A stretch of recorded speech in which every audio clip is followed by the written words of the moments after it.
Mike the Ref Maloney, Big Bad Boris on the call here tonight. Let's go! Let's go! Third! Let the Super Kick Party! Yeah, pay the money for that. No one. And of course, you're going to get the hopping skin.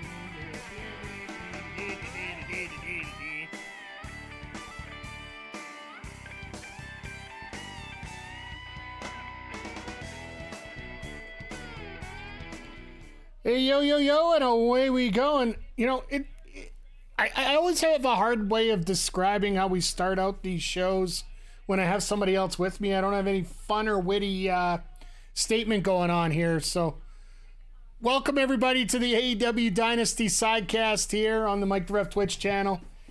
I'm, of course, Mike the Ref, and, you know, we have a special guest with us this time. The OG of Backbreaker. Well, it was you, me, and Brian that essentially started most of this. Off the beginning here. Now you've branched out and have Andre Melball Wrestling Talk, and you work part-time on Saturday night's main event.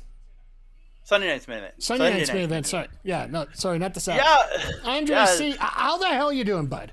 I'm great, buddy. I'm great. Hey, I give all credit. I give a lot of, like, don't get me wrong. I know I worked hard for a lot of the things I'm doing now, but I give a lot of credit to you because you brought me into a lot of it, man. So yeah. It's pulling and dragging and making people go nuts. But just welcome everybody. We're gonna be here for pretty much 4.5 hours watching wrestling tonight. So, well, 5.5. 5.5, yeah. Well, no, it'll be about 4.5 by the time they actually get started with the matches. So. Oh, it's true. That's true. But yeah, Cameron, good to see you here. Welcome. We're doing pretty good, I think. Personally, today, been doing some editing with some of the videos that we've been doing up this week. The WWE 2K24 GM mode. We just had our Fastlane pay-per-view on. But I'm better than you. Yeah. I'm on stream and I'm subbing, so. And you know it. Well, Andre, thank you for the resub once again. Always appreciated. 42 months. Baby. Wow. All right. You know, always got to help out a fellow brother. So thank you. I appreciate it. We had an excellent fast lane. I was actually surprised how well it went. I've got guys pissed off at me left, right, and center, but you know, pay-per-view's running well. So it sounds like a typical indie promotion in, Alberta. Yeah. So 100%. So right now, and the special bonus, and I know I talked about this every single time that we did the playthrough. We had a star that showed up and actually took over most of the last half of the season last time. It was JC Jane. We managed to get her last night. And I got her for cheap too, because what ended up happening is I signed her for a week, and then I had a power card saying you can keep anybody that you signed, you can keep permanently. You just got to keep her off TV for 2 weeks. Kayla J! But Kayla J's here. Kayla J, what's up? We're doing well. Jay Quick, good to see you here. Excited for the show because I want to see if any surprises show up. You know what? Let's go right into that right now. Andre, anybody you expecting tonight? No, I don't see anything crazy. Like, I know Mercedes is going to get involved at some point, but like, I don't see any debuts or anything on this show. I don't feel this is the kind of show for that, personally. Cameron, thanks for helping out. Thanks for lurking around. There's a few that I'm expecting here, and I think it's going to be somewhat Captain Obvious, and I really hope, for everything that we put up with for the last 2 weeks and all the negativity that came out of it, I am really hoping that Jack Perry shows up during that ladder match. Oh, yeah, okay. Jack Perry. Yeah, he should be back. Yeah, Jack Perry should be one to help out the Bucks to win the tag titles over FTR. Mm-hmm. And the other team that I'm hearing rumors that might show up tonight, Motor City Machine Guns. Oh yeah, because isn't there reports that they signed to AEW? There might be a possibility they show up right after the title match tonight. Yeah, they'll be I mean, I feel like the Bucks are winning this, so I feel like they're the Bucks challengers. It would make sense. Personally, Yeah. I think it would make a lot of sense to have the Bucks be the challengers for it. So, thought the rumor was they were going to WWE. They might have been. They posted a pic at Smash Wrestling. Okay, so that knocks that out of the water. Because I don't know if you can get that far across the country. So thank goodness. Thank you Where for is that, this Jake. pay-per-view at? St. Louis. St. Louis. And Smash is in Toronto, right? So. Yeah. And AEW has a great division, so you're not... You know what? It's going to be interesting to see how they incorporate things with the tag division, because I got a feeling we're going to get a trios tag team break apart tonight.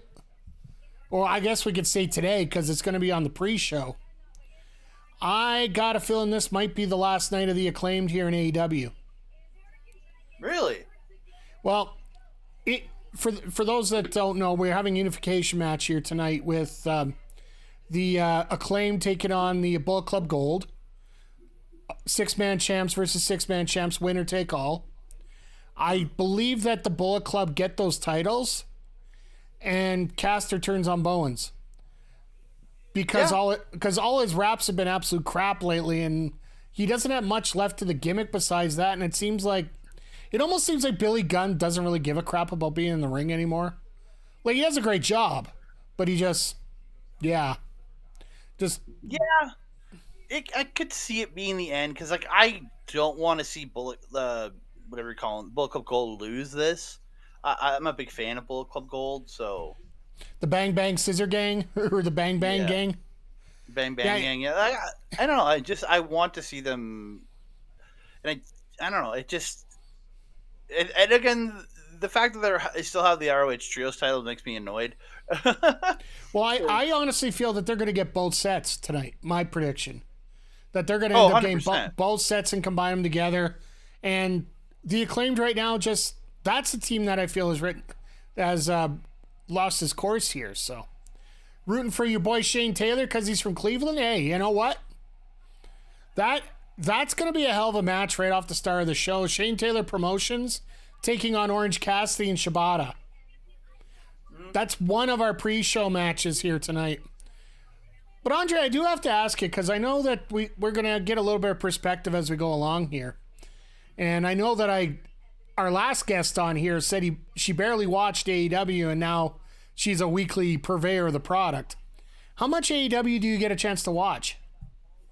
I do see most Wednesdays. There's like sometimes if I'm watching on Thursday or Friday, I watch Dynamite, but I watch it. I do watch it every week, and sometimes I skip through stuff because not everything is perfect, right? But well, the one thing I do have to say about, and that's one I got to get that on a T-shirt. The one thing I got to say, but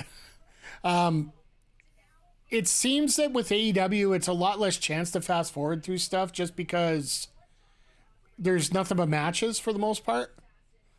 Like, the amount of space between matches is rather limited at times.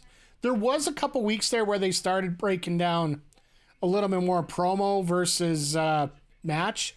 And, well, that was, of course, the week that the video came out. But I got to ask you, because I know everybody's just dying to ask as a group, your thoughts on the video coming out? I thought it was dumb. But as a frequent New Japan Pro Wrestling fan, I think that was gold for one Jack Perry, because that came out on Wednesday. He showed up in Chicago on Friday, and that crowd, I think he was already going to get like the hate he was going to get, but I think it was bigger because everything's out there. And then the people were chanting. There was literally a dual chant in the crowd of "You got choked out, no he didn't. You got choked out, no he didn't." It's those little perfections that you love about professional wrestling that happen in those things.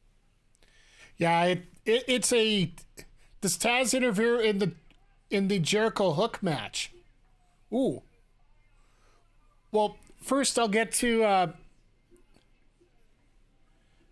just one sec here, guys. What's up? Oh, it's all right. I had you froze up for a second there, and the stream together told me to take down your DPI for this, which we're just doing it. We're doing talking, so we don't need 1080 60 kind of thing. So Oh yeah, no worries. I Yeah, fixed it up. We should be fine. All right, whatever. I'm exactly in the boat that you are. Just for throwing it out for the hell of just throwing it out is not, to me, it just wasn't cool and necessary. But having it show up with everything that happened as everything went along with Jack Perry and eventually what's going to happen here tonight, I think it was perfect. And people need to give Tony Khan, I don't want to say full respect, but just give him a little bit of benefit of the doubt on some of this stuff, because I'd say a lot more booking that he does is a lot better than a lot of people think. Oh, 100%. I just, like, if you don't look at it from the Jack Perry perspective, yeah, it's a dumb move to do it. But with him finishing up in New Japan and getting essentially nuclear heat in Chicago, and now he's set to come back, and if he shows up on tonight, he's gonna get booed out of the building. Like, you don't know, right? It's the guy's either a genius or he's the biggest idiot that's ever booked professional wrestling. You don't know. And again, I don't think he's an idiot, because he's booked a lot of great things in professional wrestling over these last 5 years, or almost 4.5 years of me watching this product. So yeah. Well, let's get to Jay Quick's question now that we got there. We got Jericho taking on Hook tonight for the FTW title. Does Taz interfere in it all? Does he interfere? I don't know. I don't know, because his neck is he's been out for so long. I don't want to see him get it physically involved. I personally think he doesn't. He doesn't he doesn't try to interfere, but Jericho will come up and shove Taz. Maybe that's the most I could see out of the whole thing. Just like what he did on Wednesday, when he shoved Taz in the ring when he tried to mediate that situation. Yeah, because like Taz isn't throwing a Tazplex. He's not taking bumps. He's not doing anything like that. Like, if he's going to do anything, if he pushed into the ropes, that'll be about it. If he does anything aggressive, he'll put Jericho in the Taz mission. That's about it. Yeah, you literally don't have to do anything else with that. Like, he can get up on the apron, grab Jericho from behind, Taz mission him, and then push him off into something Hook does to win. Well, into the red rub, right? Just one submission into another and finish it off that way. Taz mission into the Taz mission, right? So the only thing I wish, I really do wish I didn't have this gut feeling that Jericho was going to win it. Yeah, I really wish Hook was winning this, because again, there's rumors about Hook's contract being up too on top of it all. So well, it's not just that. It's just I know that Jericho. We're 10 days away from Jericho going back home, because May 1st they're in Winnipeg for Dynamite. Yeah. So it's the week before. A week later they're here. I was going to say it's the week before the Real Good show. So yeah, Edmonton baby. Yeah. So yeah. And for the record, everybody, there will not be an AEW Dynamite sidecast on the day of the shows in Edmonton, because I'll be there. You're not going to have your phone out going like this the whole time? You're going to have your phone out rolling yourself at the venue? All right, well, I'm ripping the Band-Aid off this. I can't stand people that do that. I really can't. I'm joking, obviously. No, I'm not. Yeah. I'm serious. No, I'm joking. Like, I don't want you to do that. I don't like people that do that anyways. No, but even in general, I can't stand people who sit there with their phones all day and just literally are taping the show for themselves. Like, you have a whole video production team that's doing that for you. If you need to get a picture or something somewhere, fine, but damn, watch the show. Yeah, like I recorded Omega's entrance, but that was because when we were at Dynamite last year, that was special to me. I wanted to see Omega's entrance. If I hear that Ospreay music, I'm recording because it's Ospreay. I want that video from my perspective, right? But I'm not going to record the entire segment. I just want the experience of watching him come out, be able to relive that on my own perspective. But yeah. I couldn't do recording the entire thing. Heck no, I don't mind taking pictures here and there and take a quick video of somebody. Like, say we get a birthday style segment like we got last year. We're seeing people we know in the ring.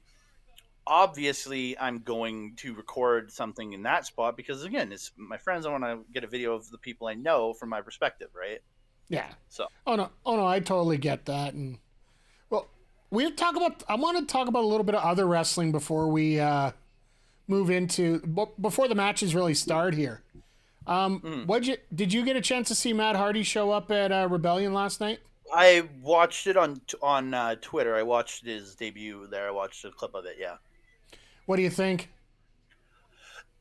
For Matt, the fact that he's in the world title picture makes me go, "Oh, come on! You guys have been building so well. This company has done so much in this last while, and the fact that they're putting him in the title picture, I'm like, ah."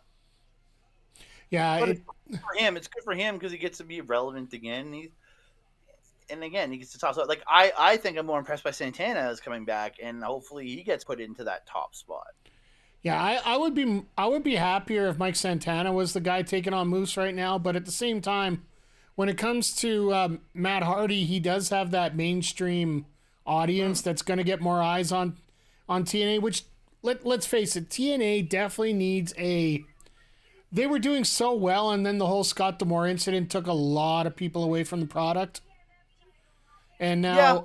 now they got an opportunity to sort of start growing that back once again. And again, they have such an amazing roster. Like, look at everybody on the card last night. You've got Mustafa Ali, who's doing the best stuff he's ever done in his career. He's amazing in the ring. Oh, You got Josh Alexander, probably like to me this generation's Kurt Angle. The guy is an incredibly perfect in ring technician, but can do pretty much anything. He's so evolved in that way, and like you've got such good like Moose.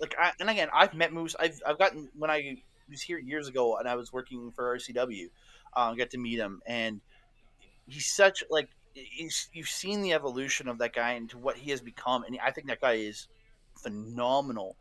And they have such a great core. Their women's champion Jordan Grace is awesome, and they build up. You got a guy like Alex Hammerstone who just came in. It's such good. You have a good roster of talent, and it's just like you don't need to be. I understand. Yes, Hardy helps put eyes on things, but for the hardcores, I don't know if they're going to be wanting him in the world title picture. yeah, fair enough. Here's one for you. And Jay Quick just brought it up. If you saw in the chat, PW Insider reporting that there are preliminary talks of TNA trying to bring back Tessa.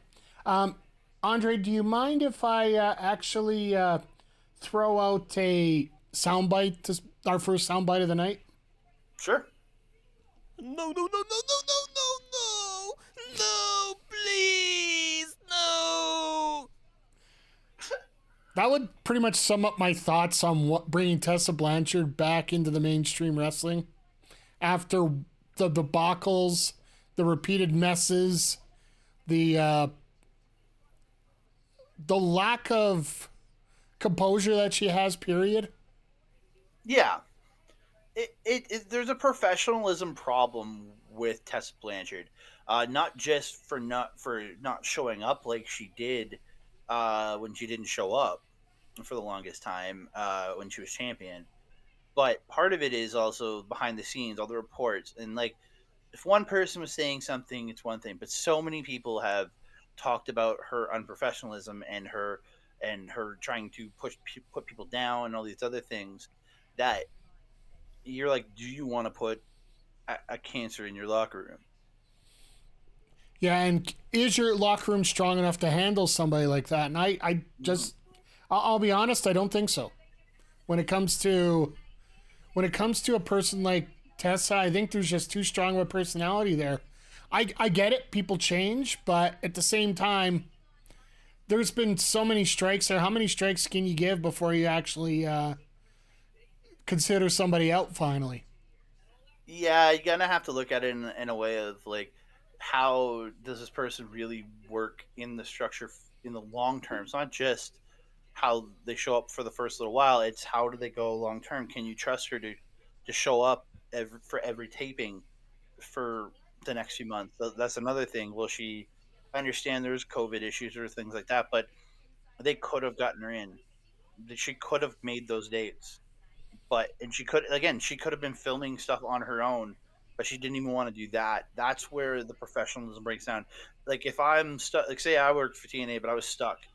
I'm still gonna film as much shit as I can. Like if I was a professional, every wrestler I know, if they had an opportunity like that, would have been filming promos, doing everything for that. And she didn't. She didn't even want to cut a promo in against a blank wall so they could put it up on TV for her. So Now this sort of makes sense. Jordan Grace, just before Rebellion, apparently she had to do one in her apartment, and she said, "Well, the office wanted me to do an extra one here. So, but as a champion, I'm doing this right now." that's what you do. And I didn't realize the correlation. Sorry, yeah, you represent your company. Even if you're not a champion, you're still representative of the company. Do your job. Somebody's paying you to do a job, you go and do the job, right? Like that's how I've lived my entire life. Somebody paying me to do a job, I do the job whether I like it or not. yeah. If you don't like the job, then don't do it. The only time I think I've only ever refused to do something once, and because it was a safety issue, and that was when I was on a job site, and then my boss realized, oh wait, that could be very unsafe, and we figured out a different way to do it. But like your boss tells you to do something, you do it. Simple as that. Yeah. As long as it's not going to hurt you or hurt somebody else, you do it. Well, that's sort of like the way it is with, like we're talking about all this controversy here with showing the videotape and all that. And it seems that ever since the culling of certain talents out of there, AEW has been basically on a road where everybody's been on that same path. And there's been no dissension inside. There's been a few bad apples here and there that, you might get a bad match here or there, but this seems like one of the best locker rooms AEW's had since their creation 5 years ago. Again, it's a matter of it doesn't. If like I think those early days of the locker room, everybody again, if you believe reports, there was problems back then too from certain people, but we don't know. And again, once a certain element got added in a couple years back, that's when a lot of things started to get really shitty Exposed. in the company. Yeah, and then that element is back in another company now. And again, I'm not saying Punk was the entirety of the problem. I'm not saying that. And again, I feel like in every feud and every problem, there's Punk's side, there's whoever he was having issues with side, and then there's the actual story. And we're always going to hear one side or the other, and nobody knows the actual true what the hell happened. And I think everybody was to blame in all of it.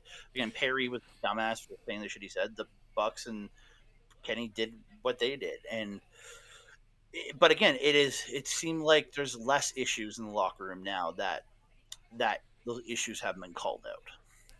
Hey, your buddy Ed Fries just pops into the chat here. It's Nasty Dynasty time. I think Ed would actually enjoy this pay-per-view. Ed is not an AEW fan. So. I know, but you know what? Tonight might actually be one that I think he might actually enjoy. And you still got time to get it.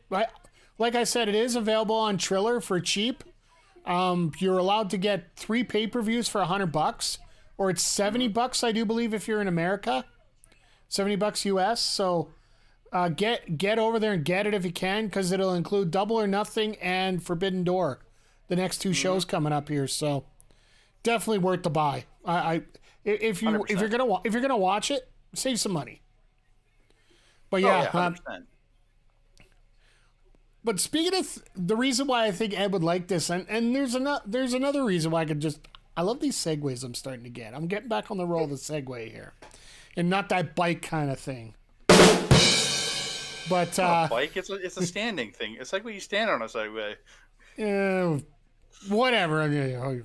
But when you look at the card tonight, and we were talking about this before we got started, there's no real match where you're looking at anybody that's going to go out there and find the nearest pizza slicer and take apart his body and start bleeding all over the place.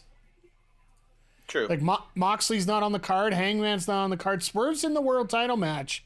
So he might get some color out of this, but for the most part, I think we might get a pretty clean show tonight. I hope so. Personally, I hope so. I think there's a lot of matches here that can be very valued with the fact that everybody just watches the good wrestling. Yeah. Again, and I don't think Ed hates on the wrestlers himself. He just doesn't like the promotion and the way it's run. But again, that's it. AEW, again, AEW's not for everybody. And I'm a person. I watch Mania Weekend. I love Mania Weekend. Stand and Deliver, and I'll say this: Stand and Deliver outside of one match was an okay show. Yeah. It's all a matter of perspective. Do I watch NXT every week? No, but do I when I jump on Ed's show and I watch it? Do I appreciate the show for what it is? Heck yeah, that's what I look at wrestling. It's like, if you don't like it, you don't have to. Not everybody has to like everything, and if you don't like the same as somebody else, just let them be. Let them enjoy their wrestling. Absolutely, and we had. See, even Ed's saying he's going to check out some of these matches over the next few days. Which, hey, for Ed, that's huge. So here's a question for you, Andre, and I'll piggyback off Ed's comment before we do a little plug for what you'll be doing on Wednesday here. Which match are you looking most forward to tonight?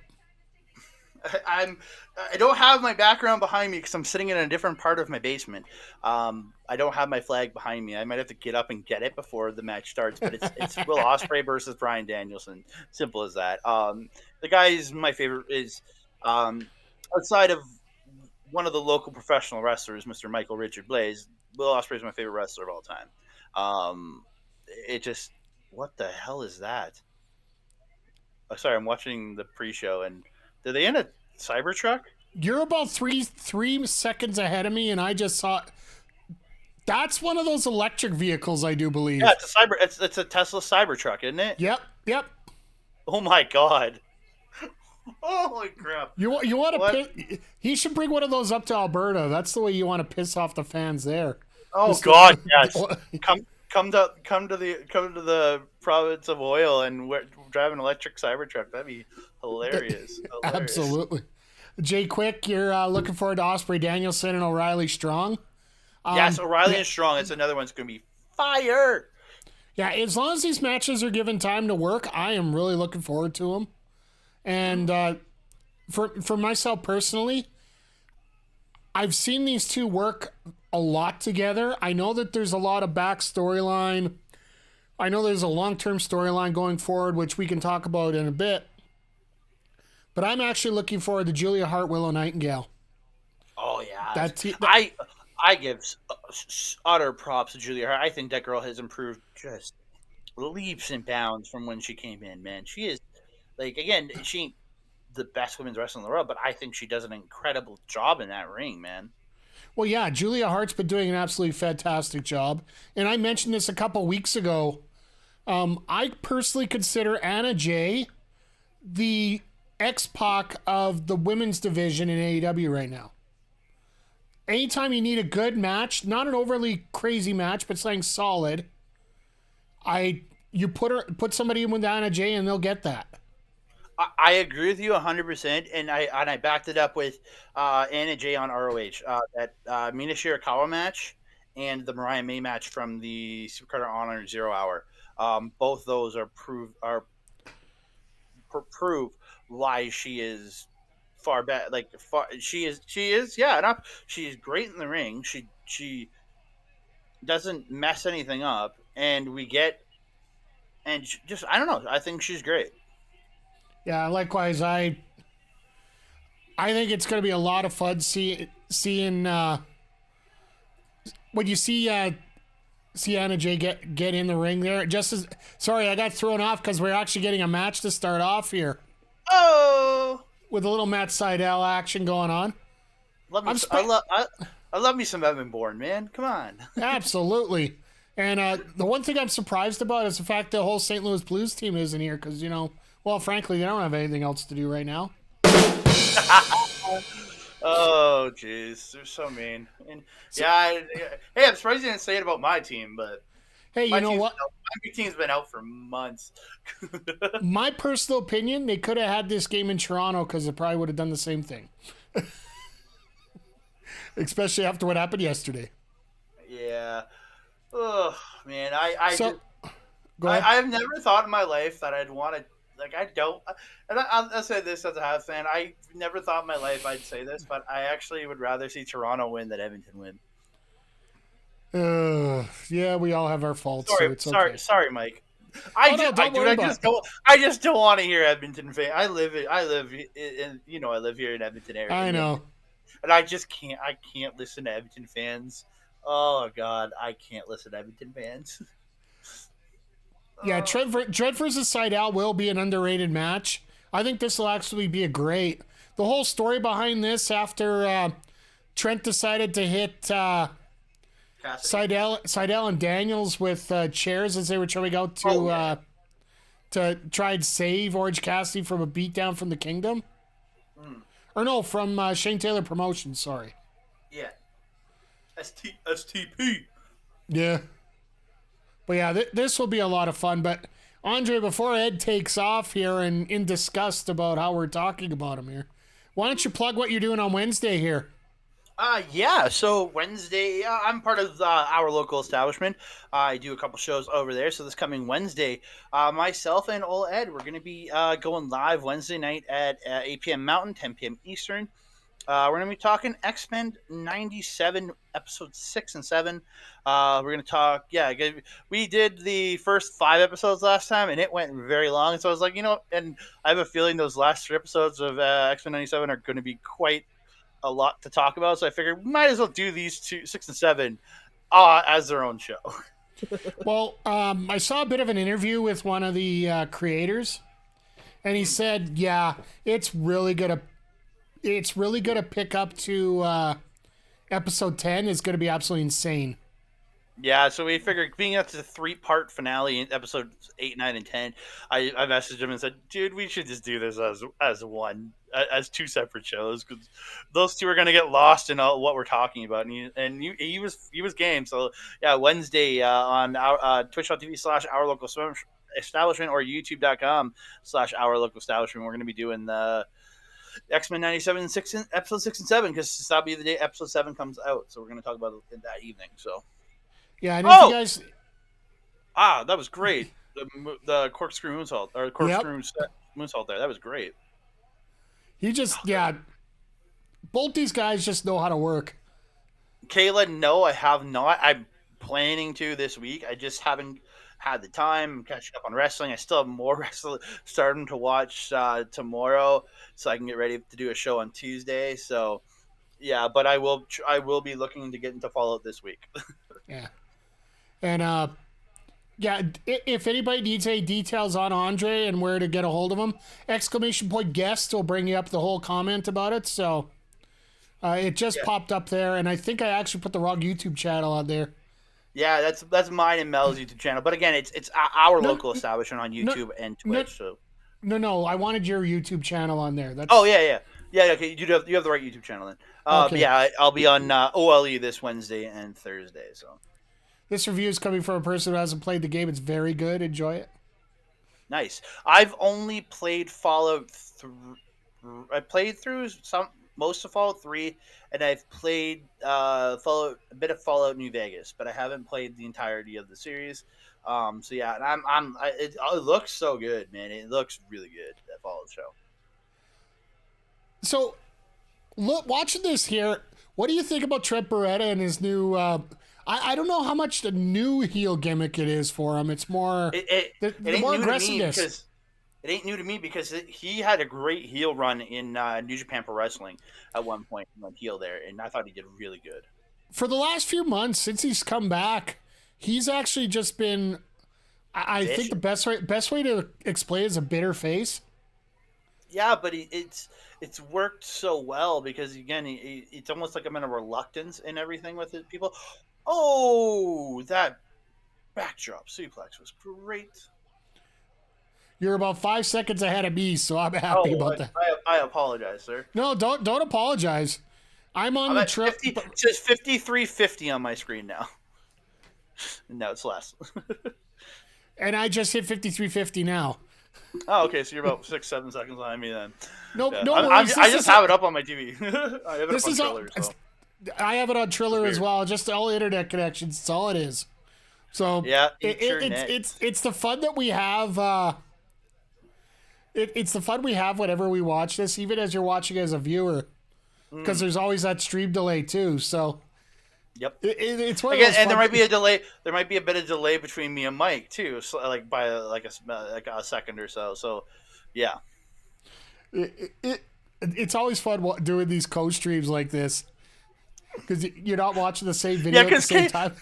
Because I remember watching you and Kayla, and she was at a different point than you were, and it was like by a few seconds. It was just funny to watch when you and Kayla were on doing big business. Man, Sydal is so good.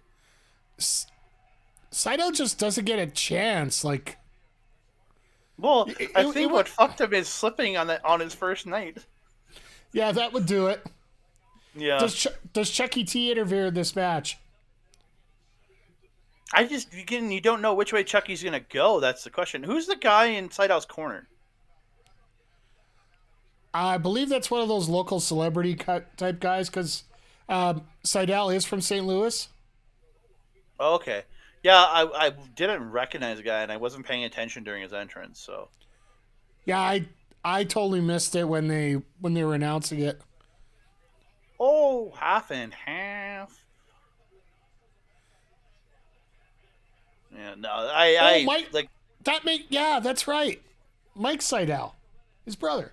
Oh, it's his brother. The kid. Yes, yes. Crowder is all over this here. Crowder knows his shit, man. Hello, Crowder. Good to see you here, by the way, Sal. Always a pleasure. Mm-hmm. Yeah, I can see it. Yeah, it might be Mike Sydal. You're right. It's very possible. They're at home, so why couldn't be his brother? Yeah, makes sense. Was it Mike? Mike was in ROH at one point too. Yeah, he was on it. I believe he's got an injury right now. Oh, air raid crash! No, I'm talking like the original, like old school. Back in the day, he was on ROH. I don't think he's been on ROH TV now, but yeah. Oh, I like his setup for his air raid crash, like get him over and rolls him up and into it. I really like the way he sets that up. Remember him being a dark regular during the pandemic? Yeah. Mm-hmm. Yeah, he was during Mike or Matt. Mike was. Well, both of them really were. Well, because Matt had just debuted, and so it makes sense Mike would be working dark matches and stuff. So Matt was a little bit more of the higher up on the dark cards. Like they'd always have that one main event. And he was more down that way. Uh-oh. Jesus. Off the turnbuckle there? Yeah. And this is where it ends. Oh. I love that bounce that Sydal got. It's scary and the guy is awesome all at once. Good. The guy is so good. Dark had main events, then it went dark. Bravo, sir. Bravo. I really do. I'll clap that one. I do feel that the streaming deal is imminent for these guys here. It's probably going to be announced in the next couple months. Yeah, with Max and everything, I think it'll end up on Max. It just There could be a possibility that they get the Super Channel set up, the one they're supposed to do with ESPN and all that. It's possible. Like they're. Again, I see it being Max because again, it's within the Warner Brothers world, right? Yeah. So, omoplata. Yeah. This is where Chucky T comes out. Oh no, just Mike. No, Mike gets beat up, and then they'll go with Chuck. Then Chucky T will show up. Yeah, makes sense.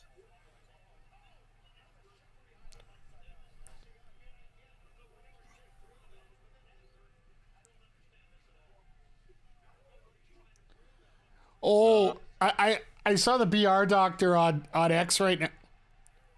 There's Chuck. Yeah.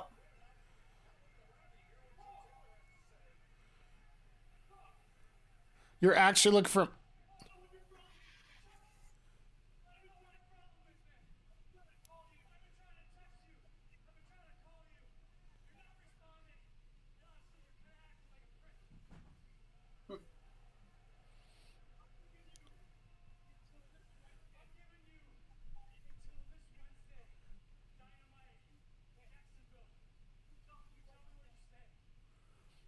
I think he's already made it very well known where he stands already. Yeah, again, you might get the Chucky turn. Maybe. Uh-oh. Yeah, but wouldn't this take like half an hour for Orange to get out here with all the effort he has to put in? Nice there.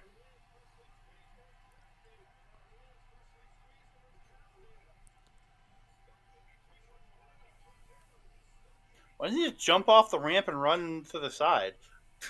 But that would make sense. Again, wrestling logic, right? So, Well, they got a few minutes to kill too, right? So we only got 2 more matches left on the pre-show. So, the match is starting now. well, that's how you get second matchup. Shibata. Oh, this is gonna be fun.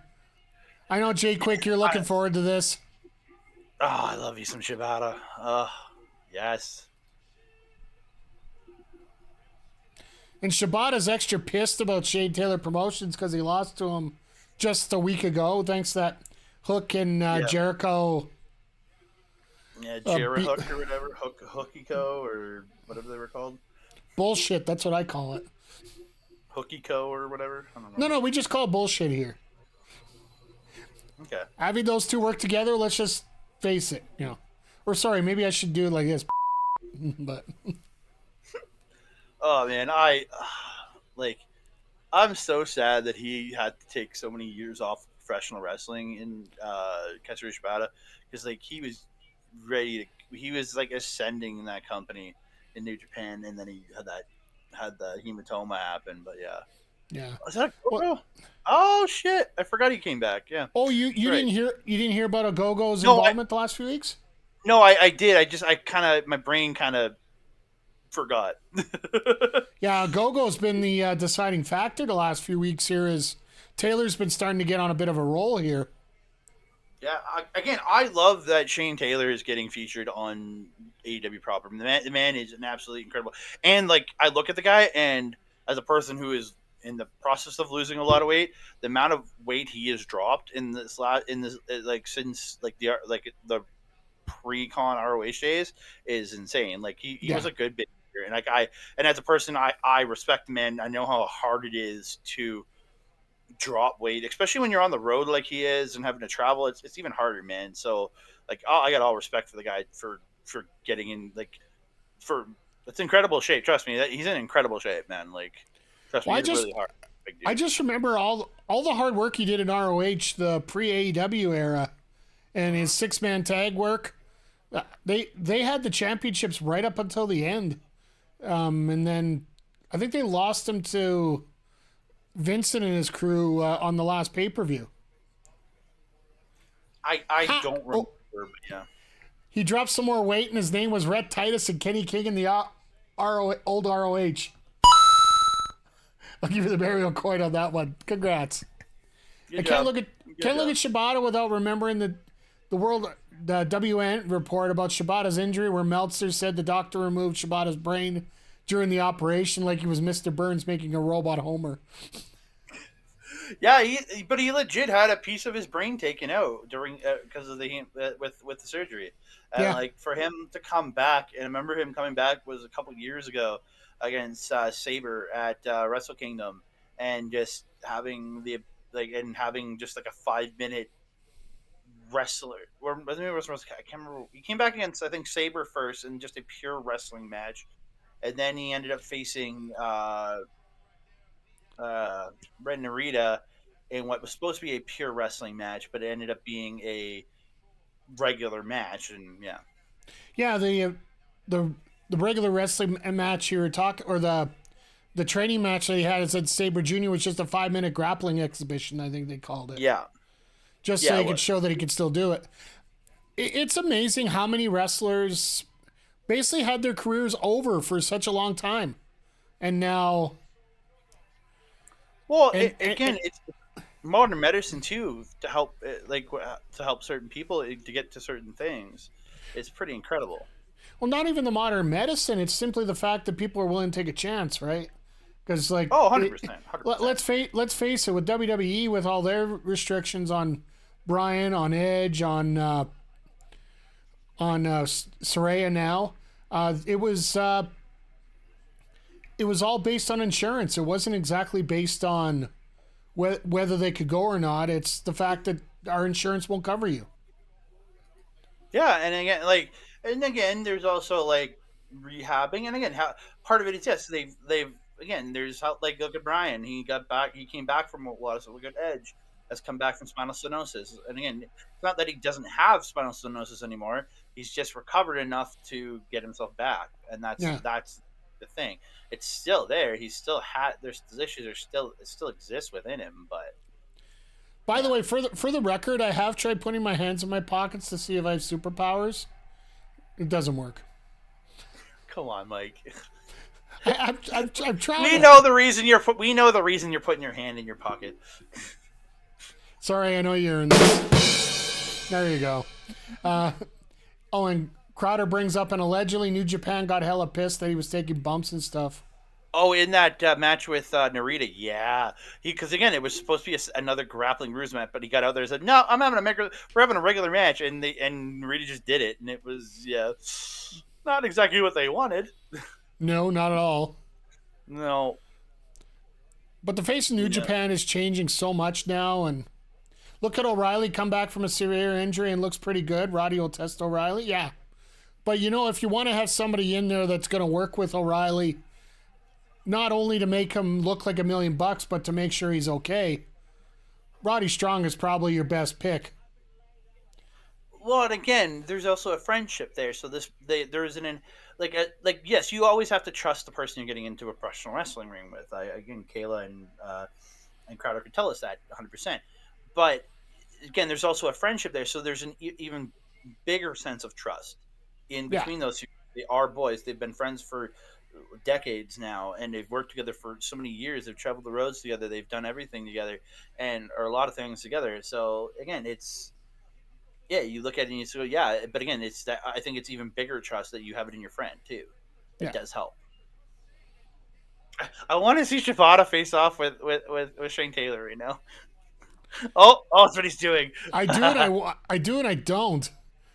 Oh yes, let's go. The best matches are always the ones who are friends, yeah. Or enemies. I love Shane Taylor's where's the boxing style gear there. I love that. Yeah. I guess you could say Roddy and O'Reilly is undisputed. I'll give it the NBA Jam coin for that one. Not the full Mario coin, but the NBA Jam coin. Should have been like a Sonic ring at best. Yeah. That's the one I should find. Yeah. The Sonic ring, it's not quite a Mario coin. It's good, but it's not quite a Mario coin. That's coming from a Genesis kid. Oh, we could be starting fights in here soon with those arguments, but no, actually, you know what? We all know Saturn's better, so it just ends that there. What the heck's a Saturn? Never heard of that. And did that ever exist, really? No, I don't think I've never known a person in the world that's ever owned one. Didn't they only sell 10? I think it was 12, but oh, okay. Yeah, 12. Oh god. We got to be careful. We do have some Saturnians that do show up in here. Oh, Saturnians. We're a great bunch. Yeah. Speaking of gaming, I'm looking forward to the Edmonton Gaming Expo in June. I'm looking forward to being in that one. I just booked off. I can't book off the Friday or Saturday, but I did book off the Sundays, so I am going to get a chance to get out there one day. Depending, I spoke with Mr. Remember the Game, Adam Blank, offered to help him out with his booth in case he wants to take some time away from his booth too. So hopefully I'll be able to help him out with that too. So Devastated, you won't be in Edmonton for it? Yeah, it's going to be a lot of fun. And like I said, I would like to get down there more. Literally, I know I'm working a 36-hour shift Friday night, and then all day Saturday. So that sucks. I could get there Saturday after 5, and I think they close at 6. Oh, boo. Is this the one you went to last year? No. Gamescom is a different one that's popped up here. I think the last one that the one that came last year, I don't think exists anymore. No, that was more of a gaming tournament thing, wasn't it? It was trying to be it was a government funded gaming exhibition. I don't know. Yeah, it was more of an exhibition, but this one's more like an expo about gaming. It will have gaming involved, but then there's gonna be like what's the company that runs out of Edmonton? There's a couple of game companies that are here in Edmonton in there. They're gonna present booths there and things like that. So yeah, I think that's probably more or less what. Yeah, this one is. there's gonna be a lot there. I just hope that there's stuff there on Sunday so I can go buy it. Well, I know Adam will be there, so. Well, I already have most of Adam's stuff already, so. I need to get me one of those plump and juicy shirts. So. And KJ asked, and she's coming through in July for a visit, so assuming beers, yep. Yes, reunion. Let's do it. I haven't seen Kayla in years, man. Yeah. And I know Mel will tag along too. Absolutely. Yep. Literal years, yeah. What? Yep. Literal years. She just moved out there just the beginning of the pandemic, so. Yeah, been literal years.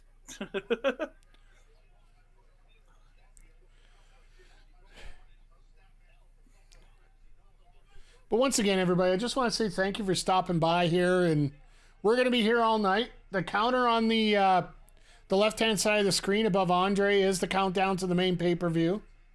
So we're about 35 minutes away, so. Oh, I like that. A little bit of a version of a bow and arrow into an airplane spin. Yeah, like I remember the James Storm had a move similar called the 8-second ride, I think, at one point. No, spun out into like a bulldog. No, what he does with that, the 8-second ride, that's literally a Razor's Edge setup into an airplane spin and release. Okay. No, but I remember him because it was when he appeared in NXT a few times. Oh, that's right, because he had to modify it. He had an inverted. He had like it looked like an aerial crash, but the guy was flipped. Like in aerial crash, your chest is to the person's back. He had the person their back to his back over like that, and he would spin around, then like swing them out into like a bulldog, kind of like what he did. I'd have to. Oh, Shibata with a hot tag. Somebody's face is getting kicked off. The boots. Look at those elbows. Ah. It's funny with Shibata when he starts kicking. You can tell that he doesn't hold him up. Yeah. Oh, that suplex he does, that kind of DDT suplex. Him and Siri both do that move, and I love it. Oh, the butterfly suplex. It's not even a butterfly. It's like a guillotine suplex.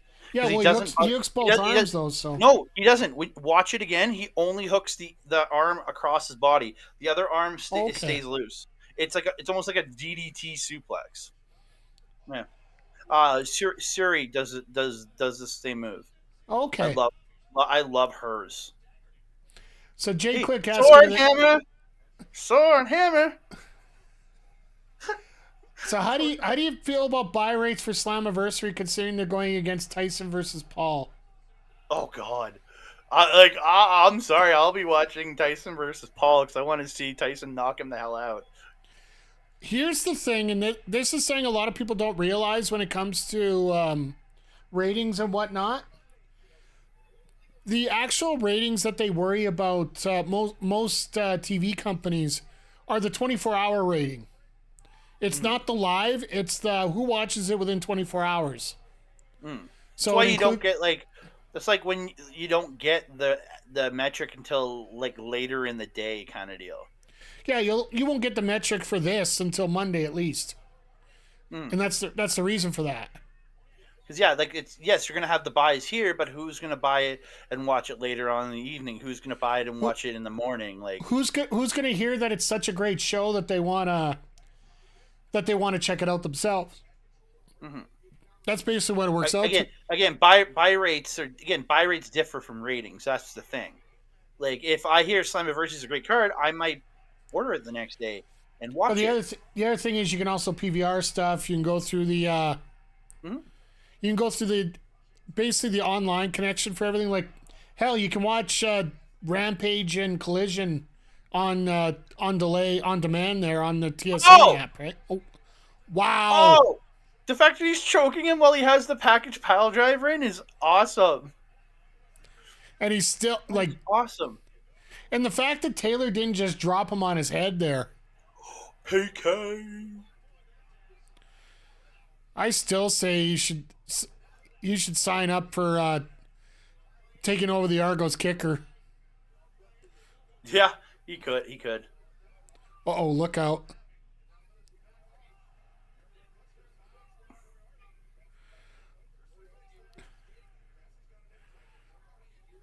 Oh, and we're deep into this match now. Oh, God. All right, good night. I paused my thing a couple times to get me more in line with your video. Oh, no, you're still a couple seconds off, but I could hear yours in the background while I'm watching mine. I keep mine down if you want. Oh, no, it's fine. I actually don't mind that. It helps people sort of match up where we're at. I appreciate it. If anybody wants my time, I'm at 31:50, 49, 48, 47. And I'm 2 seconds behind you, so it ain't that bad. No. That's why I paused. I did a couple quick pauses to get kill a couple seconds, so help us get a little closer together. and we got to do this all over again when the main show shows up because we got to switch channels. Yeah, and that wasn't even harder because we don't have a timer to go off of. Yeah, but yeah. Once again, everybody, thank you for stopping by here. We're getting ready for a huge card tonight. We're going to be jam packed. Mm-hmm. Oh. What in the world? Oh, I thought that Renee did a quick outfit change, but then I realized, it's just one of those commercials for DraftKings. She's just that good, man. She's just that good. Yeah, just that good, absolutely. But she is Renee Burkett. She's Canadian. She's awesome. Yeah, of course. All Canadians are awesome. What do we say about that? 99% of us. 98. We know what your other that 1% is, right?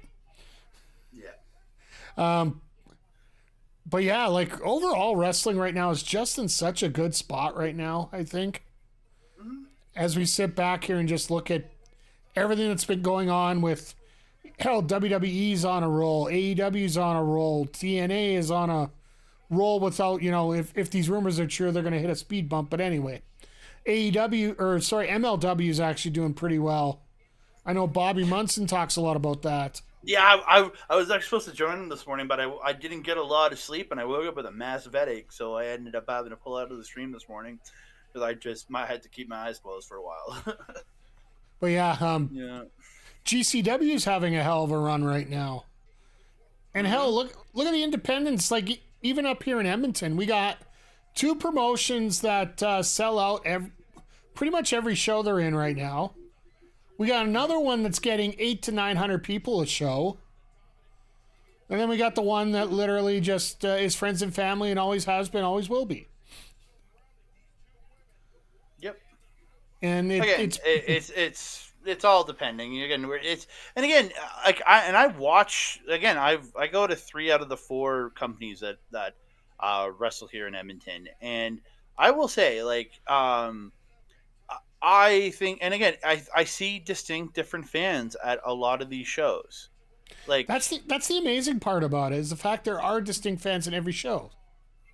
Because I remember going years and years, and you and me were going in the mid 10s there. There was so much crossover in the fan base that again, yes, there was our group that went to everything, but there was so much other crossover because within the 3 companies that existed back then. Now I feel because I think wrestling has become so much bigger now. Again, it was big then, but again, you have 2 giant companies doing great work. And again, it's become more and more mainstream professional wrestling, I think. And that's the biggest reason that you see so many different people. And you see and can you forget Dear Rat Boy of Edmonton Wrestling? Yeah, we all know what they were talking about there. And then is MPW still running? Yes, they are. The only difference is they've switched to Fridays because RCW majority runs Saturdays now. So, but yeah, and then Top Talent. Well, hell, the same week that we get. Well, let's think about this. We got a week coming up of wrestling amazement here. We got 3 Wednesday straight days. Of Wednesday awesome Wednesday wrestling. Dynamite. We got Thursday. We have Savio Vega coming into town with CWE. And Jimmy Jacobs. And Jimmy Jacobs. And Jimmy is on that Jacobs, show, sorry, too. my apologies. Jimmy Yep. Jacobs as well. Friday, we get Mustafa Ali here for Top Talent Pro Wrestling. And I'm not sure if RCW is running on Saturday or not. It's the following weekend. They have Leo Rush in on the Sunday. Okay, so yeah, they're a week away there, but still, Yeah, with the week. Yeah. 3 huge Yeah. days of wrestling with some of the highest caliber around. It's pretty damn amazing. It really is. Like it's incredible to see what the Alberta scene, because like you gotta remember there's Can-Am and there's Dungeon in Southern Alberta. There's Can-Am, Dungeon, and PPW. That to me that's the other PPW, because I Prairie Pro Wrestling in Saskatchewan. There's just so much, and then BC's scene is incredible too. BC's growing ever so much here with you got Boom. Did you hear about the match that's coming up this weekend at Boom? It's Randy Myers. I can't remember who he's facing. Danhausen. How about I know he announced that he's facing Danhausen at one show, anyways. how about the one-on-one match that we didn't get to see from Clandestine 1? Artemis Spencer versus Michael Richard Blaze. That's coming up on Saturday. I still want that so badly. I still want to see that live in person, because again, I've gotten to see Artemis Spencer a handful of times. Last month, you got to see him in a tag match, him and Nicole Matthews versus Ride or Die. Great match, and I'm such a big fan of Artemis Spencer, and more Artemis Spencer, please. I think that guy is one of the best unsigned wrestlers there is. And if you guys are interested in seeing more of that Artemis Spencer and a lot of great talents here around Alberta, make sure you sign up to our YouTube page. Free subscription. We have wrestling from 2015 through 2018 currently on there. And I might have some more for... And Andre, I wanted to ask you about this. And it sort of plugs in here. We are officially 7 months away from 10 years. Wow, dude. January 4th, 2015 was the first podcast. Backbreaker Media. Was it Quick Calls? Edmonton Sports Podcast Network, yes. Oh, sports. The Edmonton SPN. Yep. Yeah. And for the record, I did get an email from ESPN about it. Really? Early, Nice. to which my response was, when you actually have something worth suing us over, come talk to us. Wow, I like the Shawn Michaels look that the guns are wearing. I like the 8K camera they're using here. You notice the angle's a little off? This is an 8K camera right now. Well, mine is, I got a 1080p TV, so. Well, it's super high def right now, this entrance right now, compared to what it normally is. Either the lighting's different, or else they literally have got an 8K camera for some of those entrances. Again, they do have adjusted lighting in there during their entrance, though. It's just the spotlight lighting, so it is a little bit different. Yeah. And also, one thing about AEW, they've really upped their production game. Oh, yeah. I'll do the rock guns up. Oh, okay, here we go. All right, here it comes. I'm going to mute myself and turn this up.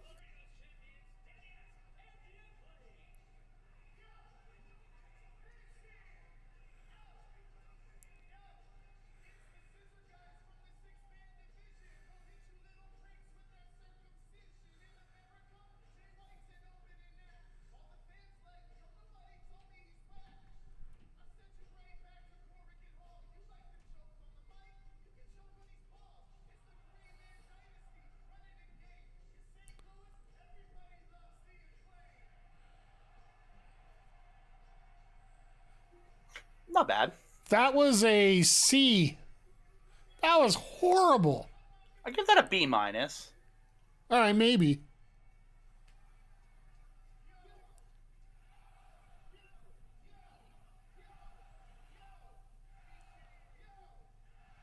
Give it a D. I don't even want to get. I didn't want to give it a D because there's too many jokes involved in that one.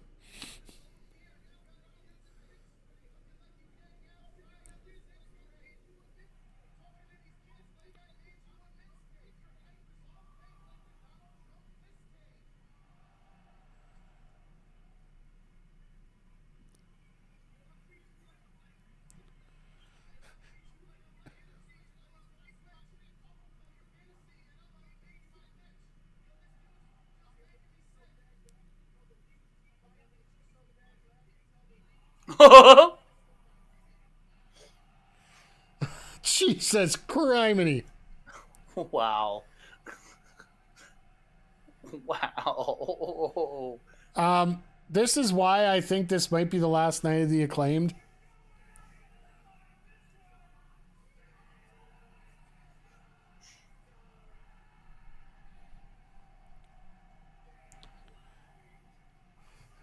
Mr. McG! We'll scissor you right now, right through the camera. What's up, McG? Thank you, Crowder, for pitting that comment, because it is true. Let's end this quick. We got 20 minutes till the show starts, so we got about... this ain't gonna be quick. It's gonna be about 15 minutes. But yeah, good to see you here, Mr. McG. Good to see everybody here tonight. Thank you, everybody, for popping in here. Yeah, thank y'all. Thank you all for coming in and hanging out with us. We appreciate it. Yeah, and this is gonna be... It would be nice to see that... Does Juice show up? Juice is... From what I hear, Juice is not ready to be near a ring yet, so... He's too busy getting nursed... What did Toni Storm say during her promo? That something about up in the ass? That's okay. Yeah, Toni Storm's got epic promos, and if you didn't know that Toni Storm is with Juice Robinson right now, so that's where that is there. Aren't they married? I think they are. I just didn't Married. I didn't officially check it, so. I know they were engaged at one point. Mr. Zodiac! Hey, How the heck you doing? Hopefully everything's going well. And I think today's sort of perfect based on what Zodiac's got going on today. Married for a while now? Yeah, it makes sense. I don't want to say something. I guess, yeah. I didn't want to say anything unless it was actually confirmed, but I think having you on stream today is absolutely perfect for a guy like Zodiac, Andre. Why is that? Well, today on his podcast, Retro Hangover, he had the top 5 sidekicks that deserve their own show. Okay. It sort of works out where we started here. Yeah, I was your sidekick in the beginning. That's very true. And now you have your own show, so... Multiple. Sick as a dog probably will not type as much. Multiple shows on multiple networks. Let's just say that. Yeah, you're a busy boy. Well, the best thing of for me, with the Andre Melba stuff, goes on my channel, then goes on to yours a week later. I give my audio to SNME, so getting to be part of that, and then it's just I'm doing the shows on OLE. Yeah, I've been very happy doing it all. I don't know. It keeps me sane, keeps me happy. Yeah. You type, McG. I'm with you. I'm a little confused. If Zodiac types with his sinuses, because he says he's not going to type as much because the sinuses are hurting him. I thought you typed with your fingers. Actually, no. From what I've heard over the last few weeks, I believe Zodiac is using that Stephen Hawking thinking to type kind of thing going on. When you're sick, it's hard to think when you're sick. it's hard for me to think, period, most of the time. So that's why I do reaction shows, not podcasts anymore. Oh yeah, some days are harder than others. Let's just say that. Oh, that and some of those shows. That and I got tired of the reactions from it. So, oh God, Jay, don't, Jay, what are you doing? Jay, why are you chopping that wrinkly old man? That wrinkly old man, his arms like yeah. I'm looking at his chest here and I'm like, are you even Very bothering leathery. dying him? Yeah. Well, again, it's a lot of the tanning and everything he's done over his life is what I think it's more his skin look to that too. It's more the everything he has done, I feel, but that's I think it's a combination of the skin itself. You can see in his skin that's years of the tanning beds and all that stuff, probably doing some damage over the years. And then he's done a lot of other stuff in his career. Jay Quick, I guess we should be nice because that wrinkly old man has a family, and he's literally beating up that family right now. Amen. As we are just over 15 minutes away from the pay-per-view. You still got time to sign up if you haven't already. Once again, I do highly recommend the Triller triple pack. You can pick up Double or Nothing, Forbidden Door, and tonight's Dynasty, all for one price. In the States, I believe it's $70 US. In Canada, it's $100 US or $100 Canadian or US, depending on what you're using. I know laptop it was $100. Well, the $100 laptop US. was telling me telling me 100 or 130 Canadian. But if you Mike found a way around it. Well, I got it for $100. Better Order begin through Roku. I ordered it through my Roku and I got it for $100 Canadian, so it worked for me. Better begin royalty. You get a free pay-per-view out of that essentially because they're $50 a show, right? Usually.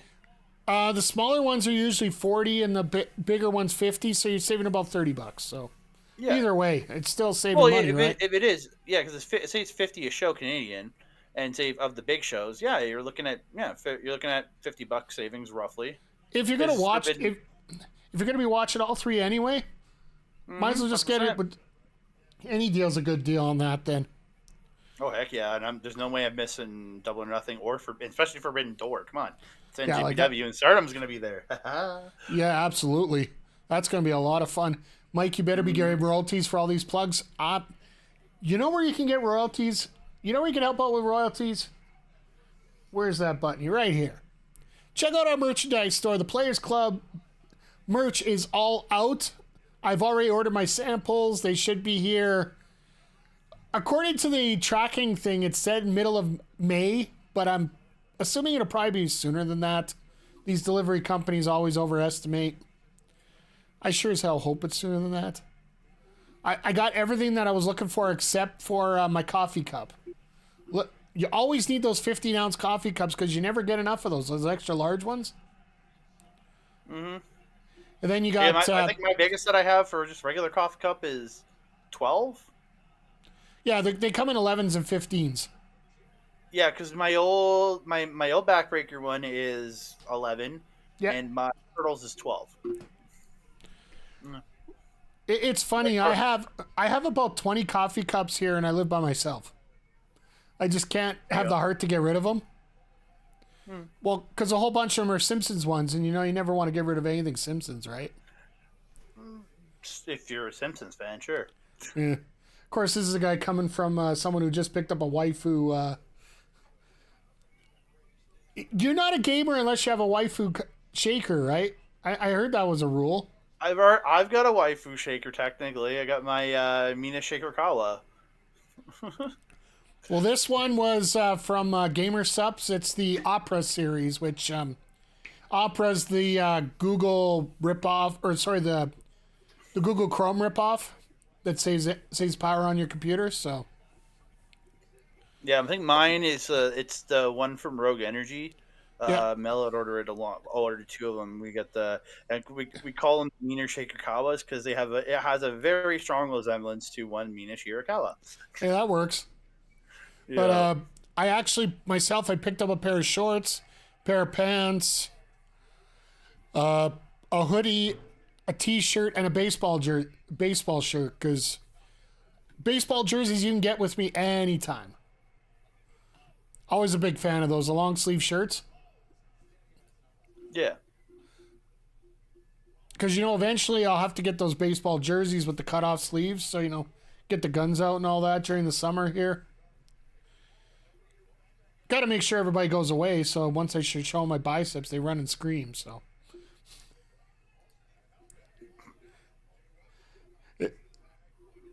But yeah, like this match here, I think it's pretty much what we saw yesterday on Collision, which very basic match. You got Bones getting beaten up for most of it, and we're about 5 minutes away from getting to the finish of it here. And I know that a lot of people haven't really been wanting to watch a whole lot of this one.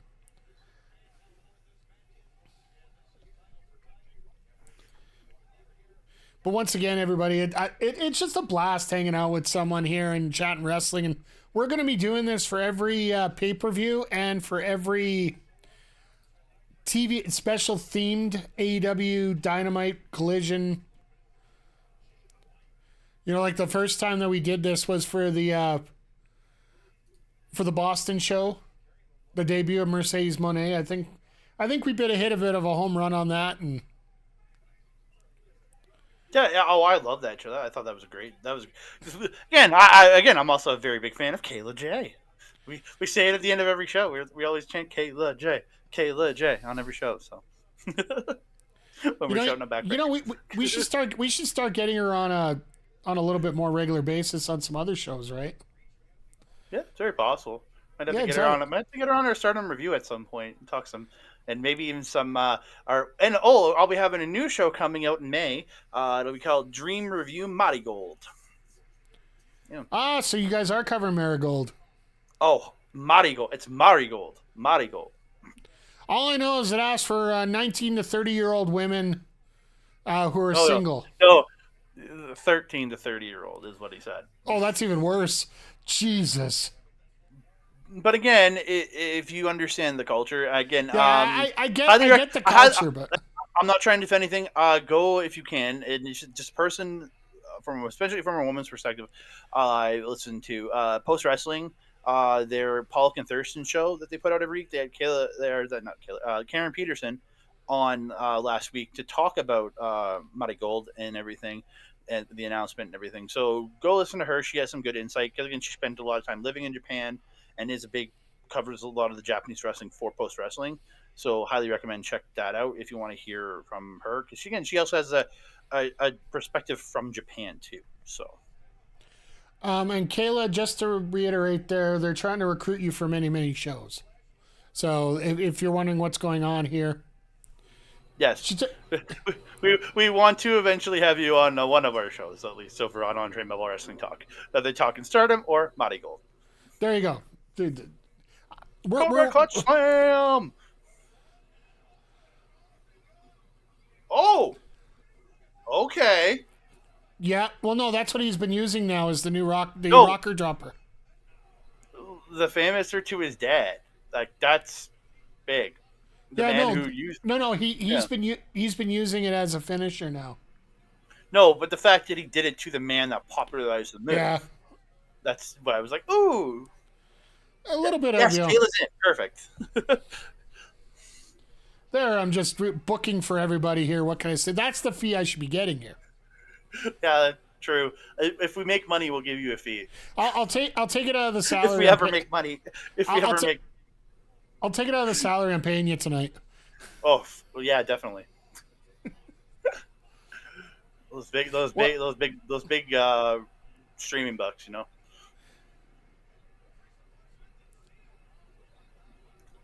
Oh, here we go. 310 to Yuma. To Daddy. 1, 2. Oh!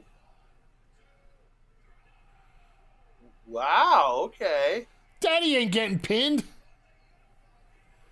The Daddy would be the one to get pinned out of anybody. That's why I'm so worried about what's going to happen between Okada and Pac. Because neither one of them ever get pinned. Ever. It's true. Pac left 2 promotions because they asked him to get pinned. Am I wrong? No. I know he left WWE, but where else? Was he talking about Dragon Gate? Yes. True. They want him to lose a match, and he said no, screw you, so he left. Yeah, it's true. He's taking losses in AEW, though. No, he's taking tag losses when he's not the man getting pinned. Really? For the most part, yeah. Go back and watch. Most of his tag losses are ones that the other guy got pinned. The reason that Orange Cassidy, in my opinion, got into that match with Omega and Pac is so Pac couldn't get beat. Don't get me wrong. Orange Cassidy was popular, but Pac wasn't getting pinned. Oh. Is he seriously going to try that?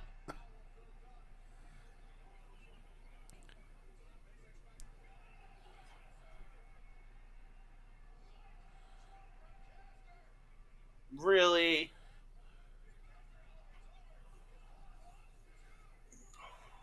Thank goodness.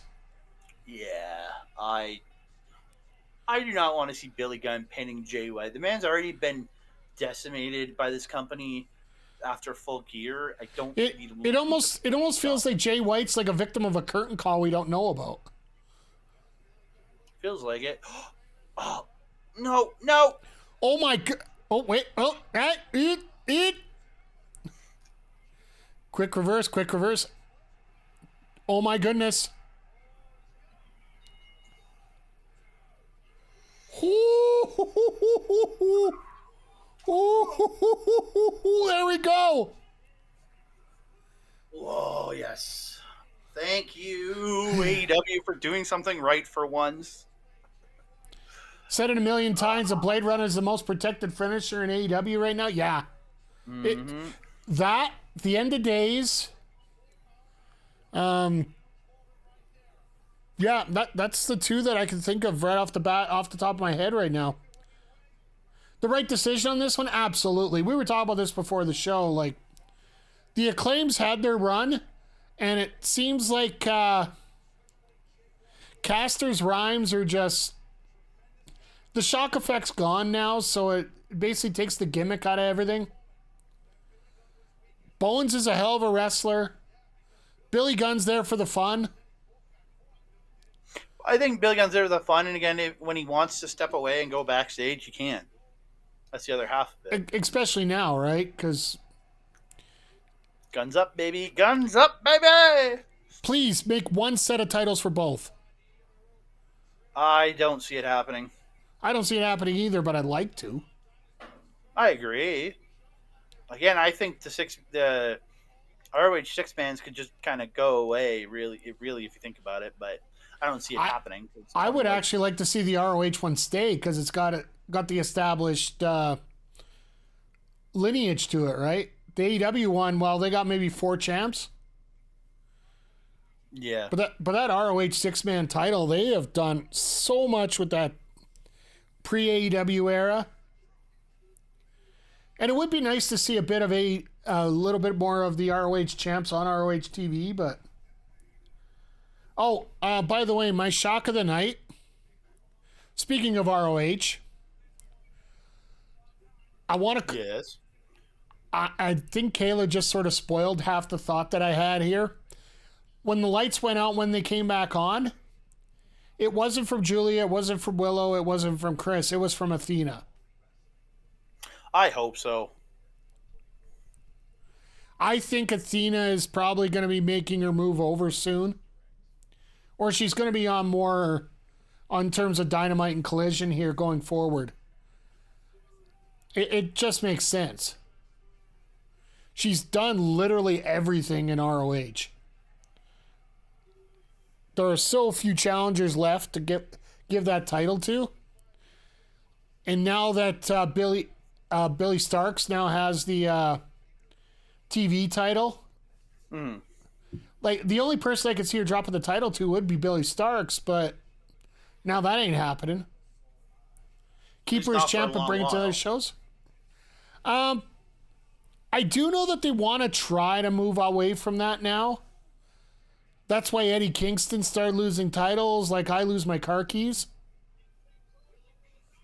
I'm waiting for him to drop the Continental Crown to Gabe Kidd on the 11th. You mean the New Japan Strong title, right? Oh yeah, Strong title. Oh God, my brain doesn't work right now.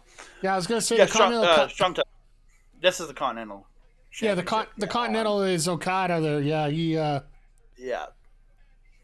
I was actually. It was pretty funny watching him do that the way they did.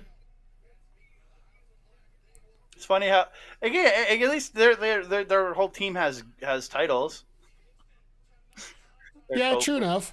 Briscoe Team rated Chicken Hawk. That's what Copeland called him. Yeah. So what do you think starts the show off? I don't know. You want I'd to like kick it off? What? The ladder match I think should kick it off. I don't think you do that because if you're going to have Jack Perry show up, you don't want to have that shock right off the start of the show because that's what everybody will talk about. And I'm with Jay Quick right now. I would start with Roddy and O'Reilly. Yeah, again, that's another really good hard work rate match. I don't think you want to do Ospreay. I think Ospreay and Danielson are second from the top. You don't do Ospreay and Danielson now because people that forgot and are having trouble logging into their pay-per-view won't be able to see half of it. Yeah. That's my thinking of it. You don't trust the cable providers? True. Jets Avs, 6 goals in the first period. Jesus. Man, that's more goals than the Maple Leafs are going to get all series. Who's winning? I was trying to see on the ticker real quick here. We do have a ticker in the corner, but... Yeah, I can't see the ticker, though.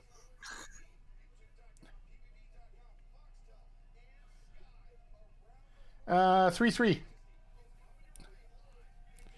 All right, I got to back out of this so we can switch over to the main show.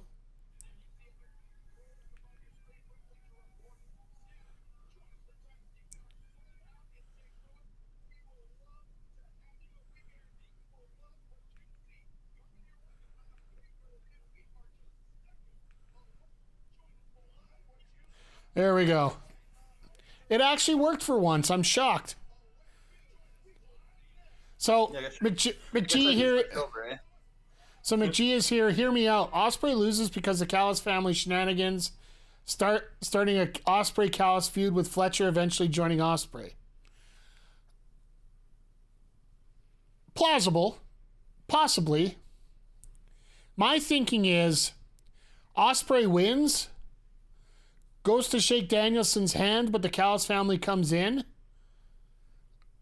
And Ospreay breaks up the shenanigans, and then they turn on Ospreay. Or Hobbs turns on Ospreay specifically. And then just everybody shoots in. I could see it.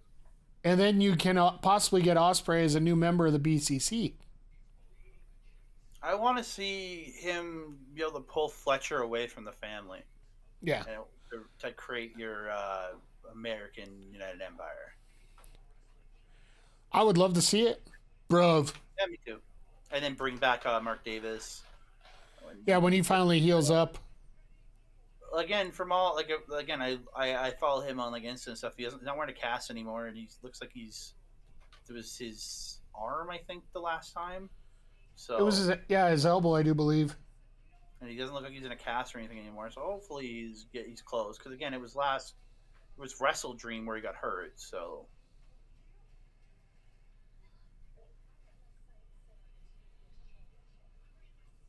I think Kyle O'Reilly's doing great work on his own, though. That's the thing. So you don't need to have Davis there. So, just checking out we're checking out the dirt sheets as always, because, I'm always on them. And Sean Ross Sapp's just reporting that Jeff Hardy's contract's close to being expired. Which I'm pretty sure this would be an addition by subtraction. having Jeff Hardy out of there just for the fact that, he's one DUI away from completely sabotaging people's lives. Oh, McGee, you know that he's going to end up in TNA with his brother.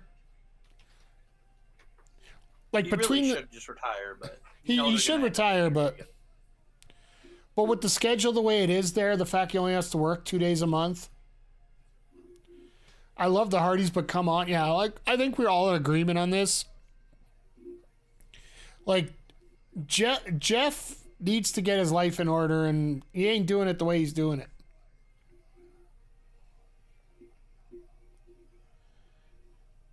What's the other scoops for here? Yuka Sakazaki supposedly injured. Yeah, well, if you watch, he goes where Matt goes. Yeah, I watched the match last night on Collision. It did look like halfway through that she did jam her knee up, and they were actually trying to play that around with a run around. They were trying to do a run around the ring spot, and Sakazaki could barely move her foot properly. So it ended up being a walk around the ring section. Then they played the, I don't know, what is the state of Jeff Hardy right now? Jeff's just blatantly right off TV right now. He's got a couple months left on his deal. Sean Ross Sapp's reporting that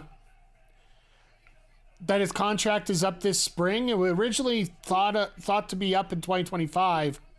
But now apparently it's now up soon, so. Yeah, I'm thinking Sakazaki might have a knee injury or an ankle or something, just the way it looked. Oh! Starting with Okada and Pac.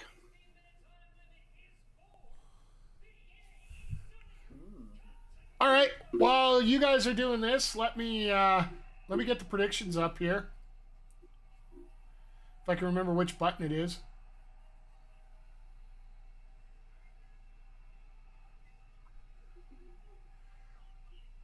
You can keep the rest of the people entertained while we do this, Andre, so.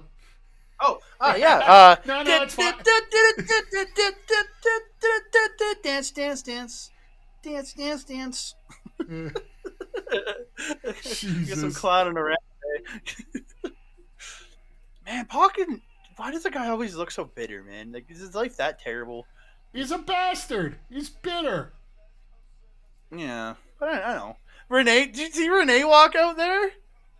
During his entrance, she walked out outside the stage, or beside the ramp.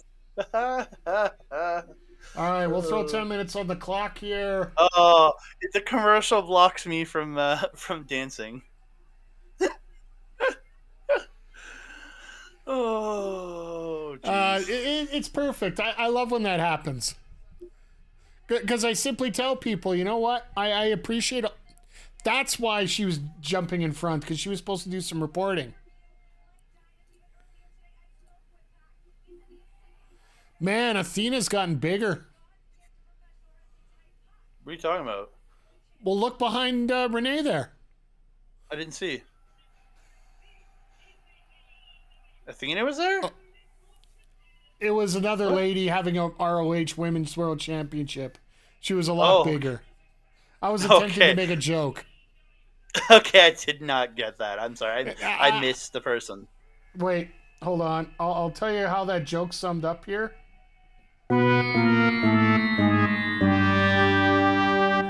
Well, we'll just put that joke right at that point there. Yeah, I don't think anybody's betting against Okada. I want to try and get the predictions up for the whole night here, because I got a feeling that there's going to be a lot of people expecting it to go a certain way, but it doesn't look like it's going to be for sure one way or the other, right? Now you will experience the full power of the dark side. McGee! I think that's one of the first times I've actually been able to get out the gift sub video there. McGee gives a sub to Kayla J here, so now she doesn't have to worry about these commercials when Andre's dancing. Some people are betting on Pac. Well, of course, there's degenerate gamblers everywhere, sir. Because the way it works is if you win, you get You get your portion, your percentage. Yeah.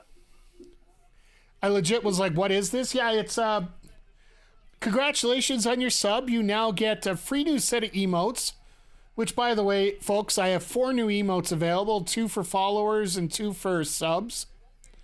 Thanks to our friend Steel Valkyrie. And as well, you do get commercial free for 1 month. So if you haven't subbed yet, please consider it. Yeah, I just got my 42-month badge. But yeah, I got a new. I like how Mike had to create like bigger, larger badges for me because. Oh no, these are just it. Seal does a lot of chibi art kind of stuff, so it would be bigger. Mel, wait, hold on, Mel's here.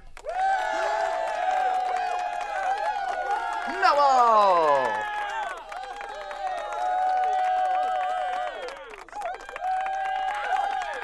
I'll let it play out the full 15 seconds. Mel, good to see you here today. Of course, once again, I stole your partner for the night, so...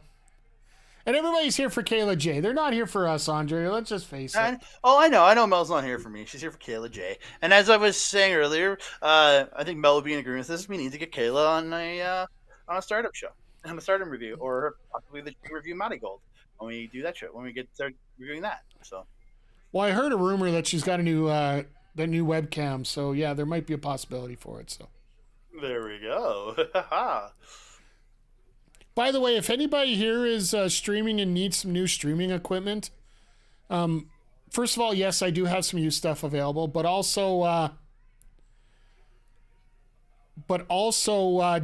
Elgato's just released some new stuff that is plug and play. It's cheap, but it works really well. So entire setup cheap. Elgato Neo is like it's really cool how it works, and it, like I said, it is cheaper compared to everything else. I'm actually considering maybe getting a third stream deck because of it. I've got my like $60 or $70 microphone in front of me. I've got my former Melball camera, so half my stream is Sorry, go ahead. My not super expensive laptop.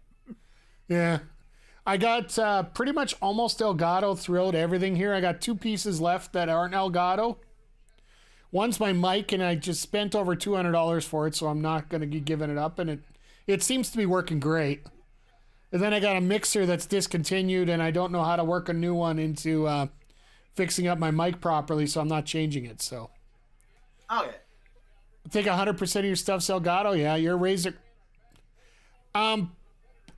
Let's put it this way: if you go to Elgato, you won't have to worry about the double cost that Razer gives you. But let's back up a little bit here. McGee's here for the free beer. Where's the free beer? Andre, did you bring the free beer? Or I thought you were bringing it. No, that's only my tab only applies to Love Pro Wrestling shows, man. That's right. That's right. So you're gonna have to come down. I'm gonna go get it. Don't worry, Mel. I just don't have where to hang it on this wall behind me. I'll be in a different spot. Yeah, my bar tab at every. Yeah. And then Mel's offering a Stardom watch along with Kayla J. I'll be right. I'll be back literally in a minute. I just need to grab something. Give me a sec. I'm just gonna grab some water and stuff. I'll be right back. I was gonna say he has to go get that flag right now. So that too. As he pops out here for 1 second here. Yeah, the Neo stuff looks really cool. Like Razer, I'll be honest with you. As we're watching a great match going on here right now.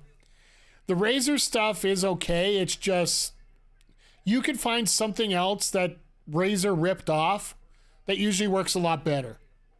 Pretty much everything they have is usually a rip-off of something else that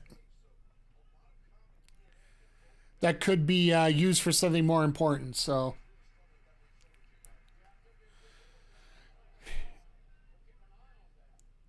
and just a reminder, we got about 3 minutes left in the predictions challenge here, so And the Neo Capture cards looks really neat, where it looks like you can connect your console and tablet stream for that. Apparently, any Elgato card you can hook up to a laptop now, as long as you got the right connection. But Jesus, what a brain buster! Have a webcam and mic somewhere. I think it's present. Hey, you know what? As long as it works. Because I'm trying to figure out between Zodiac and McGee, who's next for coming on. We're going to have to get this straightened out. It's either American Memorial Day long weekend, or else it's Canada Day long weekend. One or the other. So I think I figured it out based on those holidays. Basically, the way the holidays work, I want to get the other person on compared to Canadian and American. Because American Memorial Day, people aren't going to be around, and then during the Canadian long weekend, I do believe there's a certain person in town for one of you guys to check out in that part of the country. So, Pac's going up. Oh my! Look at Okada, seriously. Manages to get. Okada gets up for that drop kick all the way up while Pac's sitting on that top rope. He's literally got one of the best drop kicks in the business, man. There's very few that can rival Okada in a drop kick. Okada, in many ways, when I first saw him, without knowing exactly who he was, with that drop kick, remind me of Sean O'Haire. Yeah, because Sean O'Haire was a tall guy like this, about 6'5", and could throw a drop kick like no other.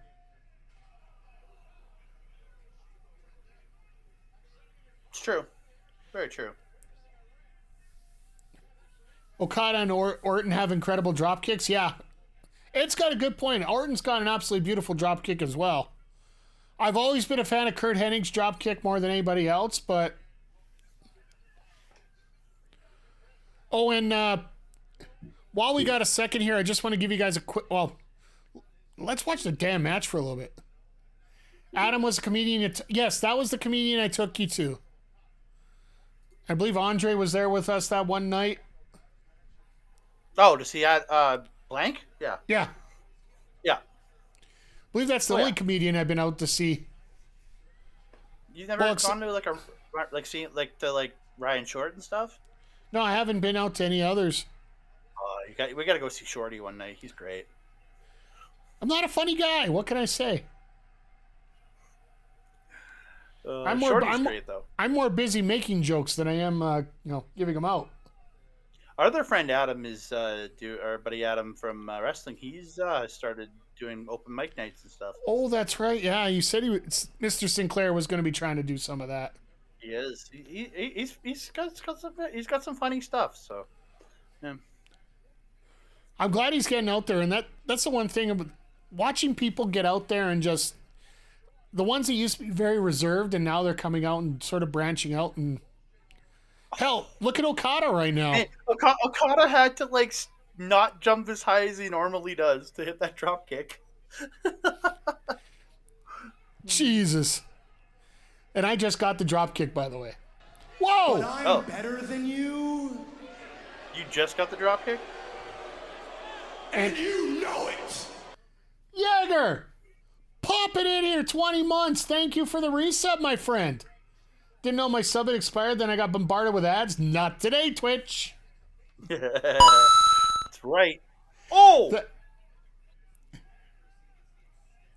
My father, that looked brutal. Shit! I'm more worried about the neck twist. Dude. Like, for me, it's more the neck twist than it is the actual, he came down on his skull, right? Yeah. But also, look at him twist back as he lands. And he still had his head wrapped around the arm there. Dude's, Like, that's a stinger waiting to happen. That's crazy.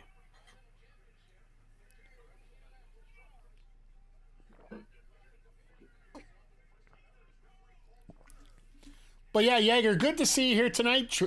Appreciate having you here. Just like I appreciate having everybody here. Like, we're having tons of people here. Mm-hmm. Like, everybody just popping in and out. This has been a fun show so far. The pre-show's been fun. We got new trios champs that we wanted. That's right. Bang, We had our bang, gang, baby. Bang, bang, gang. We had our first teaser for Dynamite on Wednesday with Trent and Chucky T gonna be having it out on Wednesday. DDT again. He spiked himself in that DDT again. About 30 seconds behind. Yeah, it's weird between Twitch, the Twitch delay, as well as the. I'm actually surprised you're behind. Now that I think about it, I think everybody would be ahead. But Mel's got weird internet. Trust me. Everybody's got weird internet. It's like I'm buying half my farm trying to get good internet here, so that's why everything seems to go smoothly for the most part. I wish I could get better internet in my place, but they're just certain counties just getting brought up to the fiber world, and because I live in an old house, so to get fiber brought in would be very expensive.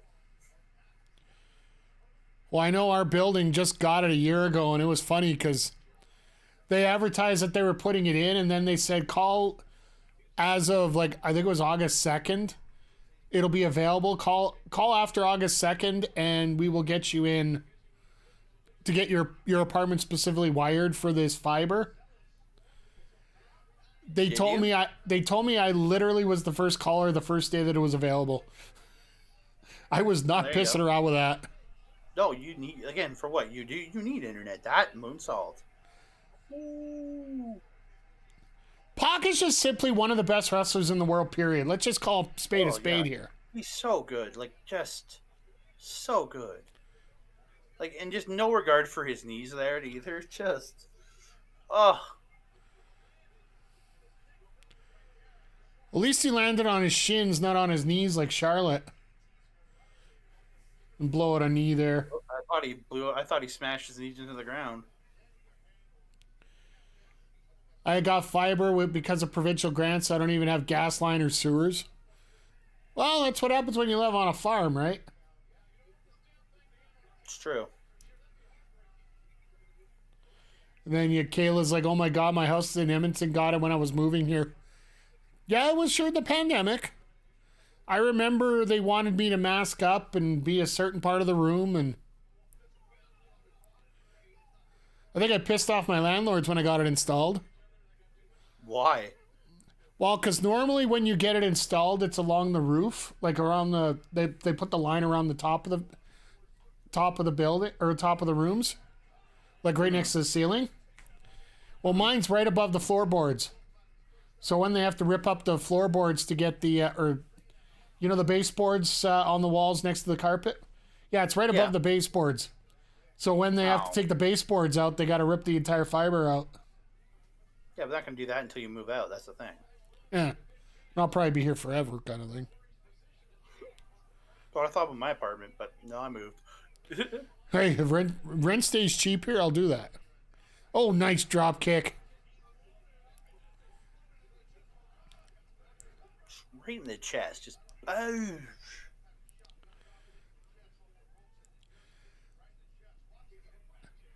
We just knew this was going to be a slam bang of a match, and it's completely. We didn't even call it.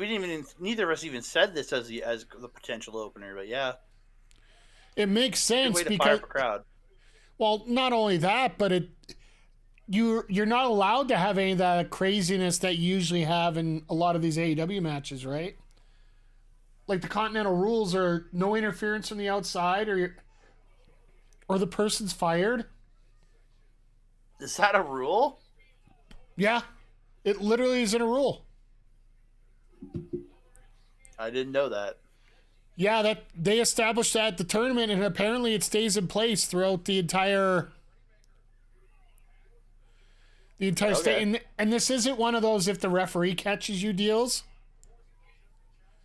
This is literally if the video shows that you were out there, you get fired. No managers. Jesus! The shotgun dropkick? The German or the shotgun dropkick? Well, Punk's bump on that. Punks? Pox. Pox. I stumble over my words a little bit too much. Oh, German was great, and then just that whomp dropkick. Oh, dude, him doing the backflip into it was just great. Just completely took him out of his feet. He said, McGee's got a point. AEW on pace to be super late pay-per-view again. They'll go till 10. There'll be a couple quick ones. Hook and Jericho, I don't expect to go long. Yeah, this one's going to get about 10 minutes at most, I think. Yeah. No kidding. It's Eastern time zone. It's almost 8:30. We're on match 1. He said Punk, and I was like, where? Well, right now it's 8:23. Where? Run away! Well, no, that'll be when Jack Perry shows up. But Mel and me actually, I'm in for Jack Perry showing back up. The dude's done really good work in New Japan, except for shaking Umino's hand at the end. But yeah, I completely agree. I want to see him out here because, well, a lot of it I want to stick it to all the fans that said that he shouldn't be back. And second of all, the way that everything worked out, the way the storyline played out, and how Tony Khan used that film to boost him up as much as he did. Because I literally took an entire week away from watching wrestling media because I could not stand all the negativity towards that video. Yeah, but it did wonders for him in New Japan, or in Windy City Riot, that's for sure. Yeah, I talked about it on Wednesday's show. I literally, I'll have, I'd had shows on in the background for people I support, like when you guys are having your Japanese wrestling update on OLE on Fridays. I have it on. That was so perfection. Oh. No, but Mel, it's official. He has finished up with New Japan. I read it just after we did our Japanese wrestling update. So yeah, so I just literally didn't want to hear all of it. No, we need to keep Perry a bit longer. He's actually interested in JPW. AEW breaks at JPW people. We'll does. See. Look at Jay White. Yeah. Okada so far has been okay. Will Ospreay so far has been okay. Kyle Fletcher is getting back to what he should be. Here's the thing, and I think there was a little stretch here from September. Basically, when I hate to bring him up again because I brought it up again. When Mr. Punk ended up leaving, there was about a 2 or 3 month course correction that needed to be done, and it was just done so poorly. Mm-hmm. Let's face it, Full Gear was an absolute joke. Well, I think we can all say that with the main event scene. I'm sorry, that main event just ruined Jay White in this company. Yeah, exactly. That's just finally getting his feet back under him now. They needed a course correction. They didn't do it fast enough, and Jay White ended up being one of the victims of it. Mm-hmm. And in many ways, Adam Cole and MJF ended up being the same way too. They're not going to get affected as much because as soon as both of them come back for injury, there's going to be pop like no other. Mm-hmm. But from what we hear, Adam Cole, even though he might be here, he's not going to get back into the ring for a year. At the way that, oh God, yeah. Oh God. If I'm that dude at this point, should he just retire? I don't think he really. I think he just enjoys it that much. I think he enjoys it too much. Yeah, but you see how much getting seriously hurt though. And if for some reason it's always the freak accident too, right? Mm-hmm.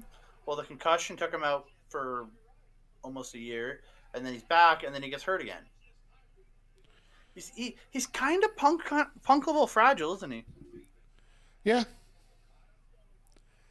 Then let's see now. Nobody hates wrestling more than wrestling fans. Hey, man, McGee. Oh God. Okada's not even pinning him after the pile driver? Well, I guess it makes sense. Well, that's not his finisher. It's a Rainmaker. Yeah. Oh, no. Punk leaving AEW said... Punk leaving said AEW back a year.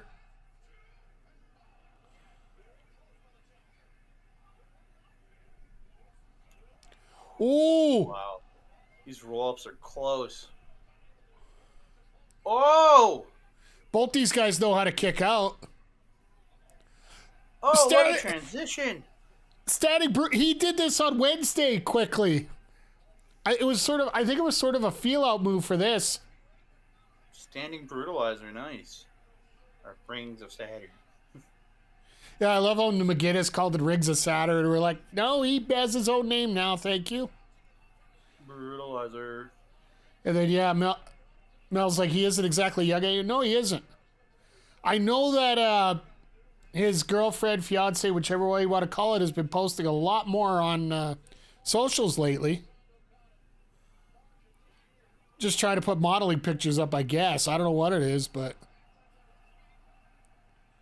Oh, God. Whoa!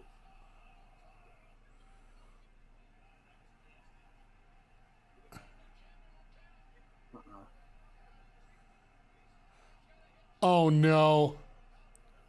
I thought this was supposed to be no distractions no matter what. Yeah, I don't know. Wow, okay. That's a way to fix that. Well, if he's trying to fumble around.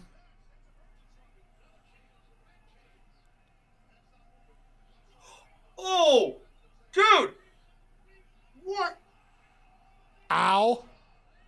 Dude, he took that knee to the chin. Yep.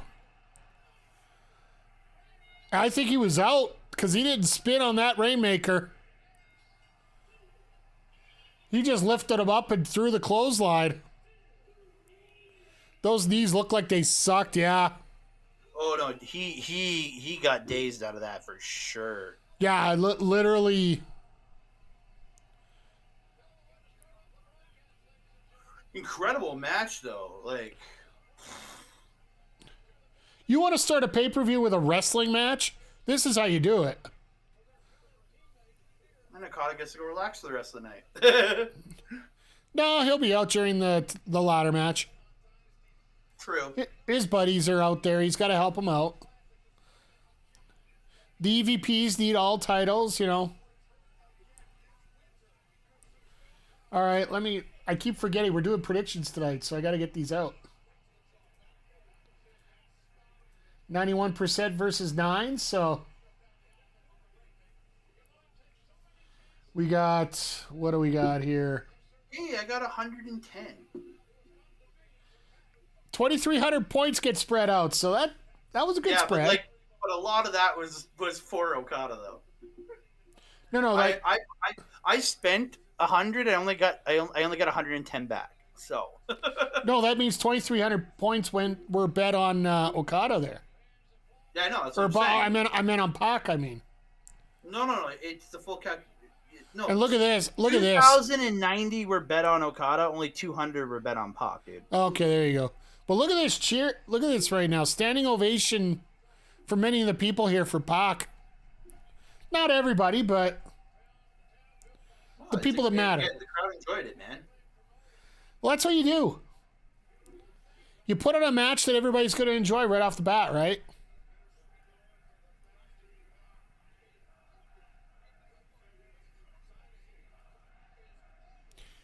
He's a wrestler. Mm-hmm. Is this just Pac appreciation? He's not leaving. I don't think he's got it out that he's leaving anywhere, but as we get our draft. I don't think he's going to leave. It's just, he's one of those guys, he works his indie dates, and then he comes and does stuff in AEW every once in a while. Yeah, this is our DraftKings commercial break, so we got an extra minute here. Once again, everybody, we got our first match in. Thank you for stopping by. I'm going to be saying it all night, but nights like this are nothing unless you guys are involved, and I really do appreciate it. Andre, thanks for coming in, and once again, we're having a ton of fun here. What's going on with you this week, by the way? Yeah, this week, Wednesday, 8 p.m. Mountain Standard Time, 10 p.m. Eastern. You're gonna have myself and my buddy Ol Ed over at our local establishment talking episodes 6 and 7 of X-Men 97. We're gonna come back to that, and then Friday I will be live on our local establishment with my girl Melball talking all the news in Japanese professional wrestling on the Japanese Wrestling Update. So, and then we'll have a Stardom show coming out this week. Probably some New Japan stuff coming out this week on Andre Melville Wrestling Talk. So yeah, lots of great content coming out this week. So. And if any of you need the links to the YouTube channel or the or Andre's X account, aka Twitter, we're not using the combination name. Sorry, Zodiac, I don't use that. Twexter? No, it's Xitter. Oh, Zitter? It's sort of, but close. That's something else he wants me to use. Exclamation point guest, or else it just literally came up in the timers, so worked out perfect. Chop Talk coming out also, and we see some local stuff on Friday. Yeah, so yeah, that'll be coming out. That'll be coming the week after, yeah, because we're going to be at LPW this Friday. So we'll be having a show with that. We'll be recording that up probably on the weekend and then dropping that probably the first thing at the first thing next week. Yeah, in terms of the simulcast stuff that we do on our channel, I try to give it an extra week. Mm-hmm. We'd like to plug that you're working tomorrow. I will give you an extra bonus point for that.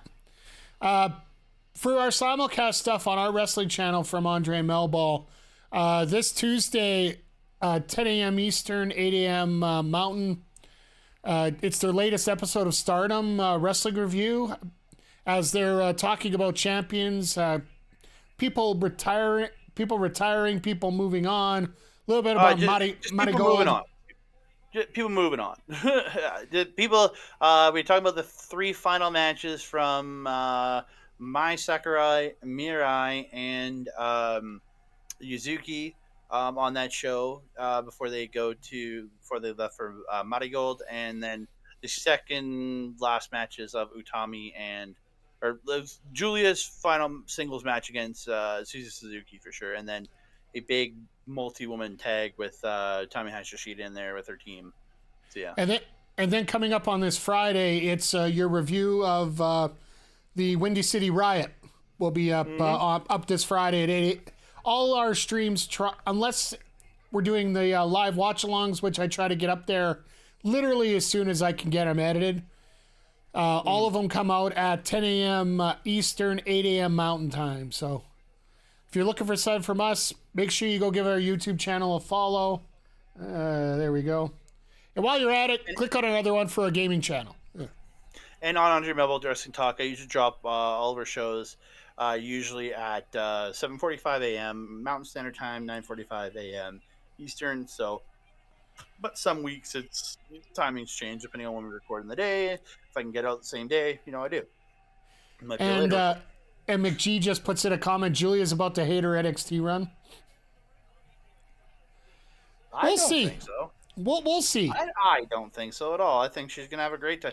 And again, she'll have the opportunity if the statements are true, she's gonna get a chance to go back and forth between Japan and NXT. So it's just to be able to work Marigold shows and still work NXT shows. I think they're gonna start doing a lot more NXT doing the same rules as AEW. That you can work approved indie dates whenever we tell you can. And again, it's and I think it's gonna be the same thing. They're gonna try to work with. It's not that Rossi is working with Rossi is gonna get them in working with Noah or anything, but they do have a way in with the Wrestle Universe partnership with Marigold on your Wrestle Universe, which is huge because I have Wrestle Universe and I can't wait. Yes. And then McGee's here. McGee thinks it's not going to happen at all, but who am I? KJ, NXT has a great women's division, and I sure hope it's true if they have some talent sharing with that. And again, I know Rossi has made statements that he wants to try to get Kyrie and Io over to work a couple Marigold shows. just in that way of talent exchanging situation. If you see that, then you know there's definitely a working relationship back and forth. If you can get one of them, Asuka won't be there, but that's a whole different monster. Oh God. Did you see? There's a reason Stardom exists. Again, her exact comments were Stardom existed to hold her back, is what I think she said. Did you hear Kenny Omega's comments on Friday about that whole thing? Yeah, Kenny can say what he wants until there's proof. Unless he wants to name sources and say what actually is the shit, then he just needs to shut his mouth. Because at this point, like, you can innuendo things all you want, but unless you're willing to actually go on record and say, all you're doing is just stoking fires that you can't actually set. Fair enough. To make it, nothing makes sense there. You know what I mean? Like, again, I'm not saying what he's saying couldn't be true, but between what Kenny said and the reaction of Tony Khan when Rossi went out, I get it. I'm not going to look too much more into it until something actually comes out, because we got enough drama going on right now. If you haven't heard, yeah, we have enough problems in professional wrestling. We don't need to. We don't need Kenny Omega trying to create more. As and then one to do, I guess. Everybody's willing to do it some days, I guess. But Stardom has a two-way avenue with AEW ROH and Marigold with WWE. You guys are going to be in for a test when these Japanese women start invading. Absolutely, it's going to be fun, and it's going to be the reaction from fans where they're actually going to have to learn some of this stuff, because that was one of the funniest things that was the back and forth when the Tama Tonga debut came out. Everybody's like, "Oh, everybody knows about him, but nobody knows about Will Ospreay." It's like, yeah, okay, guys, nice try, good luck. Yeah, and then McGee's got it right on the head, and I think this is a lot when it comes to what Omega technically might still have an EVP because it's a part of the gaming aspect of it. There could be legal reasons they can't say anything. Yeah, again, I'm not saying that, but again, it's still like, if you can't say the shit, don't talk about it. Like, you can just say, I choose not to comment.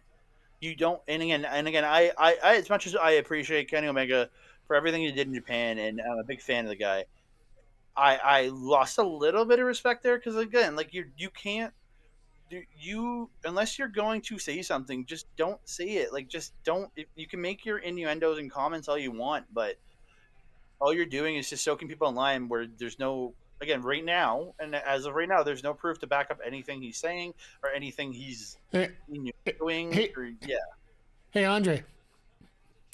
What's that? How would you like to have an Adam Copeland versus Buddy Matthews match one-on-one? Oh, please, God, yes. I'm just watching this, and I'm like, how many singles matches can we get here?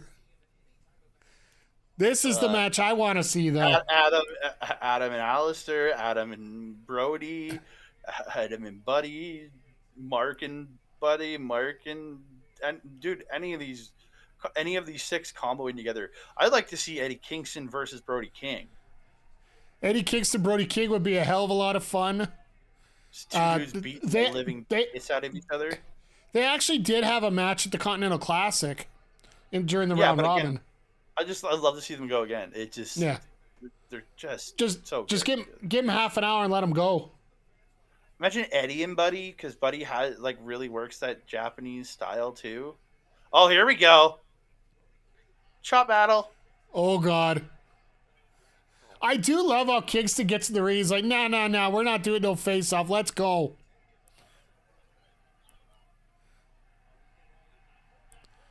I really wish that Brody King would get a bigger run. Oh God, yes. Please. Like he's one of those guys that could be an absolute monster with a title. Mm-hmm. I think a guy like him would benefit from like a New Japan exchange. Yeah. Head over to New Japan go and do a tour there for a few months. Or maybe him be the Eddie Kingston this year and go and work the G1.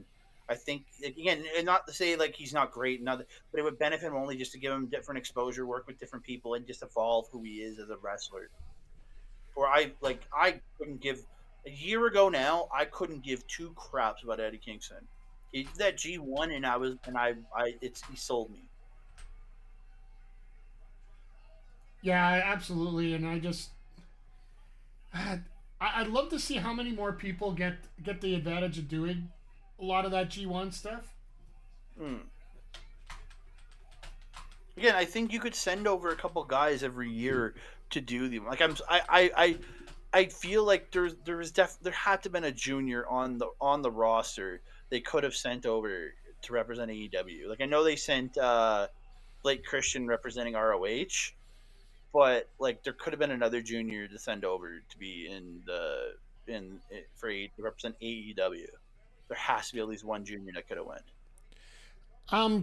McGee brings up a good point. By the way, predictions are up right now, so you can feel free to pick your side, whoever you want to win this match. Butt out your points. Wonder how much time Brody's band takes up, though, and that's a very valid point. Maybe that's what he does. Yeah. Here's the counterpoint I have to that. One Christopher Jericho and his title runs. I guess the difference is maybe a good band versus a bad one, but I digress. I like Fozzy. Fozzy ain't bad. I'm just joking here. Sorry. Brody was getting a mini push when he won his first few matches at Continental Classic, but it didn't last. I would have liked to see it continue at that point. That Continental Classic was set up so that Moxley and Kingston could have that final. You couldn't put it anywhere behind me here, so. Fozzy doesn't write their own songs. It's true though. So do most pop musicians. They don't write their own songs. So I know, and I don't listen to pop, so it's all good. I listen to podcasts, sort of like Andrea Melball's Wrestling Talk. And nothing. I'm a pop music fan, but again, the majority of people out there don't write. Beyonce don't write her own music. That's for gosh darn sure. Yeah, that's true. Yeah, like you know what I find really funny? We're talking about pop music at the same time that Eddie Kingston and Malachi Black are going at it. Like the biggest antithesis of what pop music is. Hey, you don't know if Aleister Black or Eddie Kingston aren't Swifties. Jericho, Brody, and Butcher should form their own band. I would like to see who's going to sing that, right? So about that Taylor... I'll admit, I watched the Taylor Swift thing on Disney Plus yesterday. So show. Just for the record, I knew. As soon as we mention the words Taylor Swift, I'm expecting Astrid in here in about 30 seconds. Oh, yeah. Because I kind of shit on Taylor Swift there a couple weeks ago, saying she shouldn't be Dazzler. Then I watched the show and I'm like, she'll make a decent Dazzler. So, yeah, okay. And I'm looking at Mark Briscoe now and I'm thinking, does Taylor Swift play the jugs? I think he listens to more like he likes the song "Chicken Fried" by the Zac Brown Band. Yeah, a lot of stuff like that. I'm thinking more. I'm thinking more a hardcore country guy, maybe a little bit of Leonard Skinner. Mickey James. You said hardcore country, so I thought Mickey James, like her theme song. Hardcore country. I have her CD. So do I. We both bought it at the same show. We did. We got it. We got her to sign him. Yeah. I'll never forget that show. Oh. No, she sat on Dahmer's lap. That too. Yep. Yeah. Sorry, Jagger. I had to prove redneck on there. So yeah, the West Essex Rednecks. I hate rap. And then we got Basic Thugonomics. I have to have that CD here somewhere. I think somebody stole it from me though.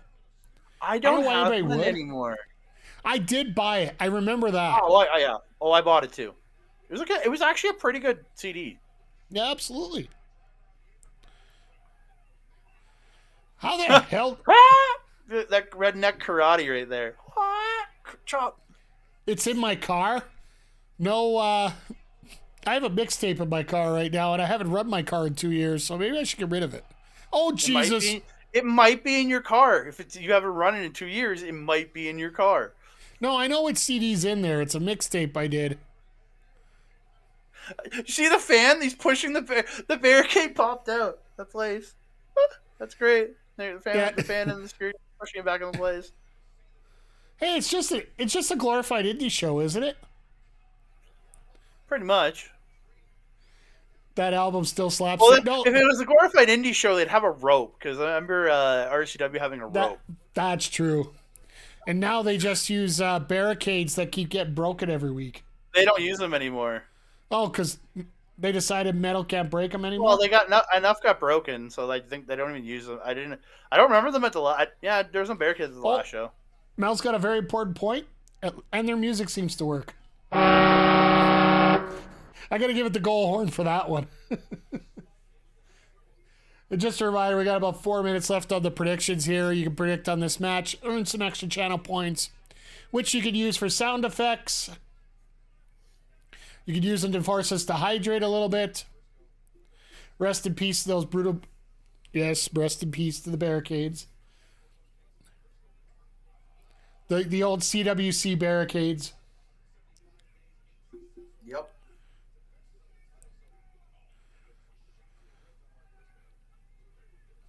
This is just such a fun match to watch, and we're talking about pop music right now. It's hilarious. Are you not entertained?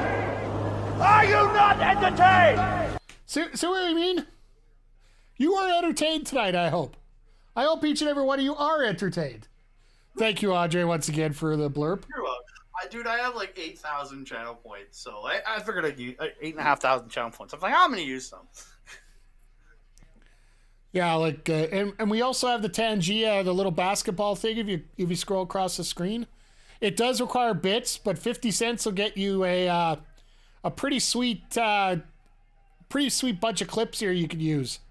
That'll literally pop up on the screen. That are it even has the Rock one on there now. The new Rock. The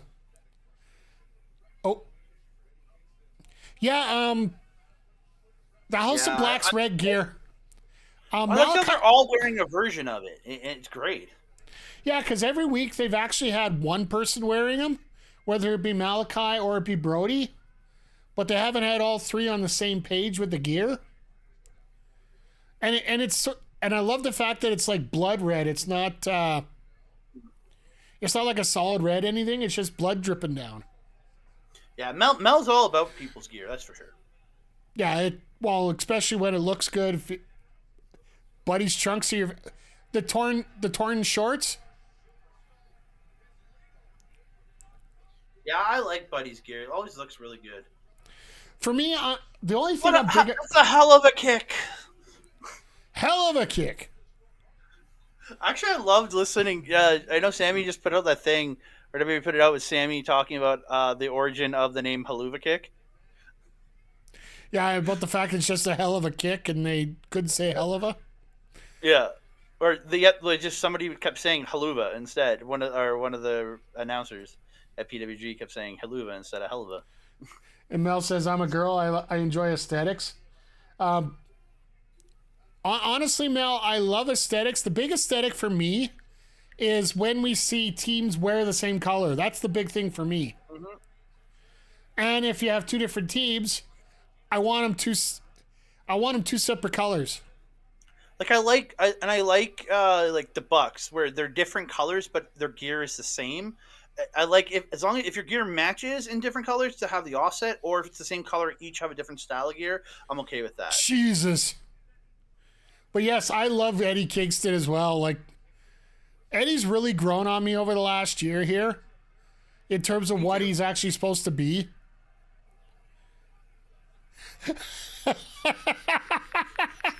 Eddie's so fired up he falls down. That's hilarious. Reminds me of Sasha Bailey. Did you see the carry from Buddy? Jesus. The fact that Buddy just carried Kingston like that was impressive. Yeah, Buddy's got all that strength, you know. He's He has to carry around Rhea Ripley now because of the injury, right? No, it's to her arm. She can walk, dude. Come on. No. My arm hurts. I can't walk. No, that's what Dom would say. Come on. I still Yeah, they almost slipped on that superplex. I was like, ooh. Yeah. Rhea still carries him. I will give you that. No, Andre. Mike has a man. You know, never mind. I think any of us would carry Rhea vast. Let me be honest here. Sorry, I had to throw another gold coin on that one. But the thing that made me ultimately cool with Rhea more than any... Oh my God, that lariat. That King Kong lariat out of Brody. Mm-hmm. Jesus, everybody flipping inside out on him. But the thing that got me over with Rhea, she has her own video game machine. She has her own arcade machine at home. Her and Brody have... Is it a one-up, though? No, it's a legit machine. Which is it? No, it's like custom made for them. So it's not an arcade one-up, then? No, it's like a legit... They had it built and made, and... It has Rhea on one side, it has Buddy on the other side. But what games are in it? I think it's a fighting game cabinet. I didn't see what was in it. Just, they were showing it off that it was done. It looks amazing. I hope... You gotta go look on Rhea's Instagram to see it there. It is absolutely phenomenal. Oh, and early prediction who wins Rhea's title? Not a spoiler, but I do believe WWE screwed up and actually temporarily, when they were putting Vacant on, they actually put Liv Morgan's picture on it for about 10 minutes before somebody realized they screwed up. All right, here we go. The gag fight, right all at once. I want Liv, but I think... They missed the knee. Yeah, Liv's not winning because WWE screwed up. I agree with that would not surprise me. Oh, the three-way. Oh, God. Kingston's... Triple spear! Jesus!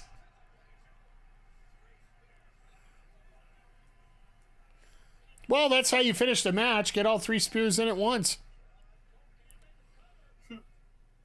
No, Copeland hit his finisher. He's not winning. He still gets booked like a WWE guy.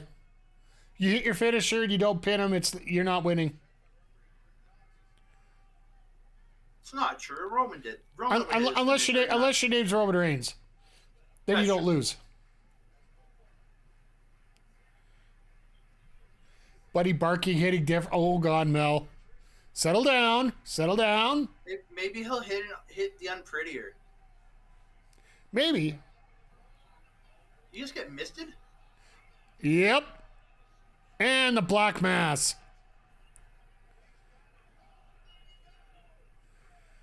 Wow. Well, you know why you like his outfits best, uh-huh. That's why Finn Balor's outfits are usually... Oh, my goodness. We got the underdog this time that won. I lost on this one. So I bet on Rated Chicken Hawk.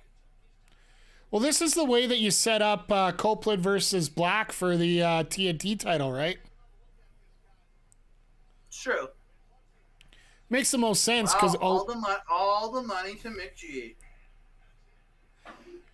Andre bet against Black, bruh. I did. I bet on Rated Chicken Hawk.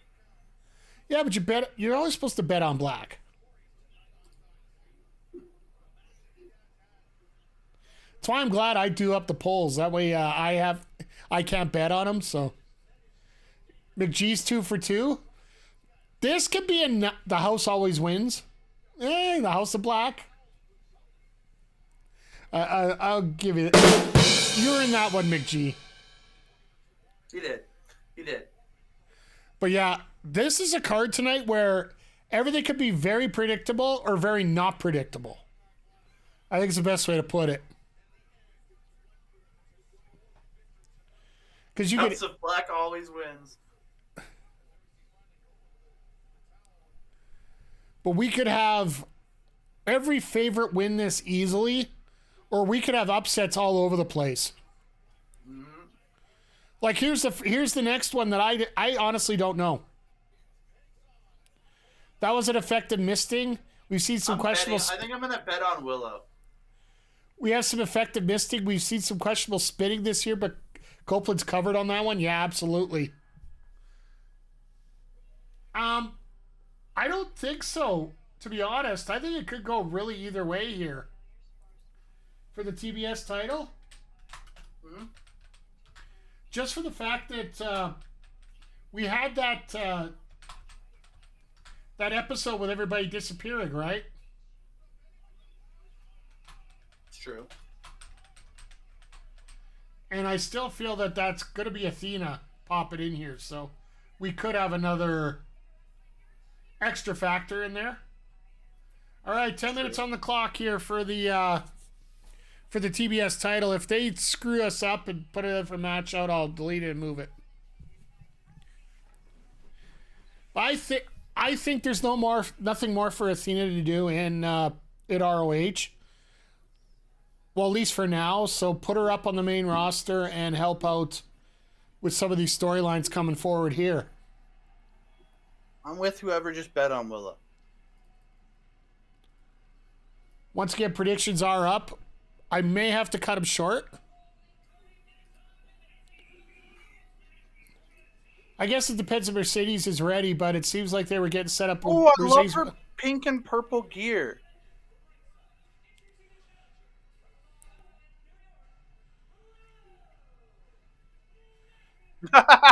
She chased after her for the hug. I like that. That's what happens when you're a team, you know. And Willow's family's in the crowd. Yeah, she's winning. Come on, and I think she's at home, isn't she? Or no, she's from New York. But her family's in the crowd. They have to give it to Willow so Monet can get her revenge. I think you can play that card any other time you want. That's the thing. Like that card's always willing to get played somewhere. Oh, we get Stokely on commentary tonight. That's always great. Commentary for Willow matches, isn't he? I would rather have Stokely on commentary than Don Callis any day.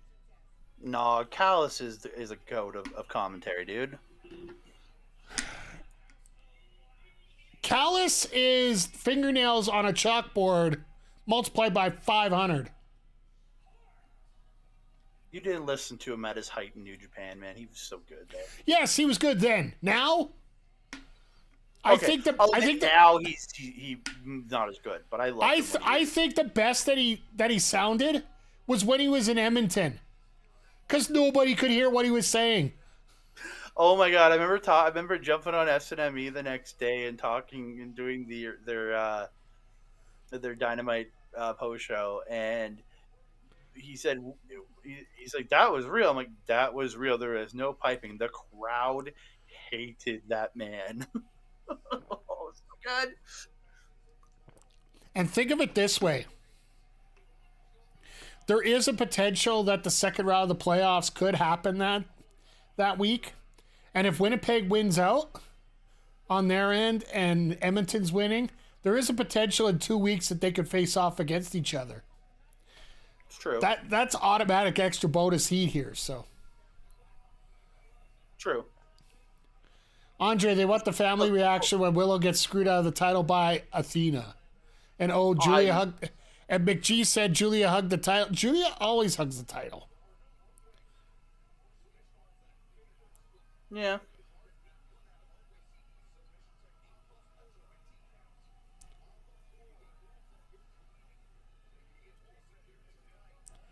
Okay, so there's no rope breaks tonight.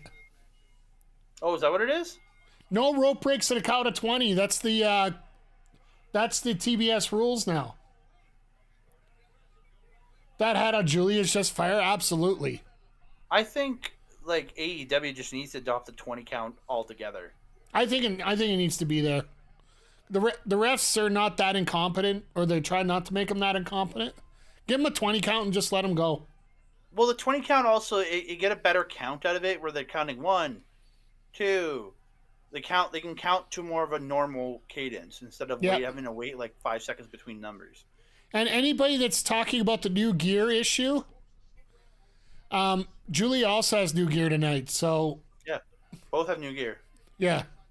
I love Willow's, the color of Willow's. Oh my god, ow. Okay, that's gotta suck. Yeah, what the hell? And McG, I am no different than the Good Brothers. I am a magic killer. Can my prediction be no contest? Yeah, I know, Andre. I'm full of them tonight. Can my prediction the funny thing is, though, I associate that move with Saya Kamatani and Utami Hayashishita now more than I do the Good Brothers. Unfortunately, I don't watch as much of that as you, so... Well, we're not going to get it anymore because Utami left the company, but I used to see them. Man, all the points are going for Willow to win. Nobody has faith in Julia. So you degenerate gamblers, you know who you got to bet on, right? Oh, Monet. Oh, and Monet's got the WWE watching the show pose going on. Watch it from the side angle. Exactly. Because it looks so natural, right? Oh, yeah, no rope breaks, so she can do whatever she wants on the ropes. Yep. It's actually... Julia. I love the evolution of Julia, man. She's so good. Like, she's gotten so good. Like, who would have thought when the varsity guys got together that Julia Hart would be the most successful one of the bunch? Yeah, who would think that? Because you look at what Lexus King is up to. I think the biggest thing he's done lately is play Fallout 76, which he does on Twitch now. It's true. Lexus King WWE on Twitch, by the way, if you're looking for him. Is he playing right now? Don't go over there, but is he playing right now? No, he's not playing. He was playing this morning. Oh, okay. While I was setting things up. And you do think Julia's winning? Well, feel free to throw your... click on the little points icon at the bottom. And you can bet, your points on it. I thought you had to be subscribed. I thought you had to be subscribed for it. No, you don't have to be subscribed. Anybody can do it. You just got to be a follower, which I think everybody is here. So, and if you're not, please feel free to... button, Mel, you probably have like 300 points or something. You start with like 300, so...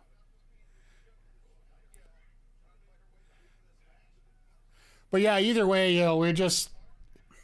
And what do you talk about watching AEW like that right now? Follow me anywhere. Oh. You idiot! Sorry, Big G. When you say that, that seems to be like, yeah. Oh, I love that he'll follow you. Follow me anywhere? Yeah, dude. Because like I know he'll follow Adam anywhere, but I know you too. I guess. Yeah, that was weird. Yeah, who is it? We are sheeple. We are sheeple. We are sheeple. We are sheeple. Big G, I haven't had a chance to top on the Discord. Anybody in the RTG Discord talking about it tonight?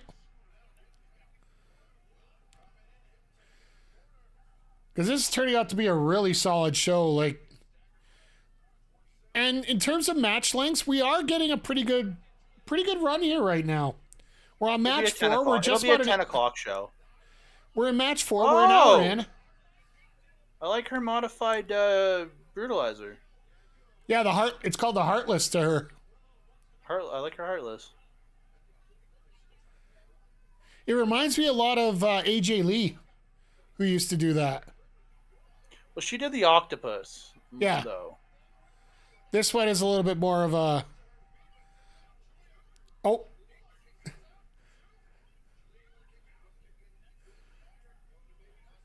It's pretty quiet. Most are WWE fans. Yeah, I know. Also, the fact it's tough when people have to pay $40 for it. But True. I'll honestly say this. Well, of course, I'm going to honestly say it because I don't tell a lie on here. It's AEW pay-per-views are probably some of the most reliable viewing that you could check out on Wrestling Today. Mm-hmm. That you know you're going to get a good match pretty much through the entire card.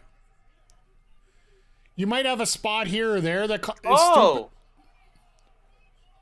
That's cool. All right, in the face. Oh, the straps are coming down.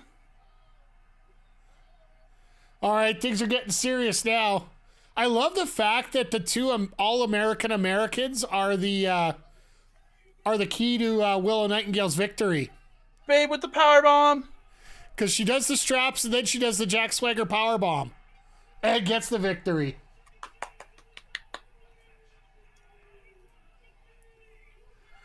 All right, everybody, we all get our points back. Exactly. There you go, folks. I only watch WWE and AEW So is it pay-per-views. Athena or Monet? Is it Athena or Monet? No, they've already announced that Monet's got next. It's going to be Willow Nightengale and Mercedes at Double or Nothing here. So be a good match. I hope. Yeah, should be. I just don't know if they're going to be able to pull off Mercedes finisher. What? Give the people what they want.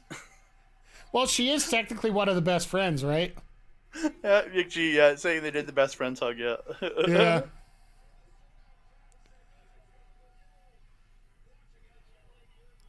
It's so funny because North American wrestling fans were so ingrained to expect this change, like this turn that automatically happens here all the time. Mm-hmm. And in AEW, they very rarely do these changes.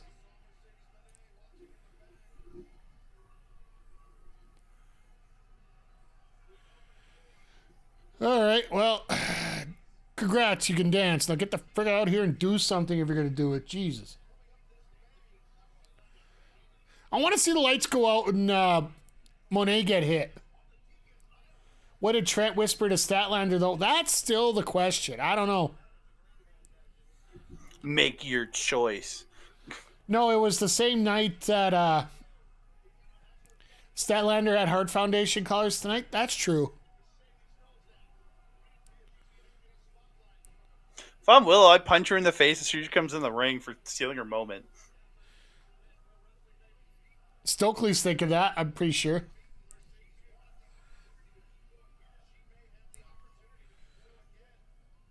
The one thing about AEW is the fact they don't let celebrations breathe enough. So this makes sense. Double or nothing. There's a Double or Nothing graphic.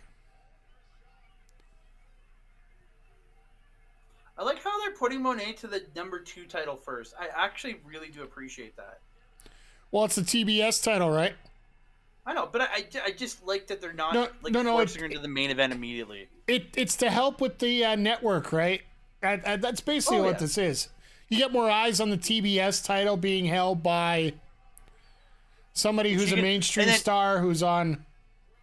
Yeah, and she can attend events wearing this TBS on it. Because I guarantee she's back for whatever the next Mandalorian thing is. And yeah, I was gonna say she'll go to the Mandalorian. Anything like premieres for that. And, yeah.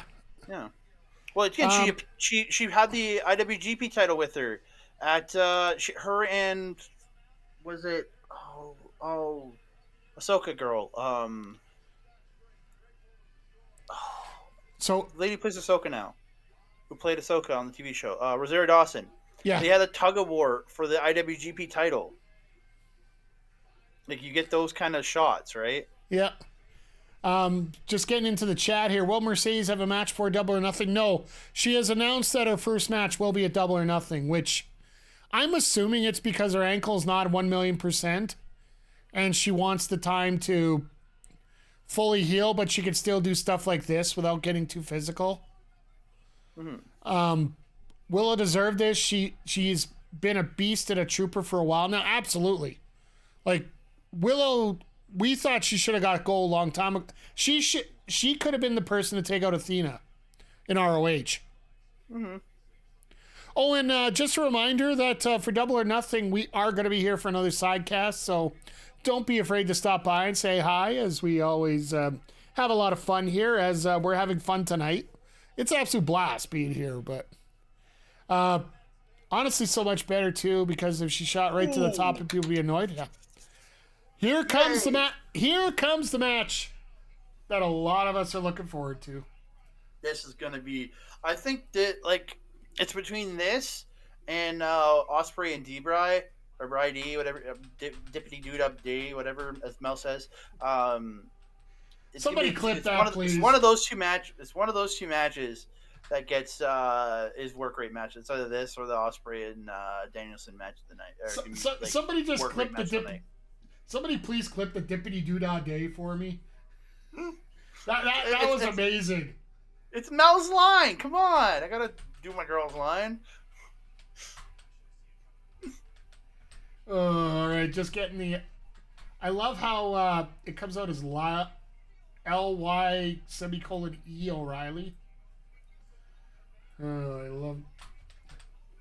I need to get. I'm so happy O'Reilly's back too.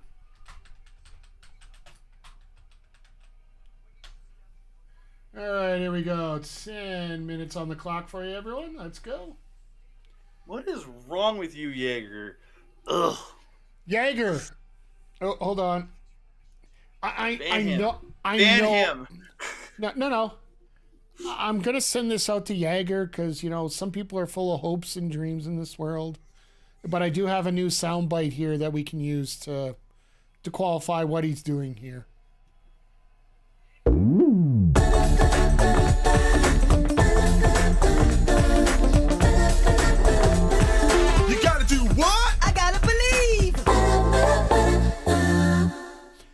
Shout out to Parappa the Rapper for you, Jaeger. You keep on believing.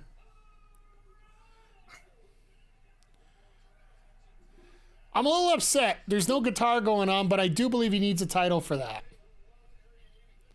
Does Kyle do the air guitar without the title, or does he have to have a title to do it?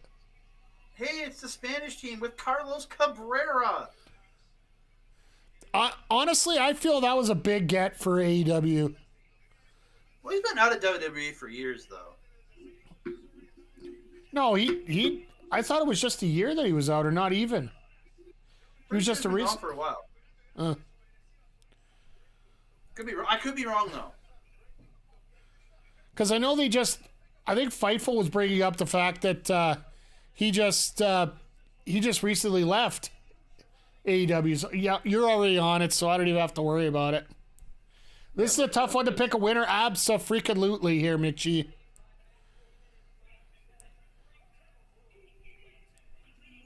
Because, yeah, you got... Well, it is 3-on-1 technically right now, but... February 17th, 2022, he was released. Oh, so about 2 years now, then. Yeah. I still think it's a hell of a get. Well, they said after nearly 30 years of working for the company. So he probably just wanted some time off more than anything. Plus, he got released in the middle of a pandemic. He was also let go alongside his partner, Hugo Savinovich. How old is Hugo? Oh, no. That's the thing. Hugo was let go in 2011. Sorry. Okay, that's really weird. Yeah, because Hugo would have been in his 70s by now. Hugo's only 65. When he got released? No, he's 65 now. Oh, okay. And Carlos is 64. Roderick mocked O'Reilly with the air guitar with the... I missed that. Makes sense. Oh, God. Winnipeg just went off? This is not good.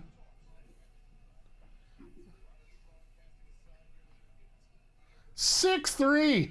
My goodness. All right, Colorado, you're going to get an avalanche of bending over and coughing, really. Okay, so question. I don't watch AEW regularly, so I don't know what's going on, but isn't Adam Cole a thing? Oh, last September, Adam Cole broke his ankle running down to the ring and jumping off the ramp onto the floor in a match between MJF and Samoa Joe. They did run out a storyline with him being a quote-unquote devil to MJF and set up that rivalry at Full Gear at, we can confidently say, the worst main event in AEW history.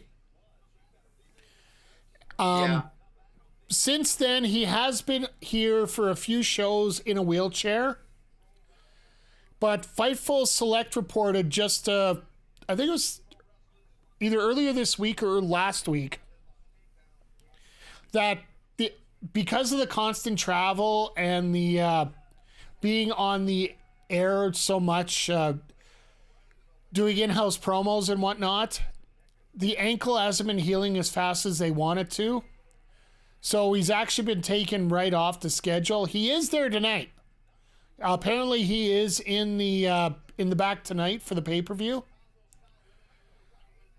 And he is actually the leader of this Undisputed Kingdom faction. When Honestly, he comes back, I think you can survive with Roddy running the faction for a while. Doing good. And anytime Cole needs to do something, he can do it remotely. That's and true. right now, Cole can focus on the podcast that he's doing with Evil Uno right now too.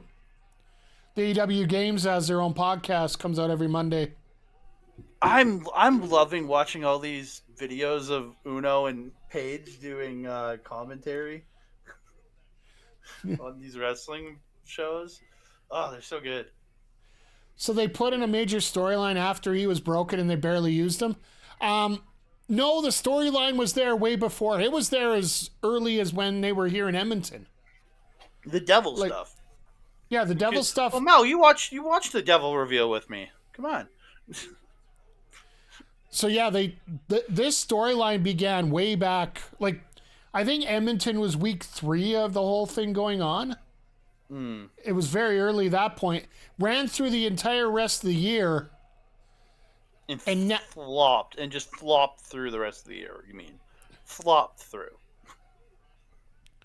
And then once that happened, once MJF lost the title to Joe, they sort of put both of them on the back burner because they want to put both of them back into the spotlight once they come back, right? And here's a hint as to when he possibly could come back. Forbidden Door is scheduled for the Nassau County Coliseum, which is MJF or MJF's. Yeah, for MJF. It could very well be for both. So the gist of it, glorious chaos. Yes, I think that's the best way to sum it up. Chaos. And once again, like I said, and we were talking about it earlier. Having the drama that they had, it set them back a year. And Tony Khan did not know how to pivot booking. I think he's done a better job now. He's doing a better job now than what he did before. But to get yourself out of a hole, you do have to. It's not going to happen just in 1 week. I'm learning that. Digging. You have to dig upwards on a slight hill. That's the best way to put it. And I'm learning this very well on my WWE 2K24 GM mode right now. Because I'm getting guys leaving left, right, and center because they're not happy with the job I'm doing for them. That and the fact I won't pay them $100,000 to stay. Well, do better. Pay them $100,000. I only have 102. Well, that's why you suck, because you're not making enough money. I'm making enough to cover it. I have more money than anybody else right now, so just got to put jobbers at the top. As much as I like AEW and TK, he's learning on the job and should hire someone to help. Oh no, Andre's rude once in a while. I get that. He's also truthful. Mel, you know me. I'm rude, and I'm truthfully rude. And the funny thing is, we've always been like this. Like I said, in 7 months, it's going to be 10 years for us doing this. Mm-hmm. Working together for 10 months come January. 10 years. 10 year. What did I say month? In 7 months, it'll be 10 years. Yeah, at the beginning of January, we opened up Edmonton SPN. I will still remember the first... and by the way, it was Behind the Wrestlers' Lives was the first ever podcast on there. Oh, was it? And I will never forget it because the first question ever asked on our new channel was the one question you never ask a wrestler. What's that? Guess. I don't know. What's your real name? Bingo. Yeah, I sucked. I sucked at my job back then. I'm still not good at it, but Oh no. Well, you're a lot better now. Just it was so funny. I still remember that when you interviewed Chris Parrish. that was in my dining room of my mom's house. Yeah, it was great. Yeah. But yeah, I do have some plans planned for 2025 as we celebrate 10 years. AKA, I do have an archive of footage that I do need to get out. Lots of me, right? No. Well, there's lots of us. Yeah. But yeah, it's going to be fun. And I like matches like this with Roddy and Kyle here. You could draw out a story a lot easier for people. Mm-hmm. By the way, folks, if you haven't done it already, click on the YouTube link there and subscribe to Andre and Melball's Wrestling Talk. They are really on a high when it comes to the number of subscribers they've been getting lately. I know I've been watching because I've been for all our videos. I make sure in the last 2 minutes when they're giving out the description, I always have a link in there to their channel so you can check it out right away. Right, so. Anyone else enjoyed the lack of piped-in cheers or boos? Yep. Well, let me fix that for you, McGee. Man, the backbreakers are great, man. Piped in cheers and booze. Is that better for you, McGee? You know, I got to get you back down to earth. You can't enjoy things too much these days. But yeah, in terms of, the crowd's just enjoying it tonight, I think. And for a lot of people don't know, this was actually supposed to be the venue for Revolution this year.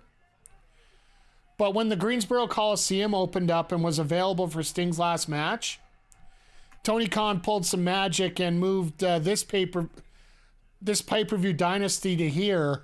And, oh God, another backbreaker that's just amazing. Moved Revolution to the Greensboro Coliseum and then got Dynasty moved here. So originally this was supposed to be our March pay-per-view here. So yeah, it would have been interesting. But again, Sting's last match made sense to be in Greensboro. Oh, absolutely. I'm just glad he was able to pivot the way he did. Yeah, O'Reilly. Khan's not a pivoter. Oh, well, he's learning. And McGee is right on it. The strikes that Kyle puts in, and look at the exchanges between these two. Well, it's his again. He's this kickboxing and Muay Thai background.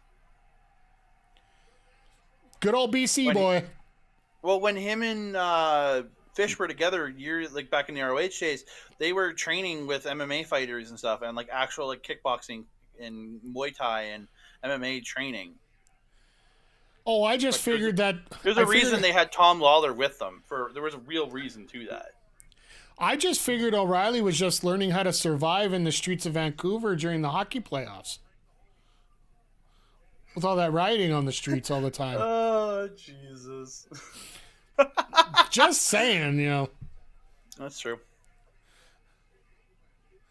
Just like it's going to be in about 2 weeks when Vancouver plays Edmonton in the next round. Yep. I would laugh so hard if Nashville beat them in the first round. Who, Edmonton? That'd be great. No, Vancouver. It's Vancouver-Nashville in the first round, and it's supposed to be not a cakewalk, but definitely not a hard round.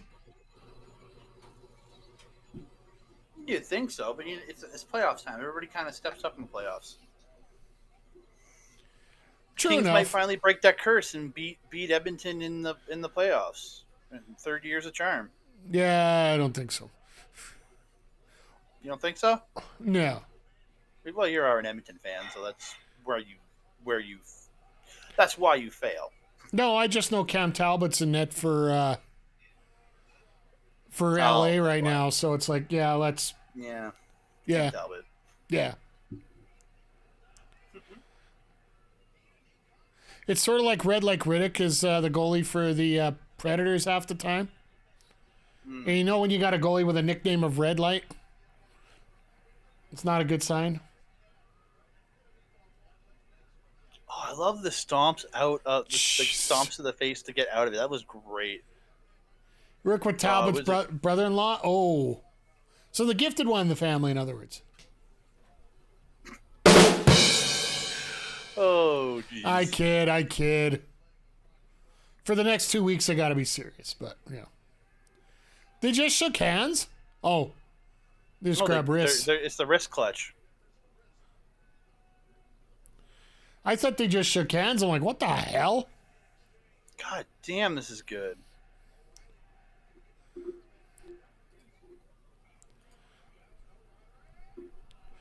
This is what I absolutely love. It's just, there's no BS. It's just good wrestling.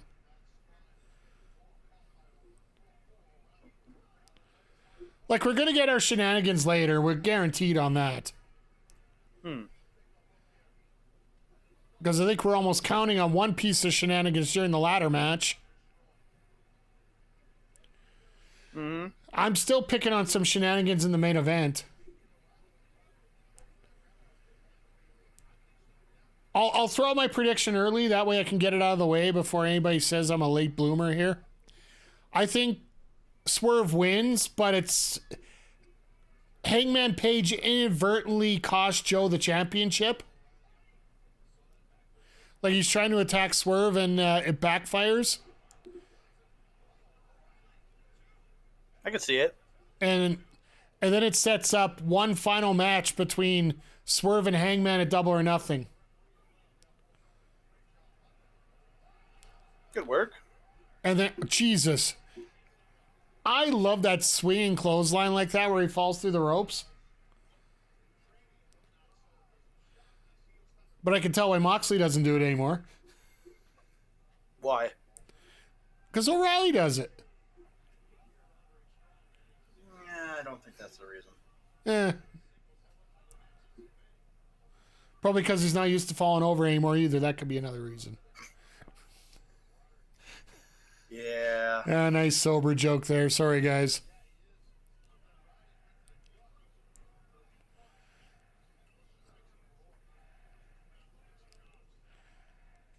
But yeah, this match is absolute fire. Oh!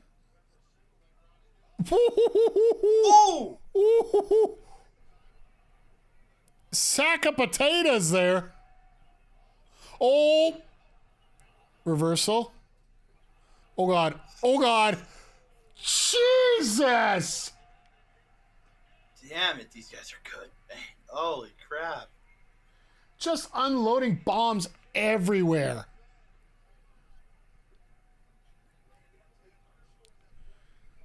And just literal clutch shots here, there, and everywhere.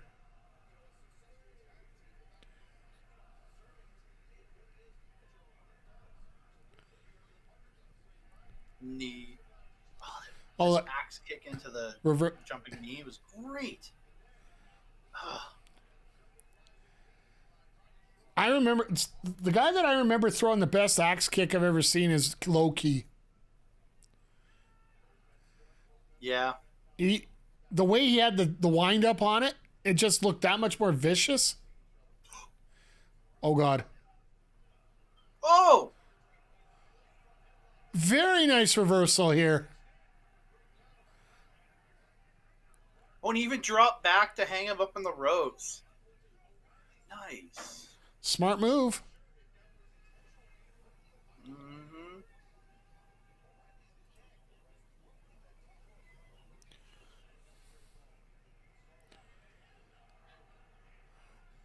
And he landed square on that shoulder just because he got hooked on that rope on the side. Mm-hmm.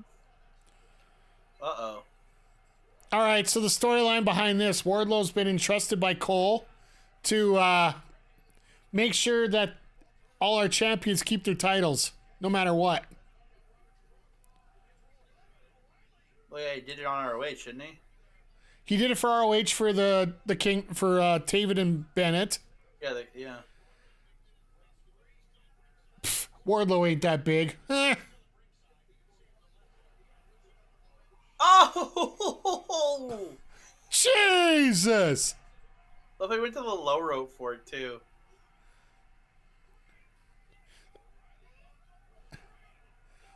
Wow. Wardlow was just about to sneak in the ring there.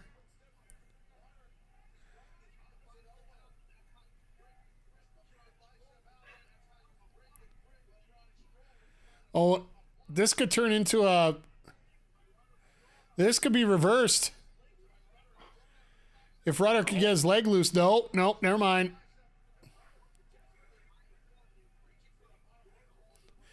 And Kyle's absolutely exhausted in there. This is a match. Dude, it's 5-7 in the Avs Jets game. That doesn't surprise me. Defense optional, 5 minutes to go. I wonder how Game Time Art's doing right now. He's the consummate Winnipeg fan around here. Just probably having an aneurysm. Either celebrating or having an aneurysm. Heartache! Jesus. What a match. That was awesome. You guys can have my 50 points.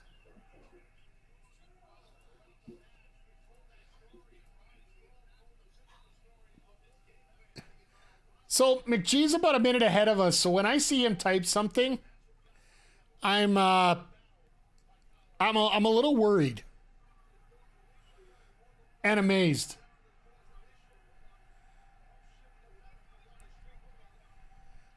Mr. Cole made it out tonight.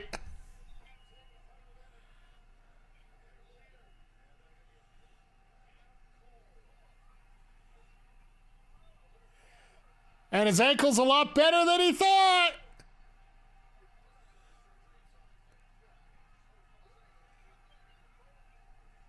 So you troll the internet, man. Watch Cole. Watch Cole.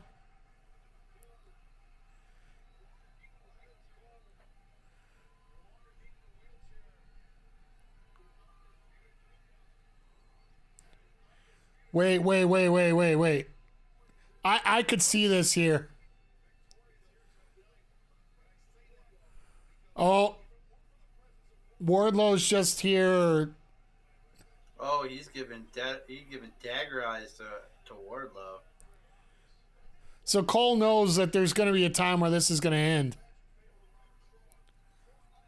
So Mel, to answer your question, I don't know if he's ready to go yet, but at least he's walking now, so...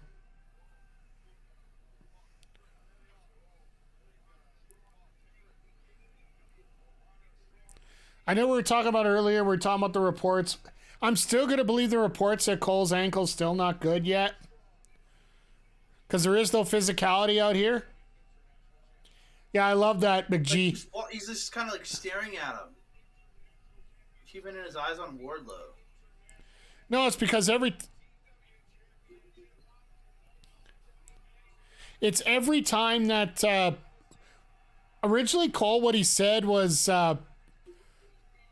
Cole said Wardlow's got to go get the world title and give it to him. He's going to give it to him, yeah. All right, folks, if anybody needs to go to the bathroom, get some snacks, get some... basically have anything else better to do right now, the next 10 minutes might be where you want to be at. With all due respect, leave the tab open, but yeah. Because, yeah, we got Hook and Jericho.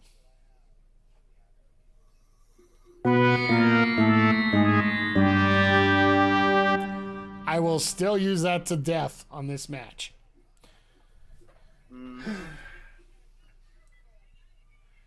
All right, let me get the prediction up just because this one could go either way. Really? Even though none of us want to see it. Ha! My dog needs to pee. Alright, you go get your dog to pee here and...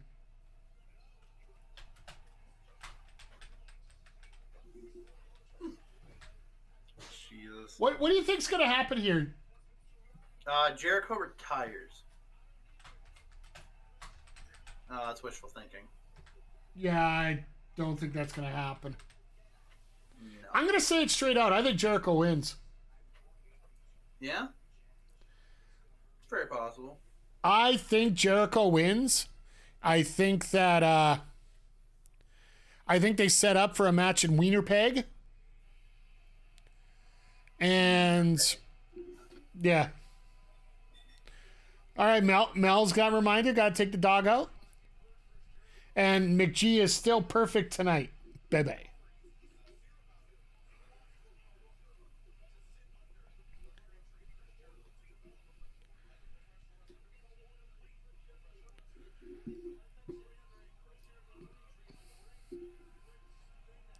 Jericho should be coming out the heel entrance just because of the music he plays now. Everybody wants to everybody wants to hear Judas, and he ain't letting me hear Judas. Trying to win the 24th different pro wrestling title. Okay, I'll give you that for the record, but still.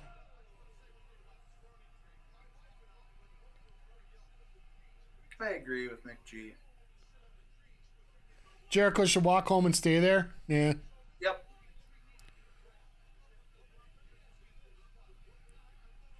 You hear everybody in the crowd singing Judas anyway?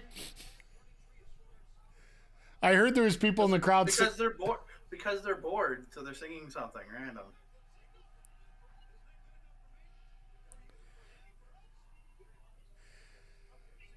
All right, I'll be back in a moment here. I got to run to the washroom and, get... I think I might need a beer to handle this one, so I'll be right back. It's going to be funny. I'm going to go up to grab my... I think I'm going to go grab my supper in a couple minutes here. All right, I'll be quick. No, don't rush. Don't rush. Yeah, mine's just chicken Caesar salad. It's all good. Well, ladies and gentlemen, I don't know here. I feel bad for Hook because, he has to, again, I'm all for Jericho wanting to continue his career, but it's like, dude, I think you just need to go home. I don't think he needs to retire, but he needs to go away for a while. He hasn't had a significant time off in a while.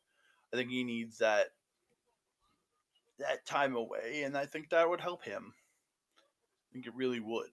Oh, the Hook signal. The Hook signal on the mat.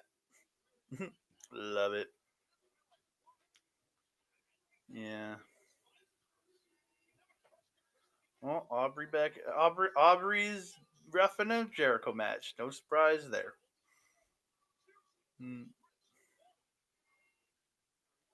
It's his referee.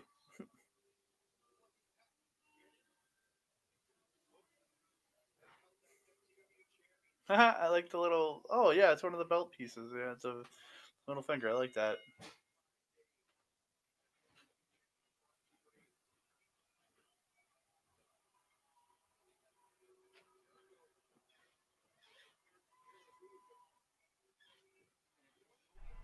All right. Damn it, I thought it was over. No, not yet. We're not that lucky. And just they're for the record... They're going to have at least a few minutes here. So just for the record, so nobody thinks that I'm bluffing here, I didn't go beer, but I went close. We got the Strongbow apple cider going on tonight. I'm going to need something strong to help me through this match. It's true. All right, I'll be right back. All right. You can tell this is an absolute bathroom break of a match here when both guys have to go out and get it, so... And I'm truly thankful for having Andre here tonight. He is absolutely such a great guy here. And I'm grateful for each and every one of you. Tonight, the numbers have gone up dramatically compared to what we normally have here. And I'm glad we could be a piece of delightful, relaxing entertainment as we're watching a pay-per-view. If you like what you see here, please feel free to drop us a follow if you're new here. And if you want to check us out more, we are here every Wednesday and Saturday for Dynamite and Collision. With the exception of May 8th, because I will be at AEW Collision here in Edmonton.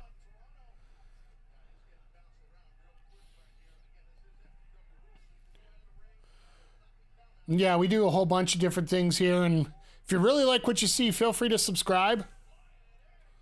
That was bad camera angle. I am so glad everybody pieced out for a little bit here, because this match is absolutely...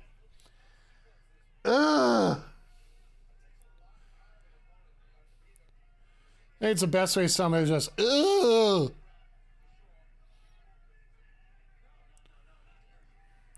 Oh, and speaking of subs, if we end up getting eventually to 30 subs at one time, I will order a case of Woo Energy out of the States. We will get it up here and we will taste test it.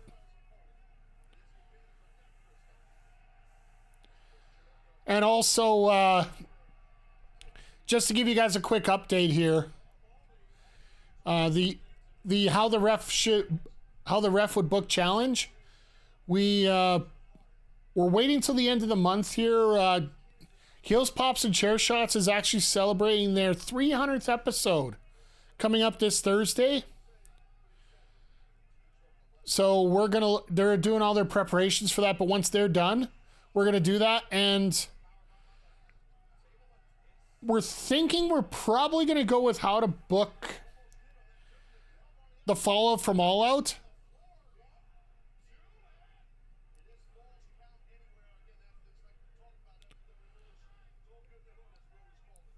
We'll have to discuss it amongst the three of us here who are going to be doing it. So I've been pausing back and forth between doing the Cody storyline or doing the Fallout from All Out storyline.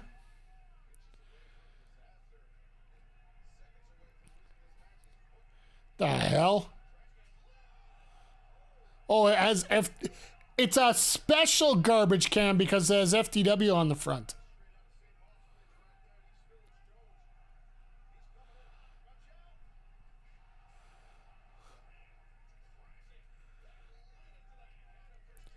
Jericho's getting beaten up too much. He's going to win.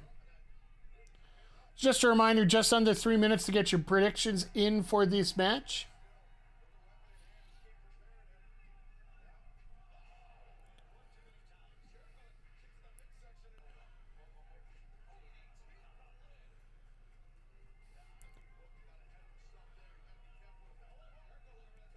You notice how Aubrey's right in position for that cover when Jericho's there?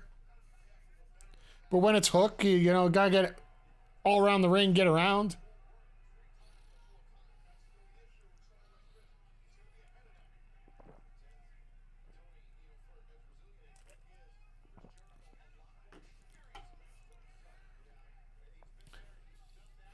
Why does somebody have a Brad Bradford sign up at ringside?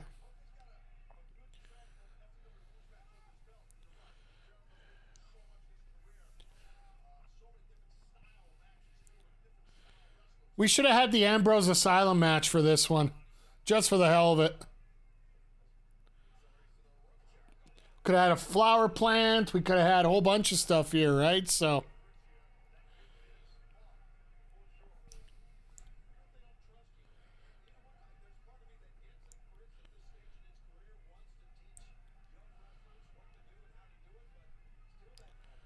Like, I'm never going to fault any wrestler for doing work because, you know,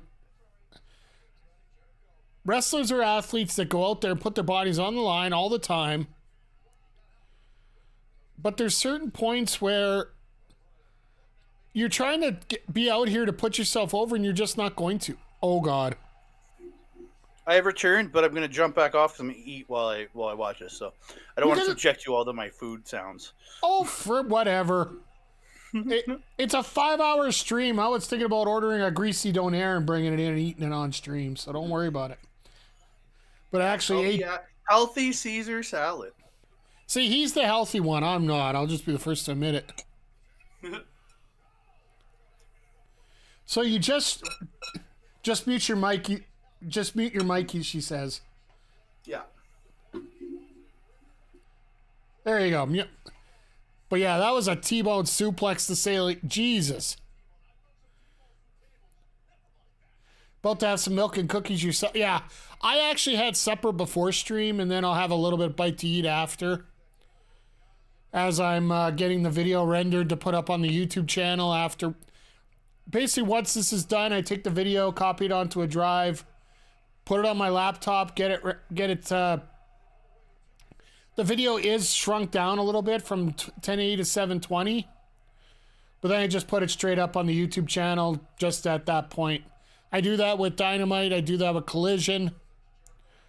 I could actually start getting it work during the breaks that I have before 2K24. I still can't believe we're 3/5 of the way done now already in 2K24. I also can't believe that we're end up getting we're getting Survivor Series as our 4th pay-per-view instead of Royal Rumble going into Mania.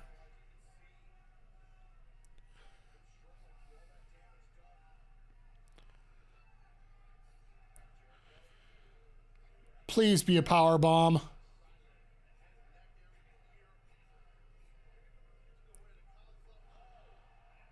Okay. That Rana was actually pretty good. Yeah, I'll give him credit where credit's due. He does put some work in, but at least it wasn't a line salt that got missed by 15 feet.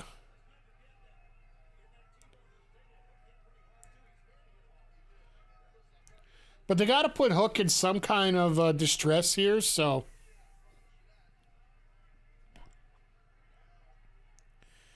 Kendo stick in the garbage can.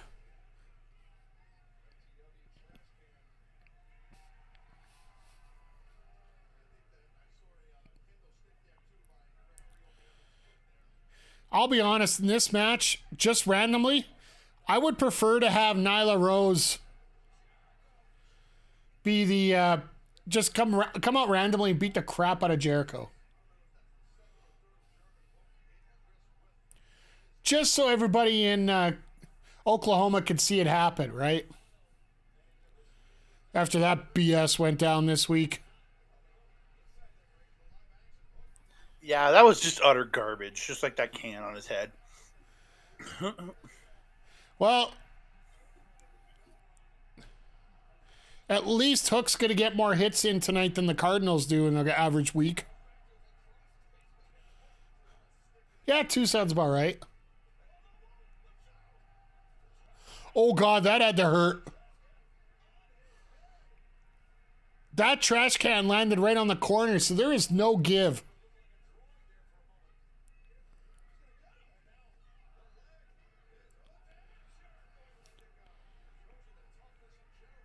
You can tell how long the bathroom lines are by the length of this match, right?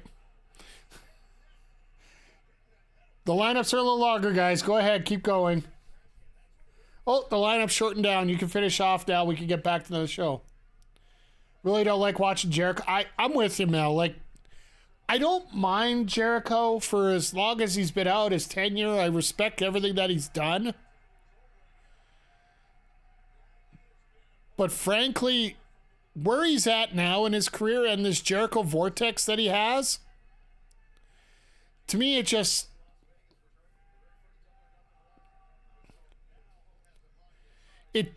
does not, it just doesn't feel good to watch him anymore. Like when your song gets over more than you do in a typical match, oh God, this is going to be rough. I said it when you were gone. I think the guy needs to go away for a while. Yeah, I don't think he's taken a significant break at all in AEW. The longer he sticks around, the more he hurts his legs. Like, but gee, you're bang on all that. He needs to be a guy who pops in like a couple times a year for a month or two at a time, and that's it. I honestly feel his last day will be a week from Monday, or a week from Wednesday, sorry. I think he gets his last spot in Winnipeg, and that's it. Because there is a possibility that when Jericho gets to Edmonton, he could get booed out of the building. He could volunteer it if he puts a Jets jersey on, but I digress. We'd have Gay Time Art cheering for him and everybody else booing him.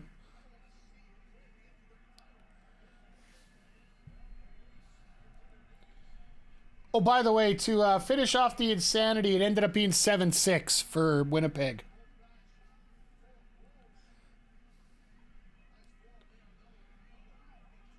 So all 3 games, the only one that was a blowout was the Rangers beating the Capitals today, which honestly, a farm team could probably beat the Capitals at this point.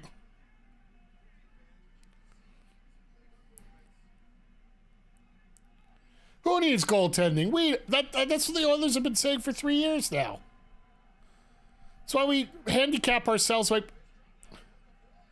fist drop by Jericho. And Jericho puts Hook through the table here.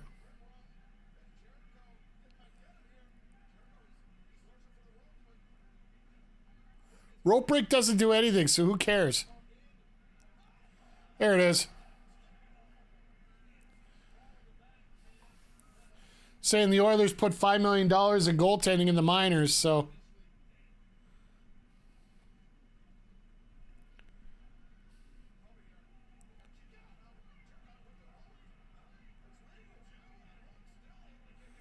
Aubrey forgot it was legal.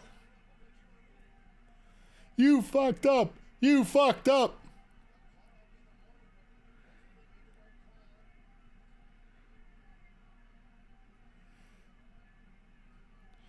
Aubrey. That was horrible. Yep. That was all Jericho's fault. Yep. Oh, this is just, ugh.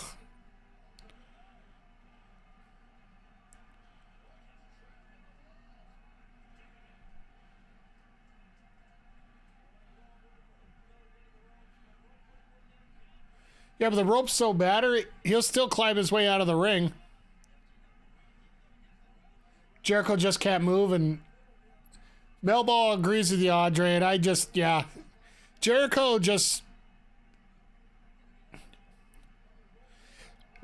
is everything we were scared of what was going to happen with Sting. Literally, this was our worst fears of Sting. Except Sting decided, no, I'm actually going to be a good wrestler.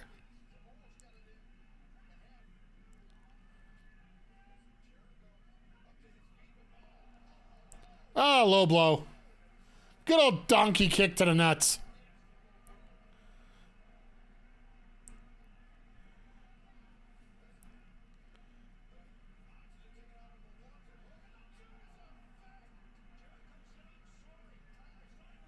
I'm sorry, I love you.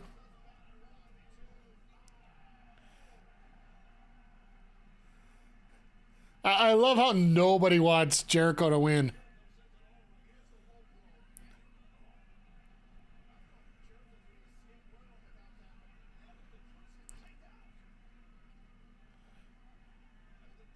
So he's going to go for a second one, miss it, end up in the Red Rob, and that'll be it. Oh, God. No, he hit twice.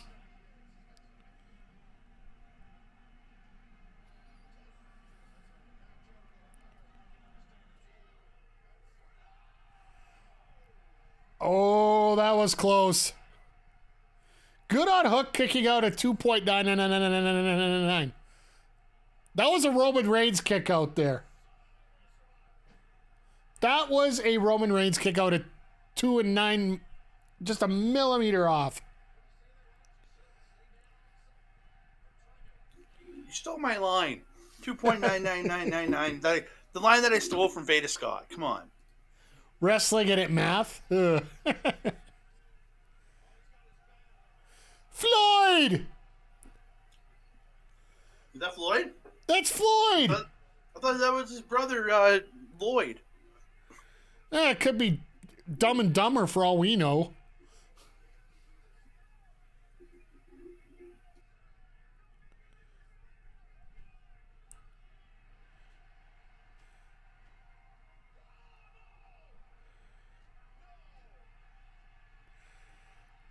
Oh, I think we were wrong.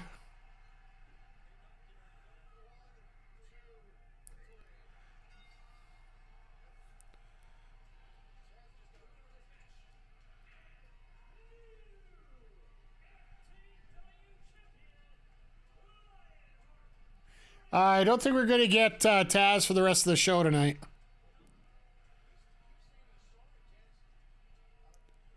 This was stupid and pointless. So is he still the Ocho? No, this is the Nino. Jimmy Ross is in the building, supposedly, so. Jimmy Ross? Yeah. And Melo's right. He's trying to be Momo Watanabe. You're right. No, JR called the opening match, so he's not going to call this one. Did he? Yeah, he called the Continental Classic match. Hmm.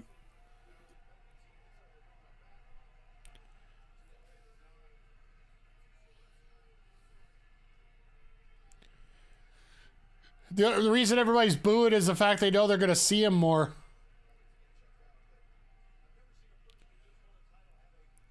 This absolutely killed the crowd.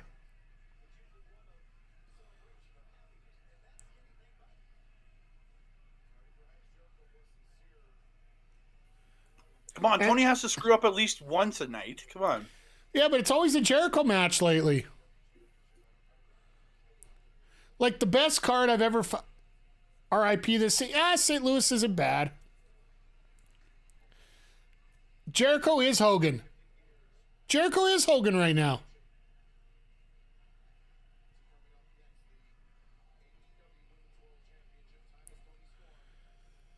And then we're going from there to Storm and Thunder Rosa, so at least that'll get the crowd up a little bit, maybe. Yeah, but you killed the crowd for the women. That's the shitty part. Well, at least Toni Storm has a way of bringing the crowd back up again. Thunder Rosa, not as much, but... So, unfortunately, whoever put the 100 points on Hook, you're losing your points.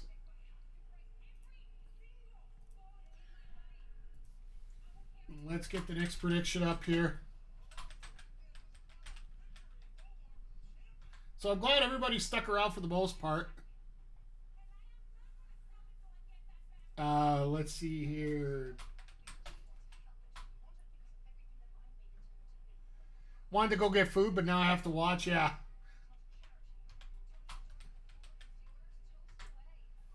You should have got food during the Hook match.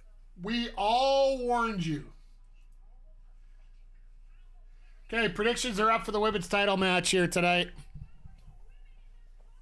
For the AEW Women's Championship match tonight. Sorry, let me correct myself.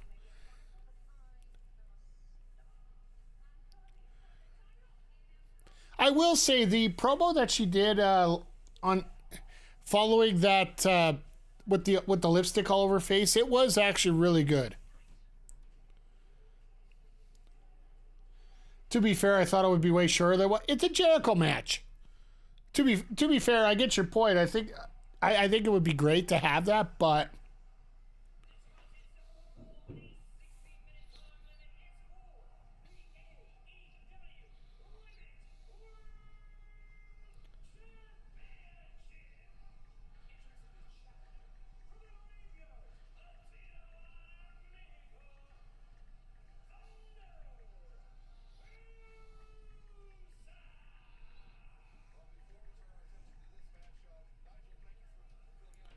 oh, so Nigel McGuinness we get now.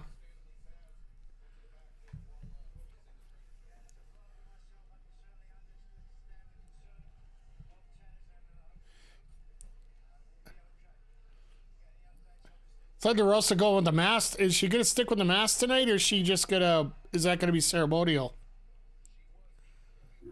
I think it's ceremonial. Because I know she was talking about... Is she not? Maybe if she doesn't have her face painted, it might be the mask. Yeah, because the whole thing started when Storm came out and actually wiped out the face paint off of Thunder Rosa one time. So, and that's where all the lipstick came in and that promo came in. But Toni wearing all white tonight instead of all black. Mariah May! Mariah May is here. Yay! I know. Honestly, Mariah May has done a hell of a job since coming into AEW. Mm-hmm. I agree. Like, every match she's been in, like, she's totally impressed. Oh, it's pink. It's not black.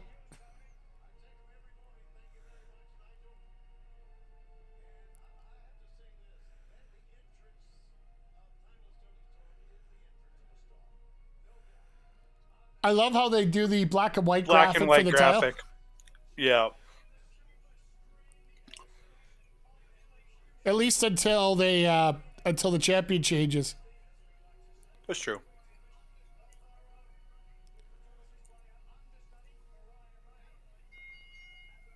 All right, here we go. Yeah, she's wearing the mask. Yeah. Oh, Toni's got got white makeup all over her face. Yeah, she looks like she's done the mime thing for this.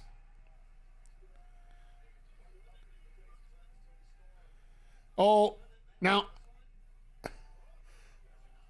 No, she's just going to be Thunder Rosa. No face paint, so it's all serious tonight. Mm-hmm. Good. Hockey fight. Cat fight! No, he said hockey fight, man. Come on. Yeah, I know. He's trying not to be sexist here.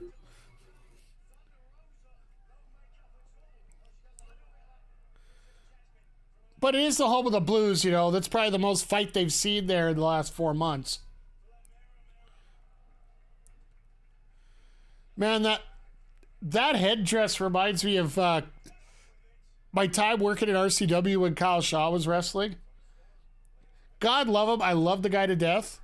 But all his feathers all over the ring. Every time he wrestled. Every single time. Every single time.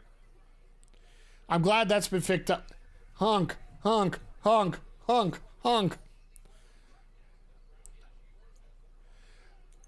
But honestly, Kyle getting involved now with the wrestling scene here in Edmonton, he's done an absolutely great job this year. I want to give him a special shout out. From the kid that replaced me on as ring announcer in Red Deer to what he is today, I'm so impressed by that kid. Like, I remember when we go to do Red Deer shows for CW, he started just coming in and like he did what I did. Anyway, you did what I did. You started I started volunteering with them to get involved, right? That's when he just started showing up early and saying, "Hey, can I help?" He would help with ring crew, then he'd help with me with sound stuff because I had Preston to run the music, but he'd help me with getting other stuff and making sure shit was lined up. You know what I mean? And on nights where I didn't have Preston, he would help me run the music while doing and ring announcing and everything. So yeah, like that's how he got into it was with me, and then he started working with Hawks. So yeah. And then just the positive attitude that he has too. No matter what happens, he's got such a positive attitude to things. Mm-hmm. Oh God, Luther. Oh, it's Luther Vandross. I was gonna say Luther's been beaten up so much lately.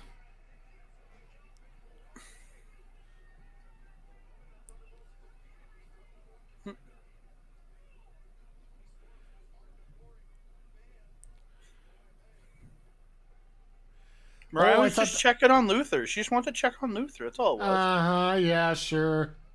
Mm-hmm. Mariah is a good person. We all know this. I wouldn't go that far. I know she likes to have I know she likes to have a good time, which has been shown numerous times all over the internet lately. But I do like the fact that she's getting back into Twitch again. Mariah's up on her Twitch again? She hinted that she's going to get back into it after the pay-per-view. Awesome. I have to start following it. Watching her get scared on some scary games is always a great time. I watched her for a bit when she was in Japan, but it was hard. It was weird to watch when she would stream because of just odd, weird times. But it's all about your off times, right? Mariah's comment about Tiffany Stratton was perfect. There's room for more than one blonde. Mariah May that's YouTube true. channel was fantastic. Absolutely. Like, it's a lot of Oh, it fun. is. I love wrestlers that can, just be themselves after a while.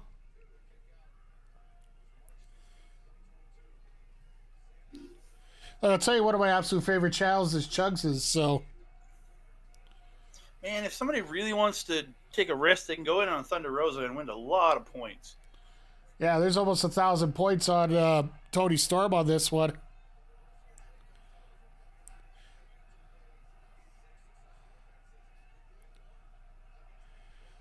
Because it's almost weird, like, are they trying to set up Deonna for the winner of this? Because Deonna's already been in the mix a little bit here, then all of a sudden Thunder Rosa comes back and things almost got shifted on the fly kind of thing. I'm sad that they went to Deonna so fast for the title. It was just like, I think that almost might be rushed. where he was trying to course correct, right? I think we might end up getting a 4-way at Double or Nothing. It's these two, Mariah and Deonna. Having Mariah in that match, that would spice things up a lot. Mm-hmm. The only thing, if I want to call it Rosa, Jack Perry, Deonna,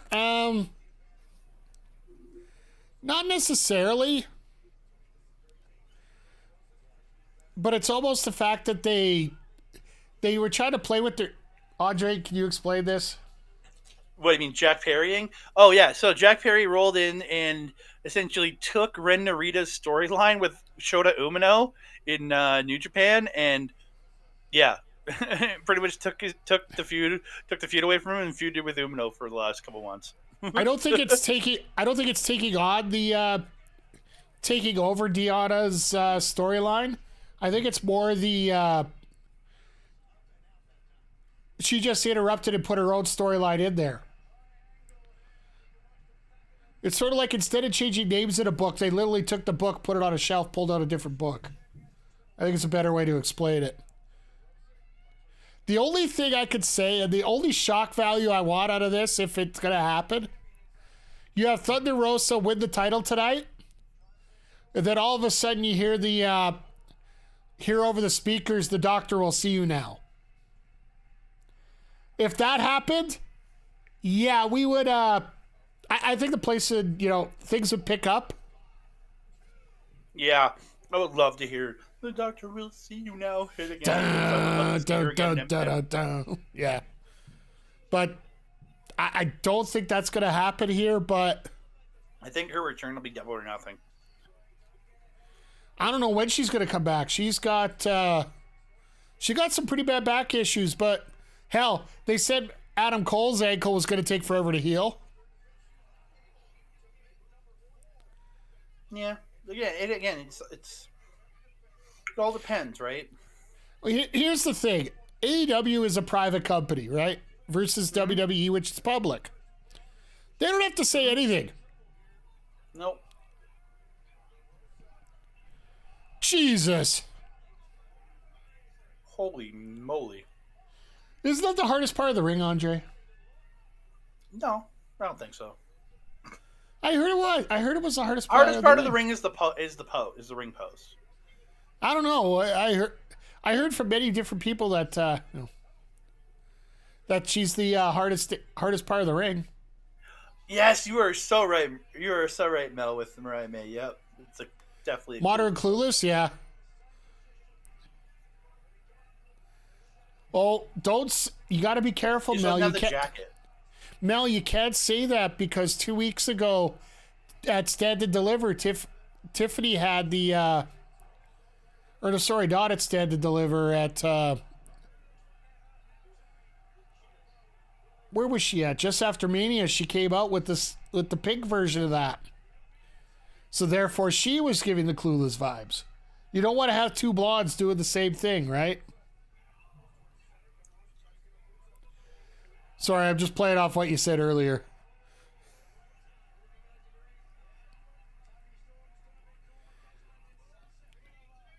X is going off on Jericho. Lots of Hogan.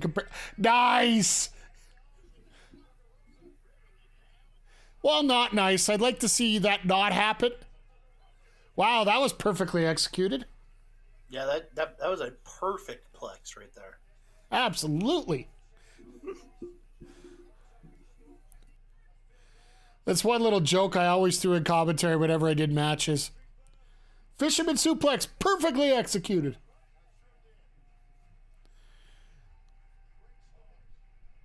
But yeah, I am just... Oh my God. I remember that, Mike. Oh. That roll through into the stomp? Yeah. Yeah, That stomp was right on the Francesco face. Akira style. Right in the jaw? Yeah, Francesco Akira style right there.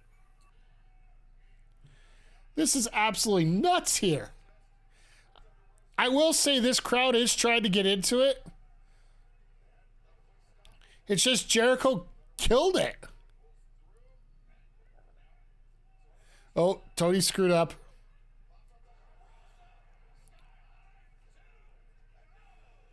Akira definitely better, though. I'll give you that. By a long margin, his was better.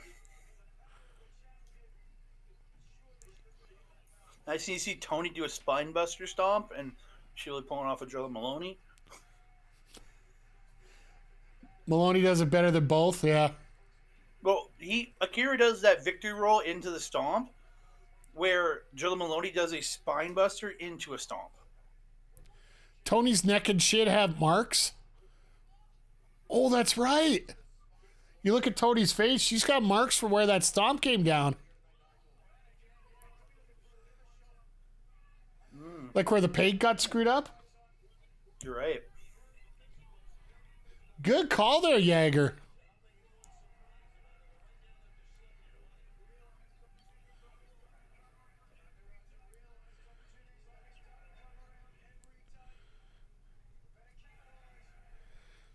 Now we're getting the last moments of the match where everything's just unloading here.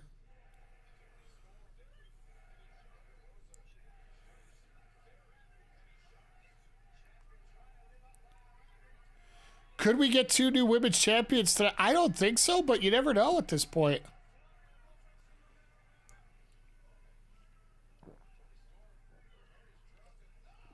Oh, God.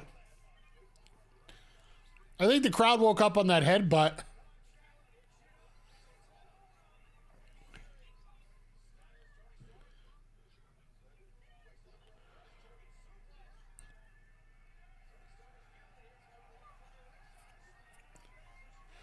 Oh, God. I'd be distracted by her, too, if I was the ref. Deonna! Touche. Yeah, I'd assume we're going to get Deonna showing up.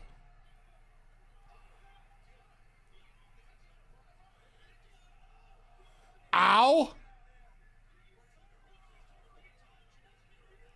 Holy sequin! Oh, Luther! Poor Luther! I'm just hoping Deonna doesn't have a wardrobe malfunction there. Yeah, I'm thinking that too. I'm like, there better be some pretty heavy tape at this point. Mm-hmm. Or just keep your head down like that so your hair's like that.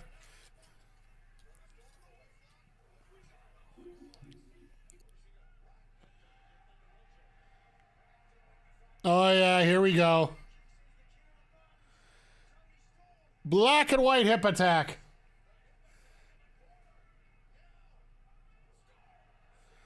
Now we got the shenanigans.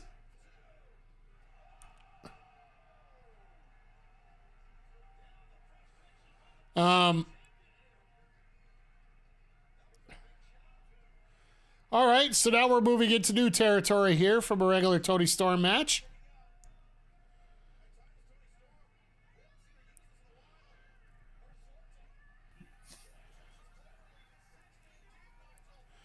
You don't beat somebody from Texas with a Texas cloverleaf, do you? Yes. Hopefully she does. It seems weird. Like, I think you would have to beat him with a sharpshooter instead. Or maybe a Scorpion Deathlock. Yeah, it's a Scorpion Deathlock. Come on, man. That's what. Yeah. See, technically, that's the OG name from Japan. So.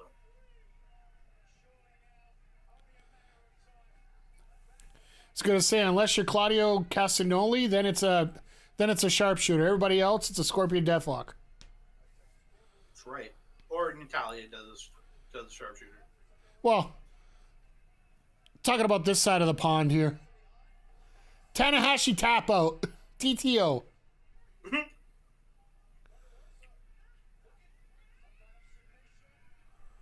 Oh my goodness.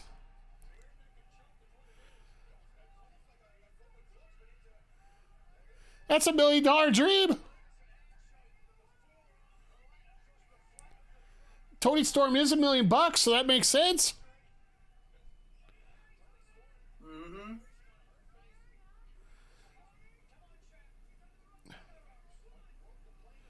Oh, here we go. Distraction spot coming.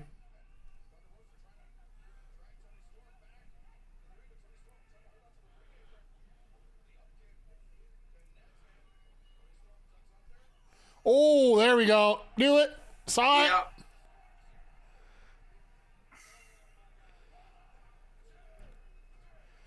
Good old-fashioned kicking the not nuts. Right in the box. There you go.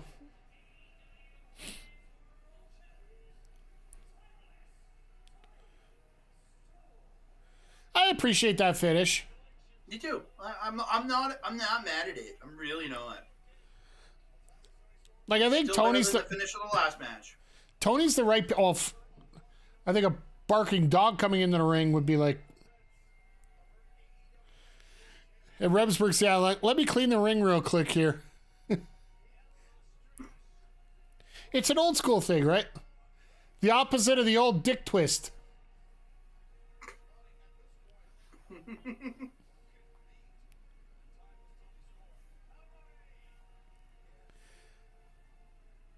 I thought Luther was knocked out there for a good while. He was. Until he got involved with Deanna, then Deanna dropped him again. Oh. I do hate that Toni Storm, or sorry, Thunder Rosa is just staring at her in the ring. All right. Everybody get your popcorn ready. You got a couple minutes, but this one is going to be an absolute banger. This is what I'm here for. Yeah. So after this, we got the ladder match, and then we got the Samoa Joe Swerve Strickland match. I really thought this was going to go second to last. I thought it'd be semi-main event too, but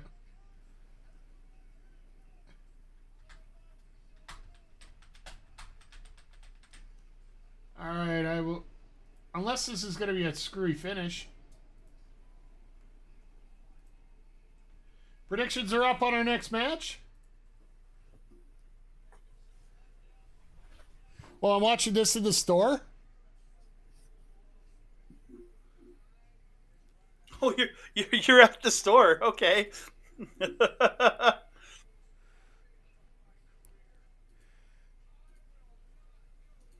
The joys of being at work, right? McGee's there.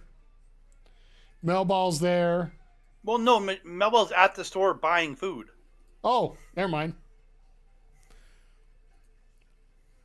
Yeah, I'm one of those guys that just can't order delivery to save my life.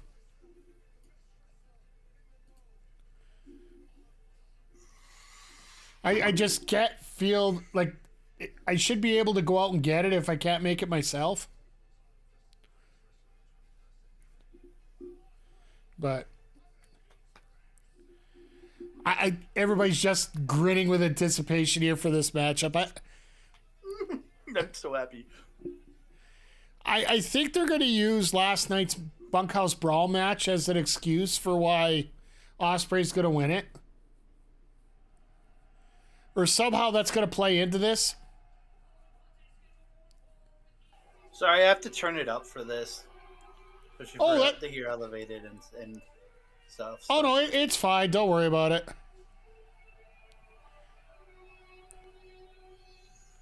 My volume's usually a little quiet on here, but at worst, what'll happen is if it gets flagged by anybody, I can just mute it later. But I know a lot of people on Twitch actually have the audio running. Hear me. Danielson versus O'Reilly after this.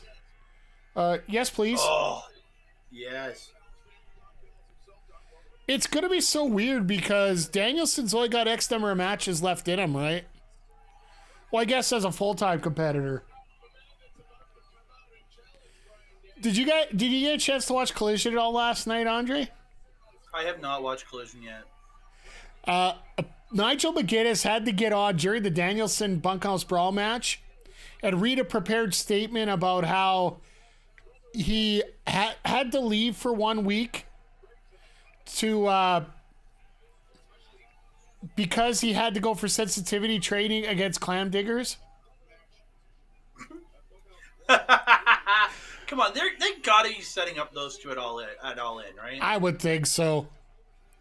It makes sense. And McGee's telling us here to get ready.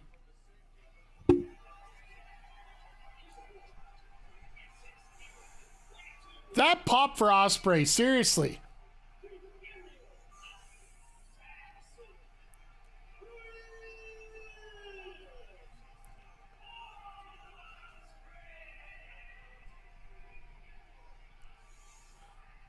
So I'm hearing from your audio to mine that I'm about 5 seconds behind, which I'm fine with.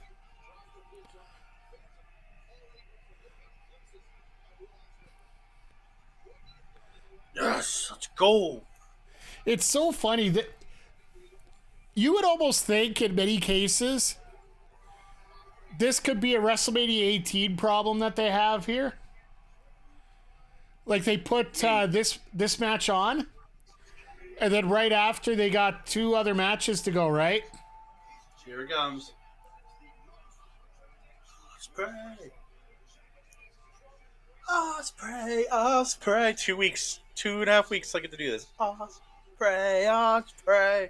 When you have this, I'm going to be swinging this towel around. I'm going to be so excited. Watch him not show up. Or 3.5 weeks, whatever it is. How many weeks is it until we go? 2.5. 2.5 weeks till we go. Oh. I'm in the chat. It's in Edmonton. Come find us. I'm in section 104. Well, there you go. I haven't got my ticket yet, to be perfectly honest. I'm waiting for a cheapie. Yeah, we're on. Me and Mel and our crew are on the drink rail in section 104. So come find me. Yeah, it's. I will not forget the towel this time, Mel.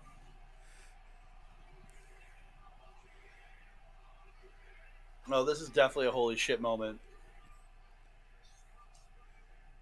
This crowd is definitely letting you know what they think about this.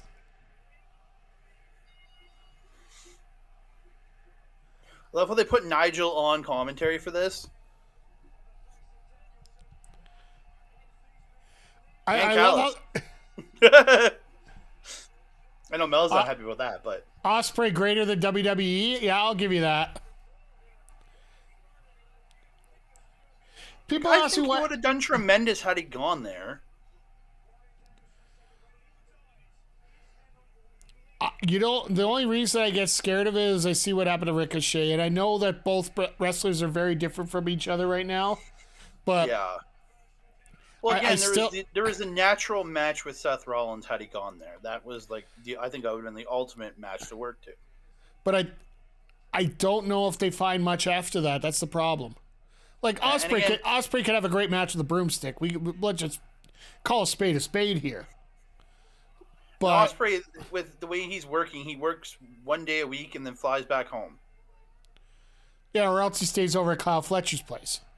Or like, yeah, well, or like he has, like if he's, again, he wouldn't have been gone home for, like he came in on Tuesday and then done the week and then he'll work till next Wednesday, then go home after, right? But WWE never would have allowed that. He would have had to live here. If Mina Shirakawa shows up, you see this crazy woman dancing with her, huh? I wish Mina would be at Edmonton, but I don't think so. If it was June, I would think maybe because they're setting up for Forbidden Door. Yeah, I could see it then. Yeah, for sure. But the WWE casuals will lose interest fast. That's the thing. Yeah, it's a different type of fan. It really is. Like there's that base set to just love any kind of match whatsoever put together. But a WWE style match and an AEW style match are very different. I like to roll out of the bow and arrow there.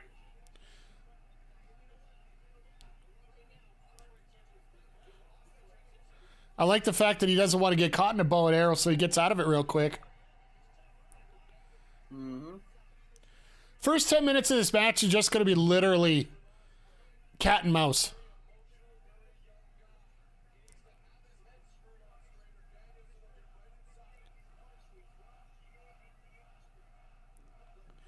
So we're going to have Bruv versus Yes.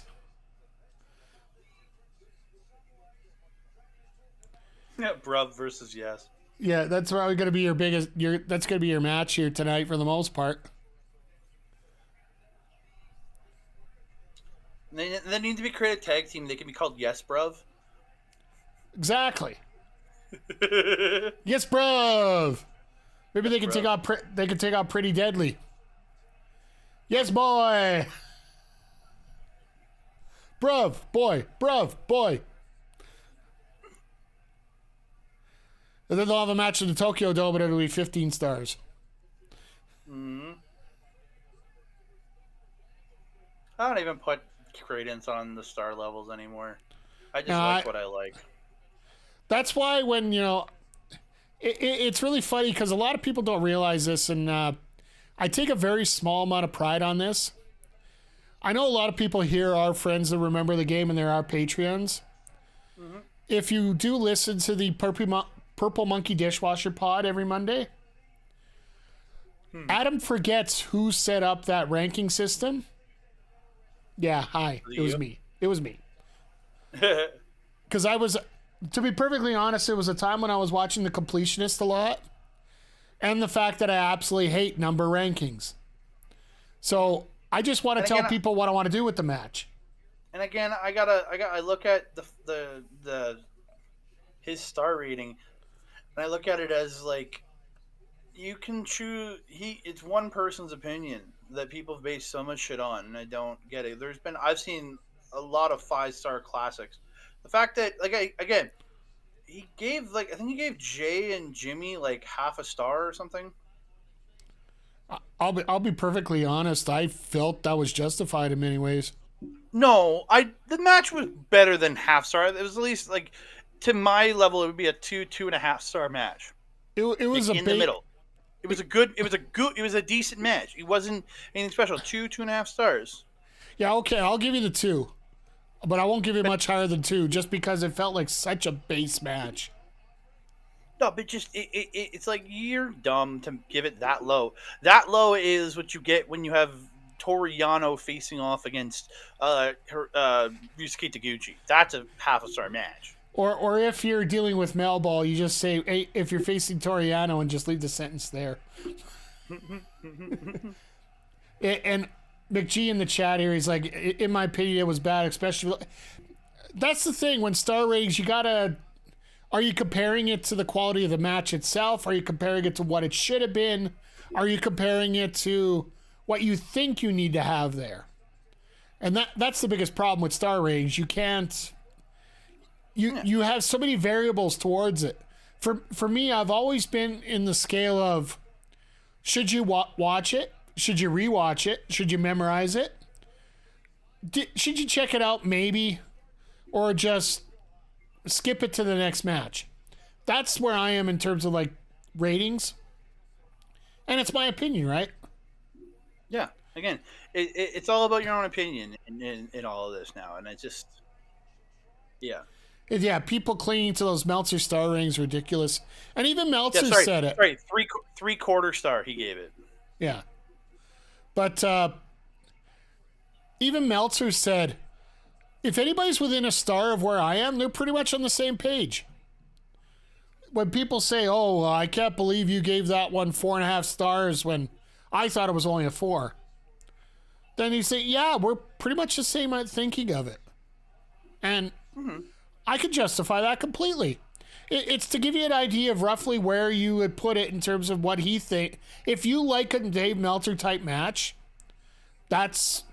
you follow that rating. But if you don't I've seen him give 4.5, 5-star matches to matches I thought were 2.5 to 3 star at best, in my opinion. Again, it's all about how you feel. So the crowd has decided to go to a Fire Callous chant.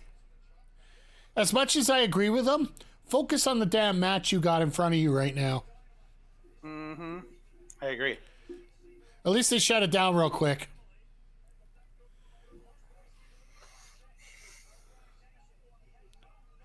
I love a good old cravat. I was about to say the cravat, the locked-in cravat is greater than the knees. Oh! Oh, God. Flip out was great. Jesus! I guess I'm a little further behind than you. I just saw that. Oh, okay. It's all good. I wanted to see Danielson flip out of that Hurricanrana. That would have popped. Yeah, but Danielson's not a flipper. You know what I mean? Like, no, he's not.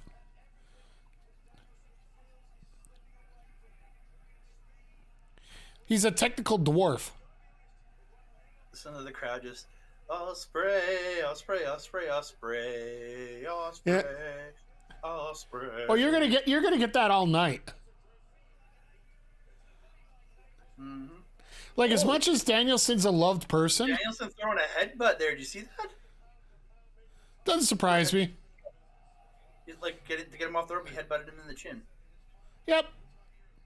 Billy go butt.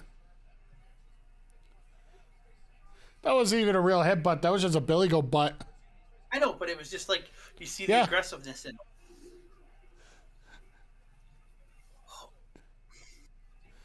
You ever have that problem when, like what Ospreay just had? You get hit, you look at the guy, you're like, oh, I'm fine. Then you're like, oh, no, I'm not. It takes a delayed second for the pain to kick in. Yeah. A couple times in my life, I'd say. Jesus. And the boot sends Danielson outside. All right, this is where the fun begins. And the aggressive plancha, as Chris Charlton would say.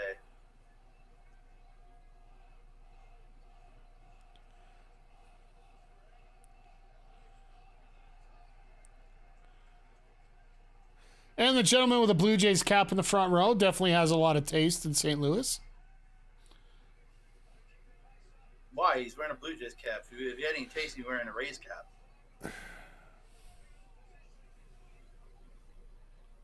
You idiot!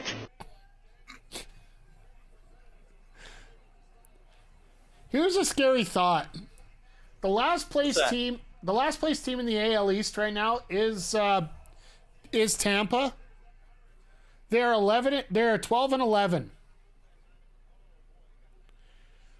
The Dodgers are 12-11, and they're leading their division. That's how dominant the AL East is right now. For those that follow baseball at all.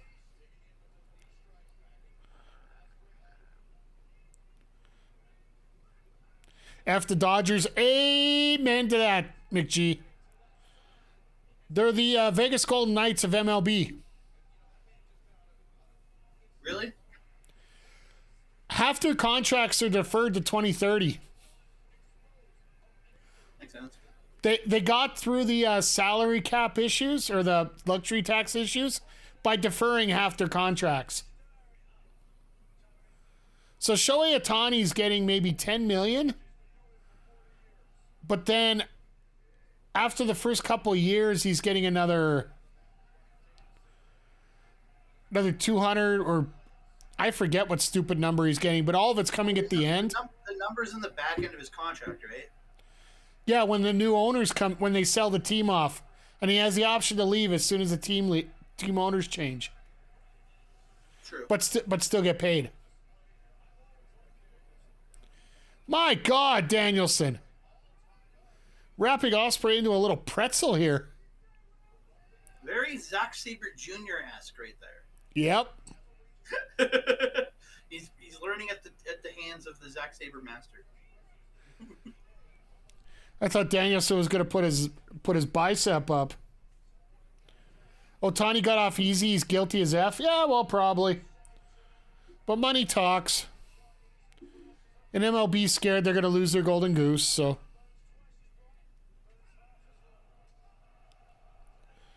They'll put the guy in like helping his interpreter got banned for gambling. Oh, yeah. And gambling losses, and how much was it, McG? Like 40 million or something like that? It was an absolute ridiculous number. Handspree tornado kick is awesome. Oh, God.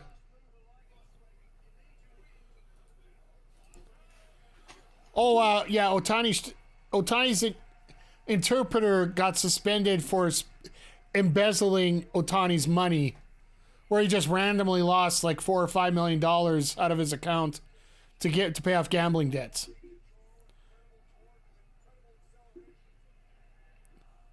Ah, Mr. Ed, you're listening while playing AFK Journey. I hope it's going well for you. What's the AFK Journey? It's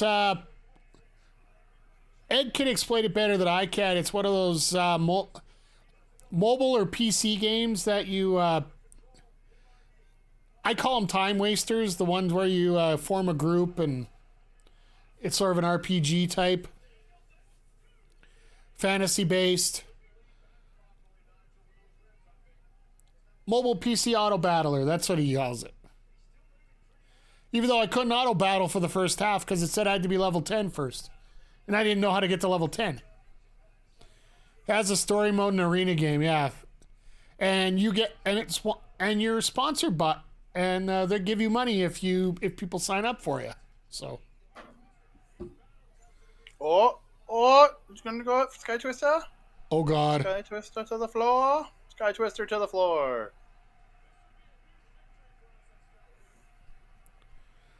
I am happy that he's toned down a lot of that shit. Yeah, I am too. It's going to lengthen his career out for at least 5 years, 10 years. Like, really, he doesn't I just got the Sky Twister, by the way. Okay. He's gone from doing like those those crazy dives over the top that he would always do to essentially having the aggressive plancha and the Sky Twister. Yeah. Crowder, show's going great. Things are starting to pick back up now. We had our Jericho match and Jericho won. And Jericho ruined the show. He doesn't even deserve the full boo. But no. Very straightforward for the most part, rest of it. Willow Nightengale is your new TBS champion. Yeah, Jericho won the FTW championship over Hook after doing the Mike Trout over Hook's head. Mm-hmm. He literally took the baseball bat to the head of Hook after hitting 2 Judas effects where Hook kicked out. And Taz literally walked off commentary as it happened. So yes, Jericho is now the FTW champion, which I pray to God, or whatever you believe in, that he loses that title May 1st in Winnipeg. I do like the Jericho trademark, Jericho Vortex. You can even make fun of him without making money off of it. Touché.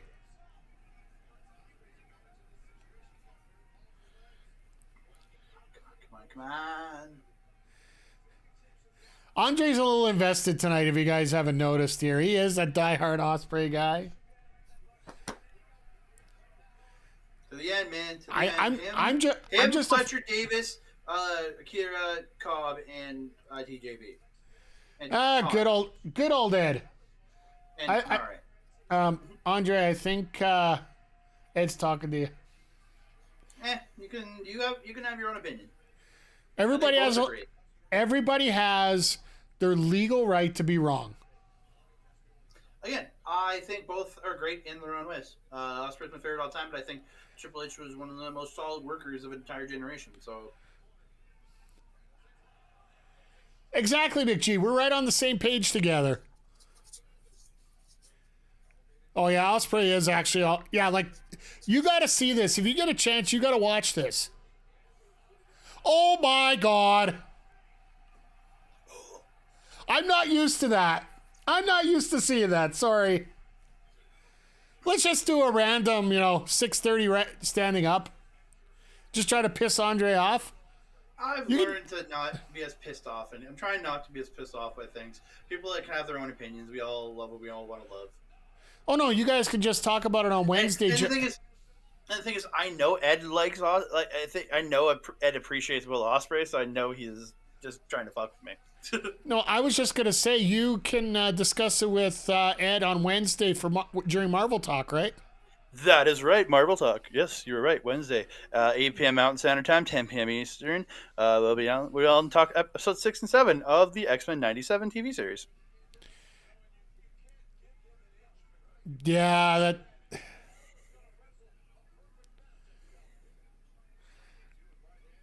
I always love the fact. Are you in front of me, McGee? He's about 30 seconds ahead. So I think I know what's about that. Oh, okay. Yeah, I see what. I think I just saw what he meant. Off the top there, McGee. Oh, wow. At least he released it in time so he could brace himself a little bit. Holy crap. All right, I got to change earbuds here.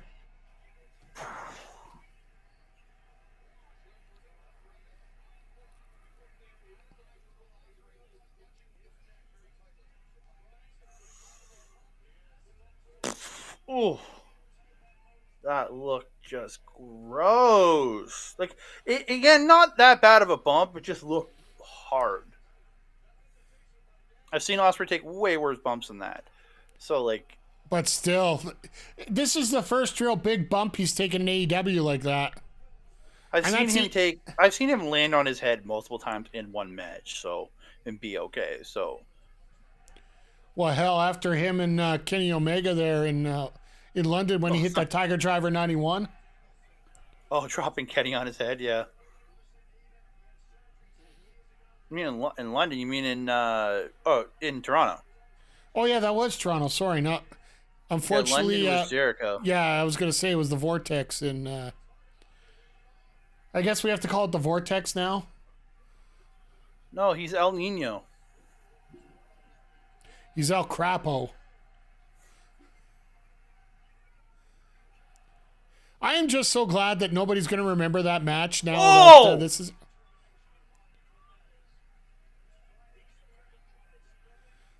Oh God! Holy crap! Oh Jesus! Did you see that elbow? Yeah. Holy pisser! My God, that shot, seriously. Fun Was fact. that hard smack and then following up with that sick elbow? Yeah. McGee was at Forbidden Door. What, the cut's open again? He cut himself open last night. Oh, God. Who did? Danielson during the Bunkhouse Brawl match. His forehead was already open. So. Okay.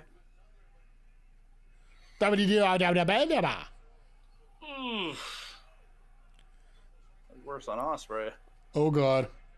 Yeah, they are not pulling punches whatsoever. Oh, God. They're not pulling pushes either. Okay, that sucked. What sucked? Oscutter on the apron. Oh, that looked worse for Ospreay than it did for Bryan. Yeah, that's what I mean. It almost looked like an Os stunner, an Os stunner, more than an Os cutter. I love how they show the me fail English. That's impossible. And yes, I did say I just have a bad list. Oh! Is Danielson cut himself open? No. Okay.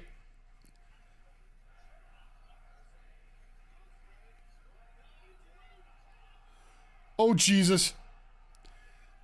See what I saw? Yeah. You hear this crowd? We're not worthy. No, you're not. This should be happening in Edmonton. Yeah, fair enough. Watch this. They'll have the We're rematch worthy. in Edmonton. I'm worthy. I'm worthy.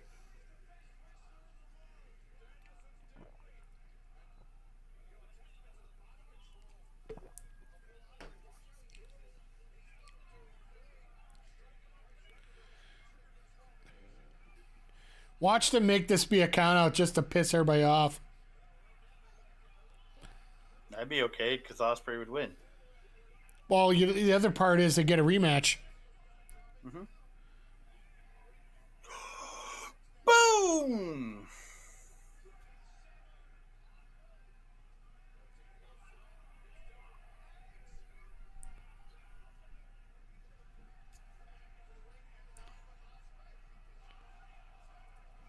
Well, that's the way to... That's the way to drive a guy down. Jesus!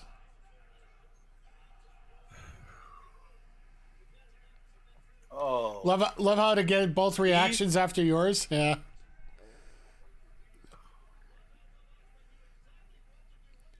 I think you're freaking nines. Oh, they're just unloading everything right now. They know that this is the match. Oh, great defense. This is wrestling.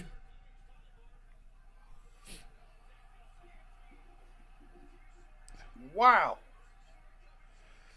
Try to get into a reverse label lock. Oh! Oh, God. Wow. All right. What did you just witness? The La Mystica Yep. into LaBelle? That was Yep. awesome. Jesus.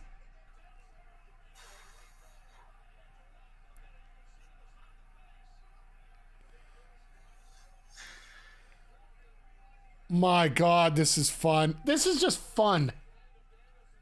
I love how like they're cross chanting Ospreay and you see Nigel just clapping to it.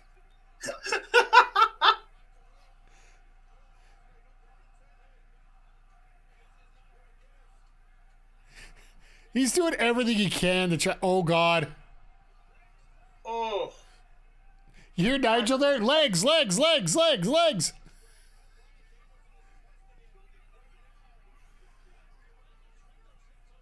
My God, the torque on his arm. Pete Dunne would be proud right now. Hell yes he would. He's probably watching. Oh, hell, everybody's watching. We know. I hate the drama at that point. If you know you're already over there, get the hell over there. Just break it up. Oh, I don't know if I'm going to reach the rope. Oh, I see it right there, but I'm not going to touch it. No. Oh. It's called Sorry. drama, Mike. Come on. Yeah, I know. I'm not good to that drama.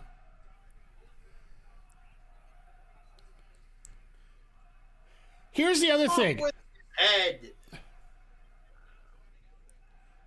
No, did you hear Tony Khan? Everybody hates everyone else. No one's happy for the other side. I don't believe that.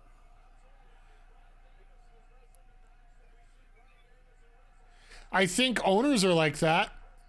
Because carnies are carnies. Oh! The hell? This Styles Clash, Styles Clash, Styles. No. Oh! Wow! Jesus! Folks, thank you for stopping by here. Like, Jesus.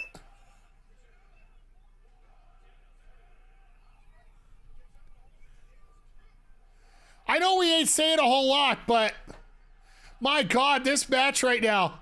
Jeez! Wow!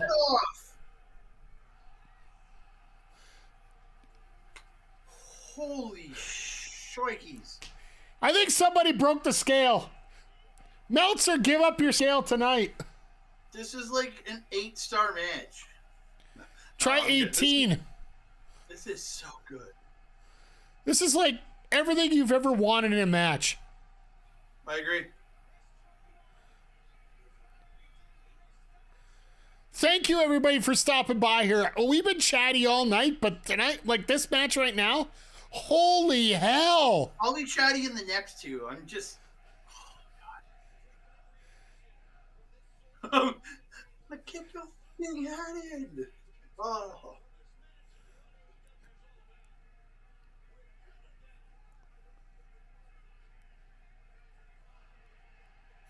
I love that the crowd's into it, too.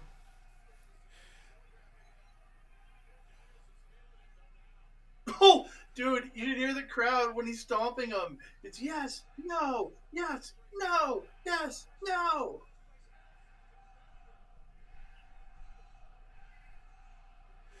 This is awesome. Oh, my God. Yes, no, yes, no, yes, no.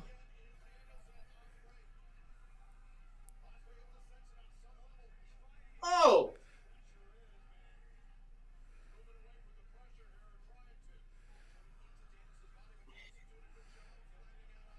He's got it on the offhand. That is that going to change things? Oh my God, the fish hook. Yeah, that fish goes gross.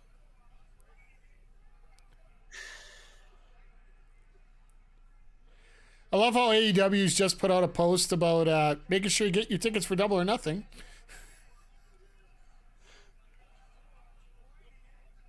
That's where the rematch happens. Fuck, if we could get a rematch of this. Rematch in Edmonton. Hands down, pin.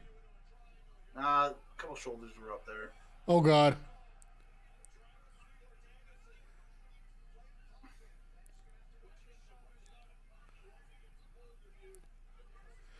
Oh God. Oh, one arm power bomb. Yep. Nope. That's a pin. Half power bomb. Oh my. Jesus. Danielson just saying nope. Holy. Oh my. No way. Yeah, I called it earlier. Holding. Jesus. Dude, that was a triangle styles clash, man. That was phenomenal. Holy Jesus. Flip him over. Get the cover.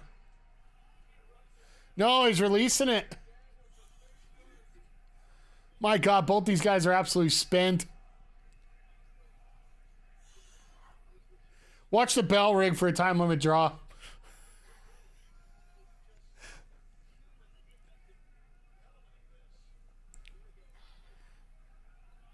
Ooh, Watch. Don't do that. Don't do that. Watch Joe and Strickland have to only get like 5 minutes left. Well, you know the Bucks ladder match is going to take forever. Only got an hour left, so. Kawada kicks. Like, seriously, this is nuts. What And we just. Oh! No!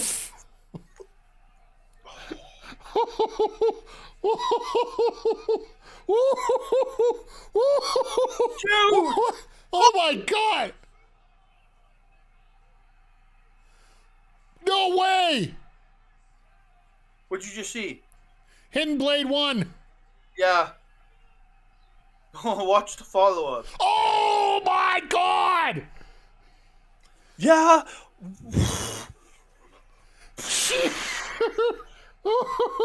Wow! I never want this to end, honestly. This is the match that never ends. It goes on and on, my Oh, friend. that Buseiku knee reversal of the Oscar was just crazy. The timing you have to have on that to pull that off.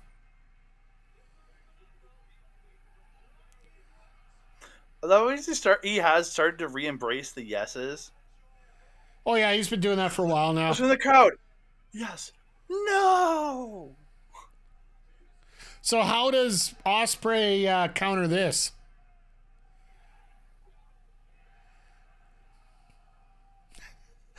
This crowd. Oh, Oh, oh, oh.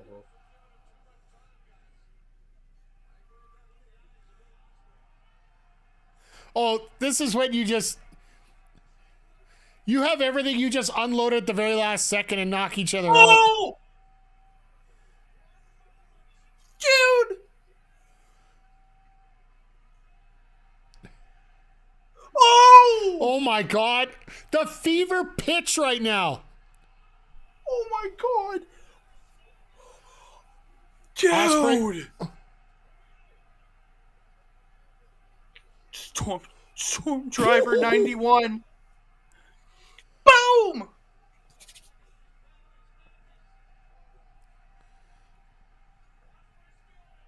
Are they going to use the doctor here?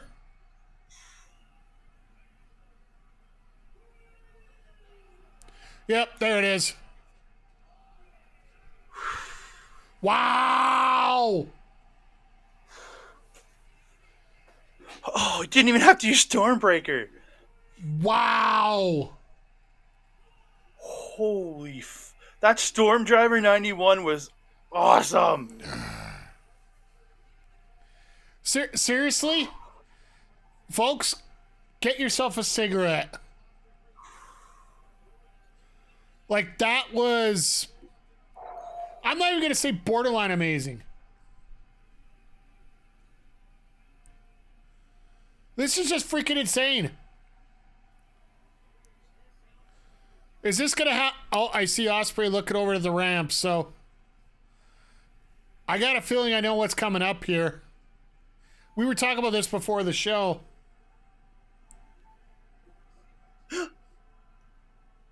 You're getting a cigar, let alone a cigarette, Mel? Jeez, I don't blame you.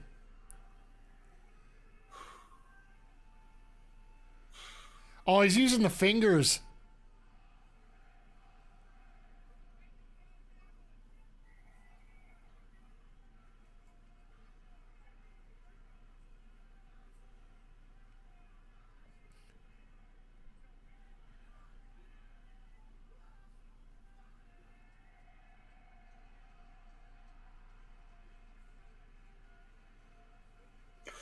Oh, him taking his head off with that cutter or with that hidden blade was crazy, and then just stick here.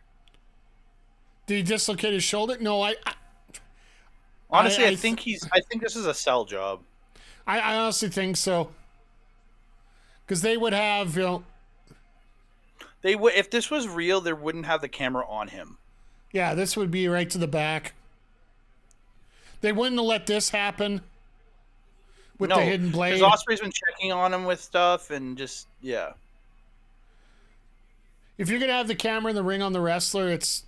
But I like the way they're playing it here with Ospreay. He has no animosity against D-Bry or Brady. He just it's a professional rivalry. But even Callis is like NJPW and Yo. Oh yeah, Yo. He started a match and they had to stop at a minute and a half in because his shoulder popped out of place and you could see the bones sticking up into weird spots. Not out the skin, but you saw it because it dislocated, so a part was poking up into the skin.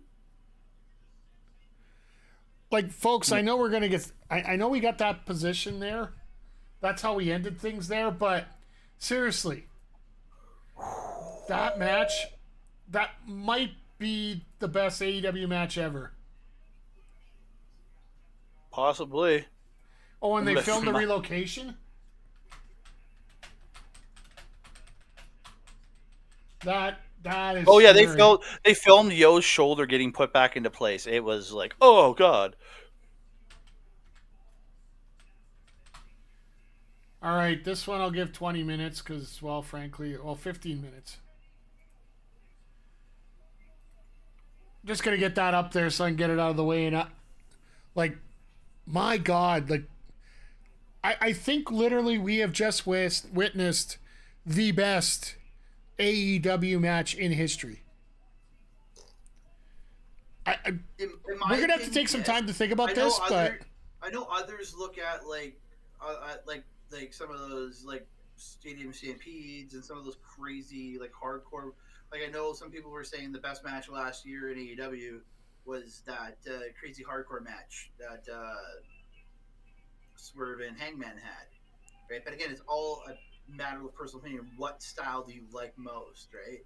Like for me, that's the best match I've watched all year in AEW. Best match I've watched probably in the last 2 years in AEW. That's just because I'm invested in the I'm invested in the characters too. That's another big half where some people are invested in other characters. Like I don't know from like Blank's watching this, but if he is, I don't know if his because he's not a Japanese guy, so his familiarity with offers in there. So does he have that same feeling we do? Right. That's the thing. Completely off target and completely off topic here. What do you think about the Bucks coming out to the boardroom on their sign and then it goes up and they come up through the Cody Vader? I'm fine with it. Makes sense. I just find it funny that they got the boardroom right there. They're really going hard on this whole thing. Yeah, it makes sense. But yeah, like everybody's got their own opinions, but we're gonna have to let this settle down. But like, how do you top what they did last time with Darby and Sting? I don't think you can. That's what I'm saying. I honestly feel you're gonna this get match that. Doesn't live up to that. This match won't. I'll call it straight now. The rest of the night is mute. This is turning into a WrestleMania X8 issue. If This you guys should don't have been remember, a they straight up tag team title match. Maybe like a falls count anywhere situation, but like you didn't need the ladders. I think ladder match isn't a bad idea for Perry. The reason I'm not getting excited about this, what did we just watch? And, one of the best matches I've ever seen in my life. But here's the thing, WrestleMania 18. Same thing. Hogan Rock was semi-main. Did anybody really honestly give two shits about the main event with Jericho and honestly, and does anybody after watching that match? A lot of people are going to need to be like breathing and taking a breath through this, so that hurts them. You know what I mean? Like, so Jaeger, you say you need one of these tracksuits. Which one do you want? One of these FTR tracksuits? Because I honestly think they do look great.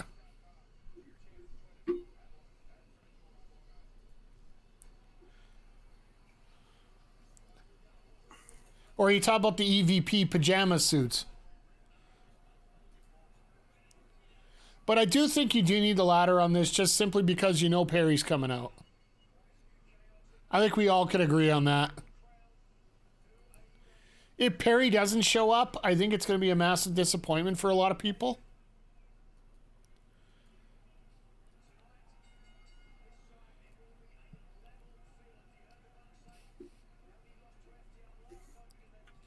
I think it's going to be a little bit of disappointment for me, at least. There will be shenanigans. Yes, there will. Sorry, we're taking our collective breaths too here right now because, my God. I'm taking a cookie breath.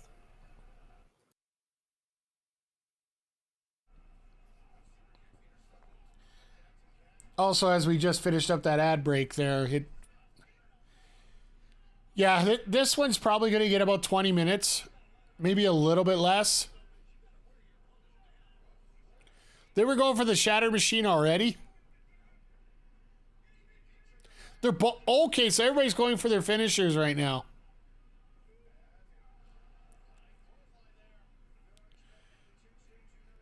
And Cash hurt his knee already.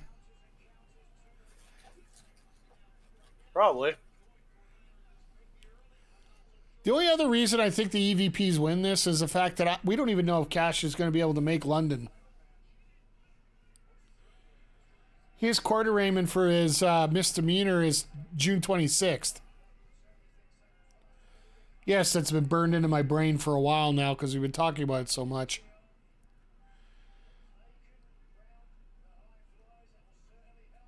Oh. Well, Dax got met with a ladder.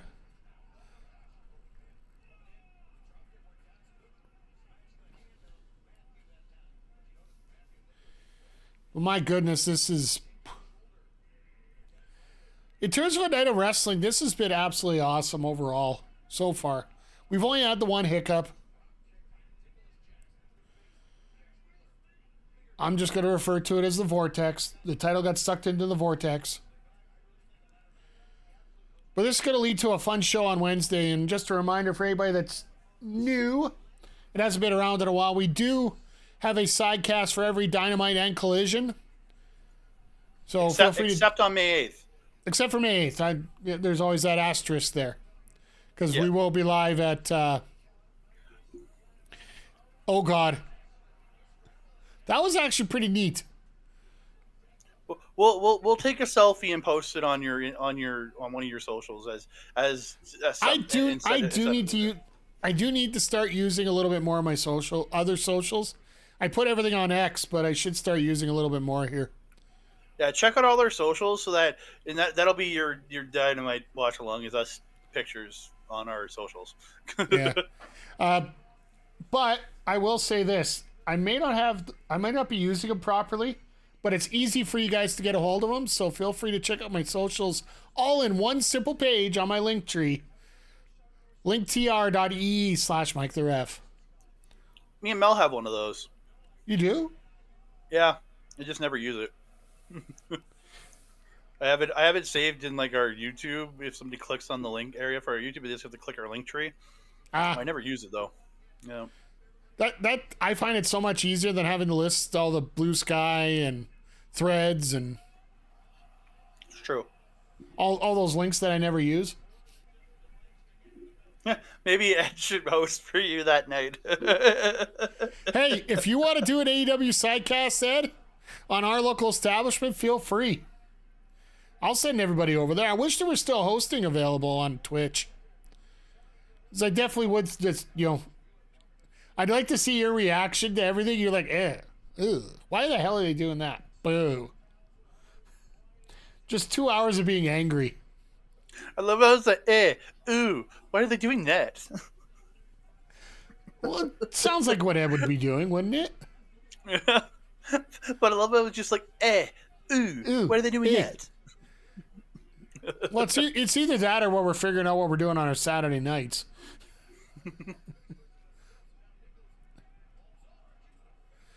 From what I've heard, most women do make that reaction to a lot of things. Mel, now that idea is going to get stuck in my head for a very long time. Oh, he's Matt Snow.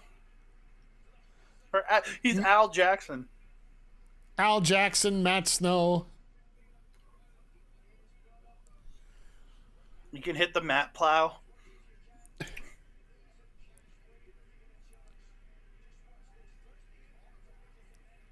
Oh, they're already over? Great. Perfect. They're finishing it. The guys are climbing. They're going to win the titles, and yeah, it'll be over. Another former wrestler who lost his mind? Yeah, pretty much. Well, no, just the way they look. Disheveled, beard. No. Al Snow is another wrestler who lost his head. Fair enough. Right. Get that right.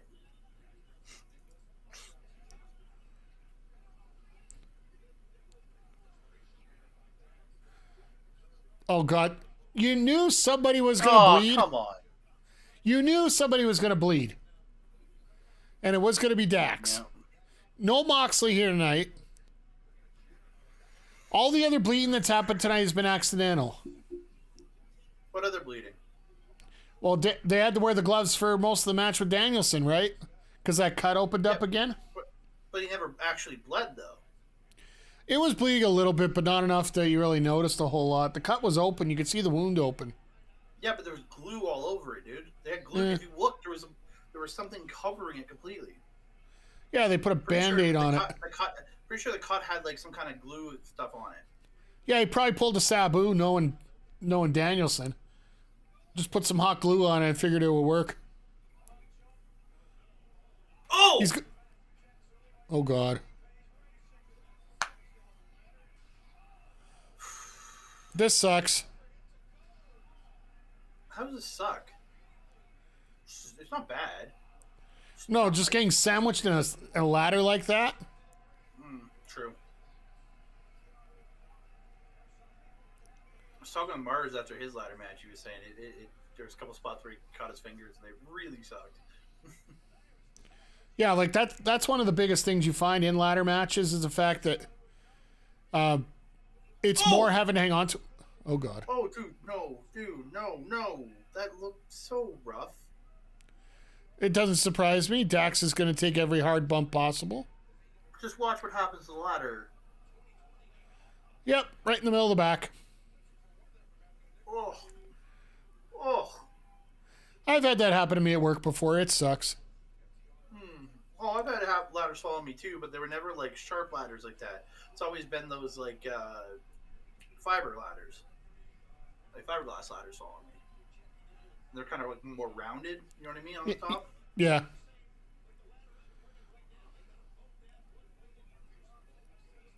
Oh, it's officially a TLC match. Oh yeah, there's the tables outside. Oh, Matt, one of the Jacksons, I can't remember which one, just set it up. The non-shiny Jackson set it up. Ah, Nicolas. Okay, so Matt's shiny, Nicolas is not. Matt looks like Al Snow. Nicolas just looks like he's a teenager who finally learned how to grow a beard.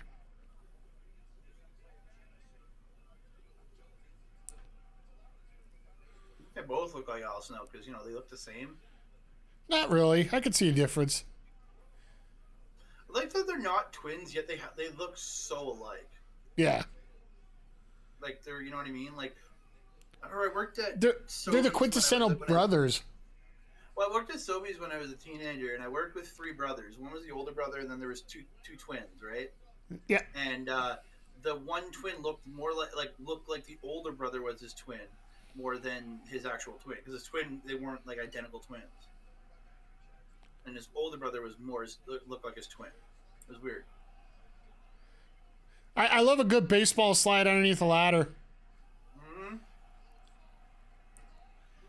Andre, get closer to your mic and yell bruv.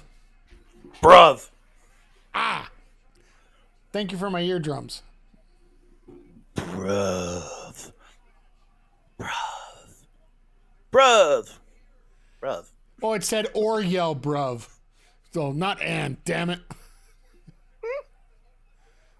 I thought you were just telling me what to do, so I said, I went, okay. And I did. Ooh. Ooh, that's just not pretty. Well, it's not an unprettier, but still. I'm not a Young Bucks fan, but that gear's pretty... Yeah, absolutely. They've been wearing suits like this. This is the first sparkly one they've done.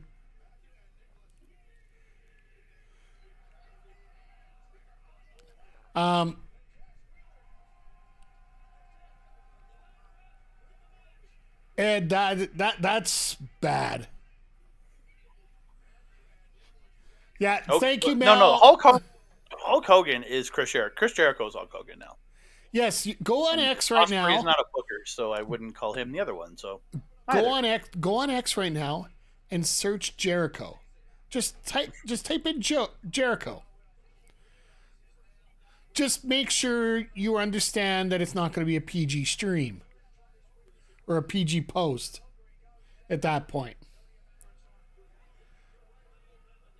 Especially after what happened tonight.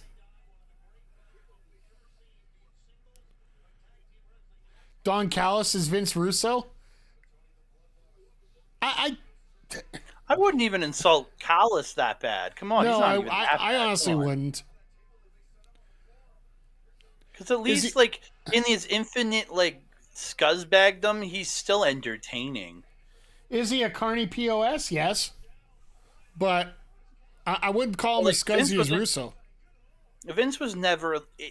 there's no entertainment value to Vince Russo. There was at least Callis, he makes you hate him in the right way. You want to see him get his ass kicked. You just didn't want anything to do with Vince Russo. And you actually thought that you would see Callis get his ass kicked. And the thing is with Vince Russo, if he had to get in there with somebody again, at least he's an ex-wrestler, and I could believe him getting in a ring and doing something where Vince Russo, the times he got into a ring, he wore football equipment. yeah, and he was terrible. At least there's Don some Callis memories. can work if he has to. Don Callis could do one hell of a flying knee. That was his finisher when he was a wrestler. Flying knee off the top rope. Yeah, on a pole. Edmonton's on a pole. We've had two diametrically different on a pole matches in Edmonton. Very much so. A very great, funny one, and then a really terrible, horrible one. Yes, and we're almost at the anniversary. Well, what? That was 2018. We're almost 6-year anniversary of that. Of which one? The good one or the bad one? The bad one. The bad one, yeah, 2018. Good one was 2019, right? Yeah. Yeah. It's right before pandemic. No, Callis is a gross old man who should be not around certain talents. No, that is I believe that's Don Callis too. Oh my god. Oh no, that look just.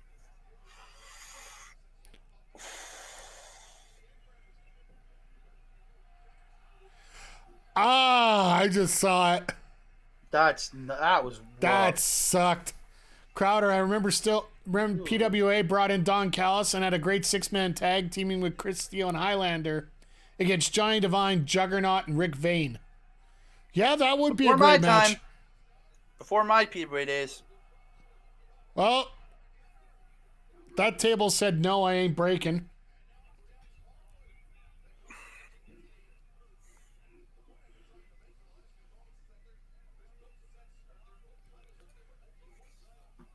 No, that would have been a great match with and I've seen the odd Callis match when I've looked through some of the archives on the old YouTubes, and like, let's play it this way. He's not the best wrestler in the world, but he could definitely work. 2003. That was. I looked it up on Cage Match. Okay. Yeah.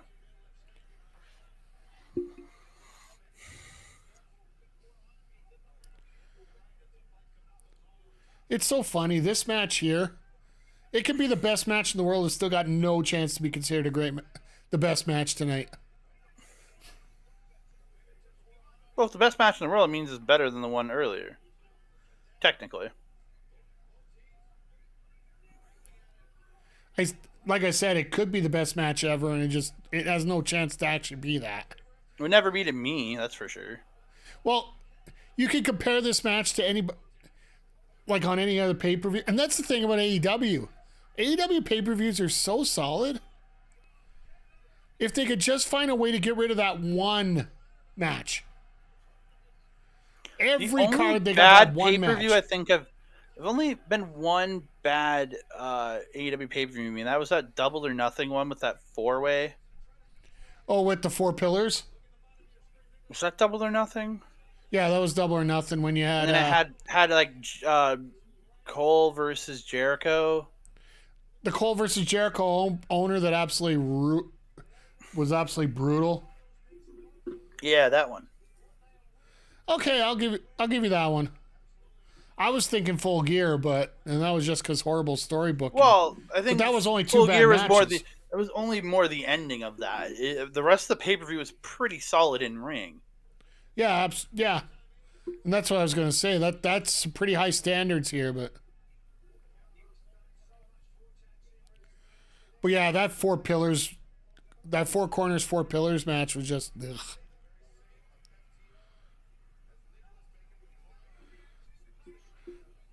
So realistically, Dax could hit a superplex from... Oh, God. No way. Ref, get over and grab the corner of that damn ladder.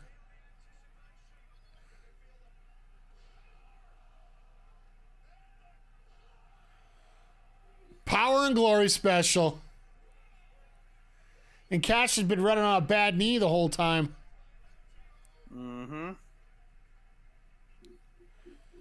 We got to be hitting a crescendo here soon. We still got one more match to go. And you know, if they're not going to give extra time for Sting in his retirement, they're sure as hell not going to give it for Joe and Swerve. Nope.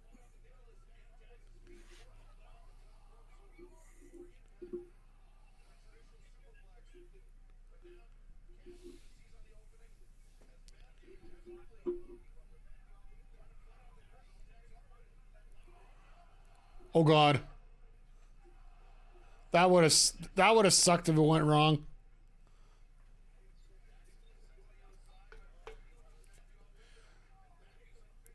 These guys are keeping the crowd in. I'll give them that. They're trying. It has taken some time for the fans to, decompress, and now they're taking it up to that crescendo point. Right? Oh!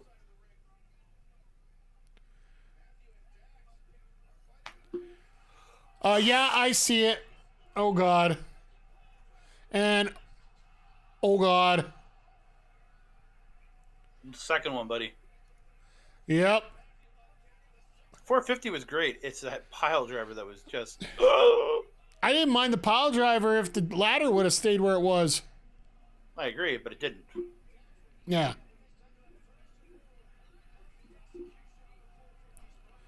Now, does Jack Perry just grab the titles for him?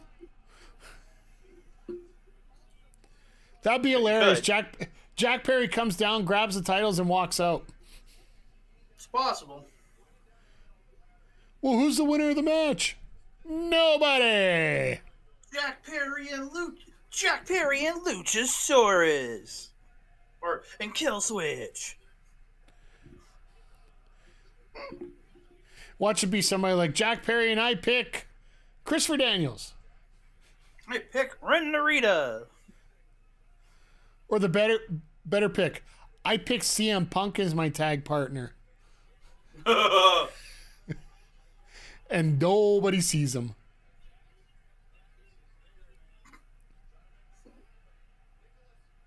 No, his partner will be just Phil.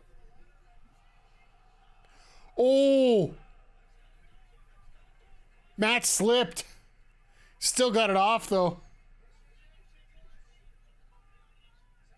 Oh, that was Nick. Never mind, not Matt. My bad. I should organize this by colors. If you...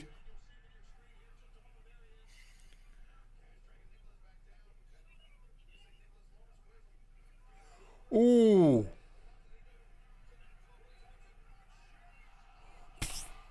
Jesus. Well, Cash is dead. That must have.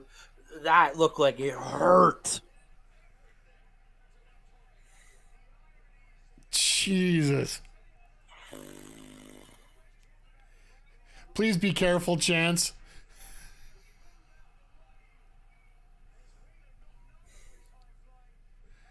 You know you're a bunch of smarky fans when you when that's the chant you're giving off, right?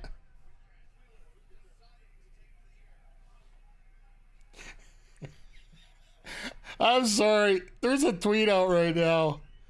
That's crazy. All right. Yes, I know tweets are crazy. MF Steve here, one of the best guys on the internet right now. Danielson versus Ospreay was like getting a blowjob under Aurora Borealis while Godfather 2 plays on a 90-inch plasma screen while you're eating some Five Guys and Arby's curly fries. Oh, ha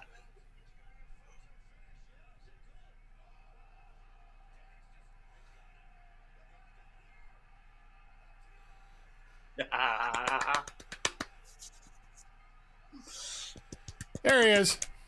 Oh, he's back.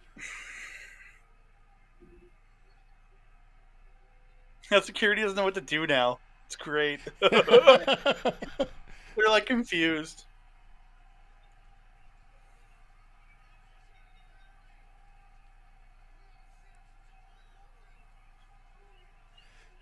Perry's got such a grin on his face.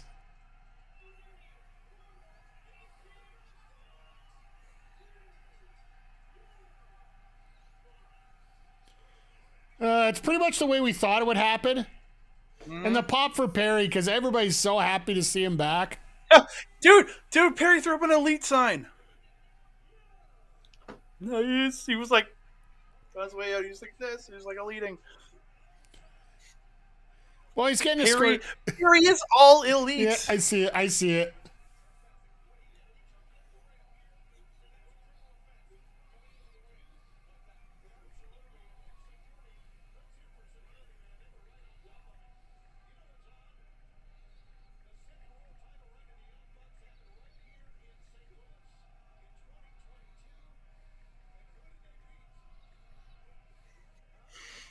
I enjoyed the finish.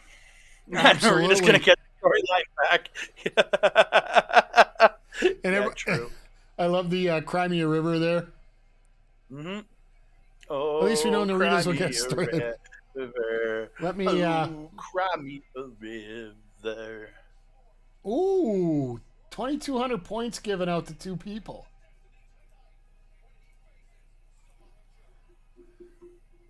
Ooh, I just got 1,681 points.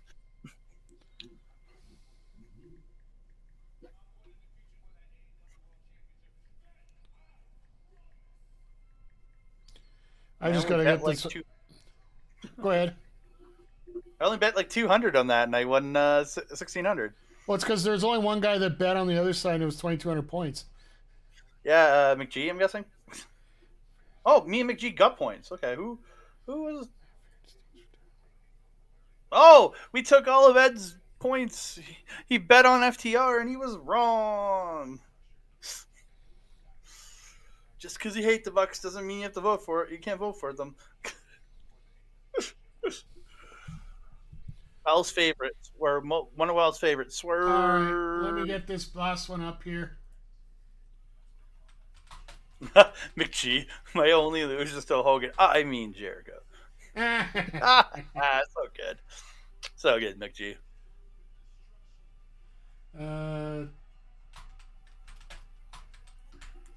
Swerve. I'm sorry, I have to get this done now because the dance has to be done. I don't know if you've seen the dance, Andre. I can't see you right now. Hold on. I have you shut down so that it's better performance for myself. Give me a second. I want to see your dance. Right, we can watch it on stream instead. No, I gotta wait for the entrance. I gotta wait for the entrance. That's true. I can watch it on stream.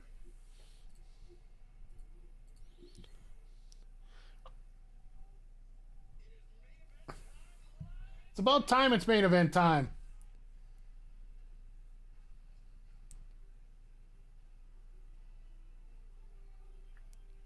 You gotta love the theatrical music as they're trying to do it. Mainly because they still have to clean up the ring a little bit. Oh, dope gear. Whoa. T'Challa. No. It's Killmonger. Okay, yeah, that makes sense. That makes more sense. Killmonger wore gold. And he came out the heel tunnel, too.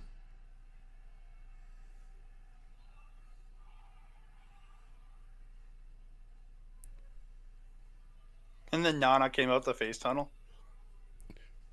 I do love the how Swerve gets the big... Oh, here we go. Swerve gonna dance? Swerve gonna dance?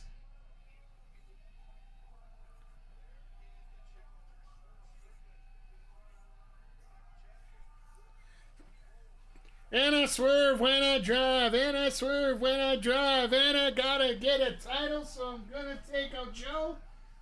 I know I'm not gonna do great because Jericho's match just blew. Or blow.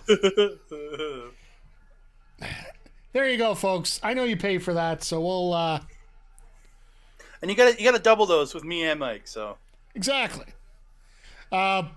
But in all seriousness, folks, as we get to our main event here, thank you for stopping in here tonight. Just a reminder, we do Wednesday and every Saturday, except for May, which we'll I'm going to be at the actual show. We do a sidecast for AEW every Wednesday and Saturday. Please stop in. It is a ton of fun. We hang out just like this. I'm usually solo during the regular shows, and then I bring in on a different guest for the special episodes of Dynamite and Collisions. So if you're new here, please consider a follow. It'll let you know every time I'm on. Next time I'm actually going to be on is tomorrow afternoon with a little MLB The Show. It's probably what I'm going to end up with. Either MLB or... yeah, we're going to do the afternoon tomorrow since I'm off work. And the Oilers play at 8. So, yeah, we're going to go the afternoon.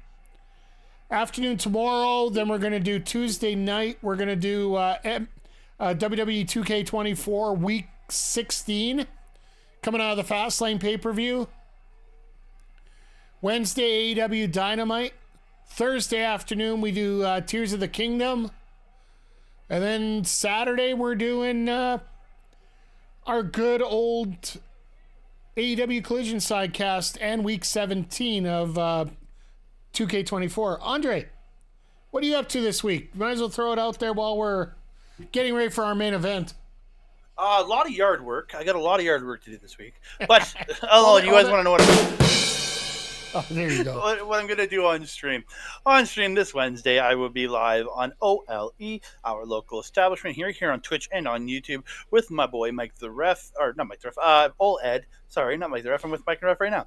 I'm with Ol Ed on Wednesday doing Marvel Talk as we're going to talk episode 6 and 7 of X-Men 97. So please come and hang out while we do that.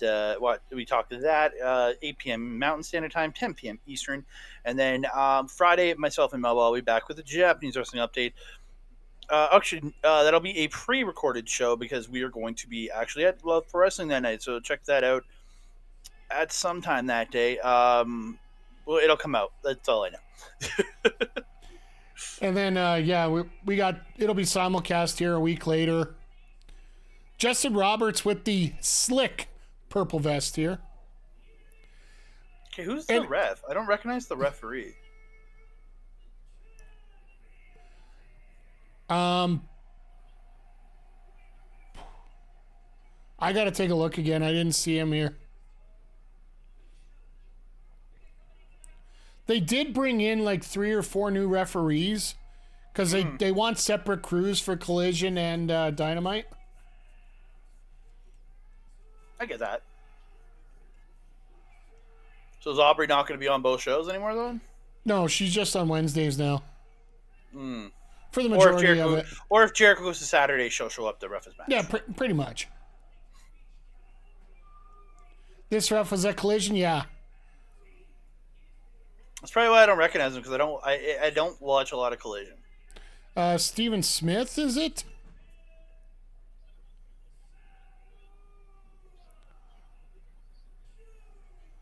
Samoa Joe just looks like a champion, like a guy that, you know, you could put in a suit and he'll just come out and beat you up when he doesn't need the suit. He looks like that Final Mafia boss. Collision's really good. All wrestling, no chat. Well, there is chat, but it's just with us, right? Yeah.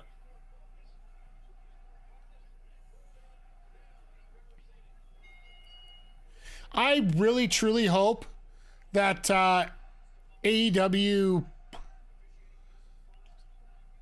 starts getting a little bit more respect than, well, they're never fully going to get respected here, but showing off matches like this tonight, I think it's going to do a ton for the reputation of AEW. I agree. As long as people don't focus on Jericho too much.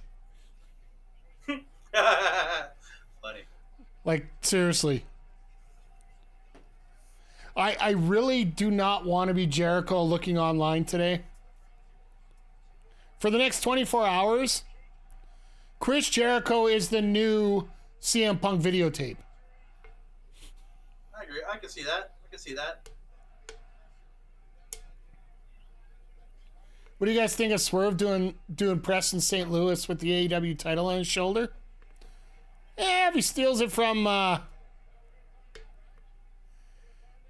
if he stole it from Joe, why not? And the fact that you actually show that there's a title around... I know it's not good to not have it with the champion, but... Yeah, I agree. I agree. Oh, Mel, we talked about that at the beginning of the show, and yeah, it did end up being a good thing. And I'm trying to hope. I'm always a guy that tries to think positive, except for pregnancy tests. Sorry, Andre, it's just a common one I use. That this Jericho thing is going to turn into something useful. I really didn't think so, but all right, it was a bad joke. Sorry, McG. But I really do hope that this Jericho.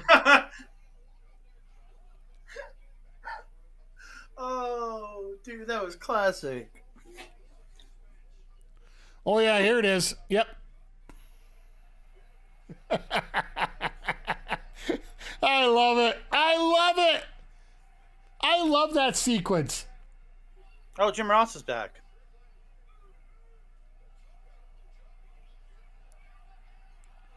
Oh, they took Tony out. It's old Jimmy.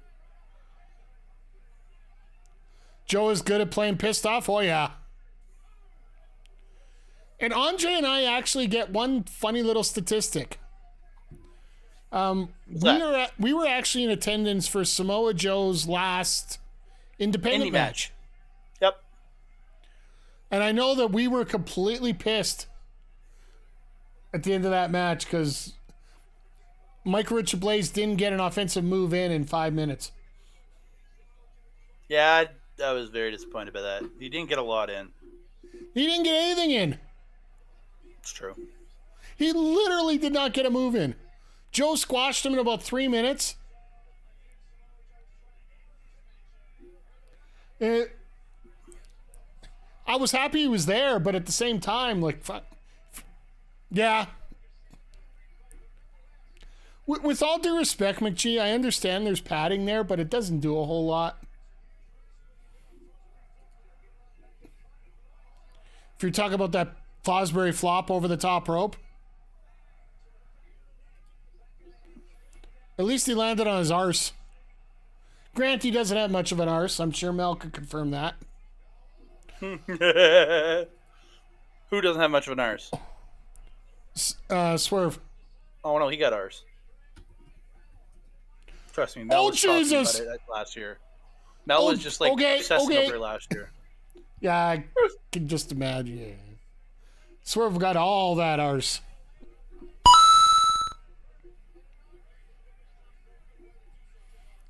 Now I see what you were talking about. It wasn't even a flat back bump on that. No. You landed on his shoulder. That looked rough as heck.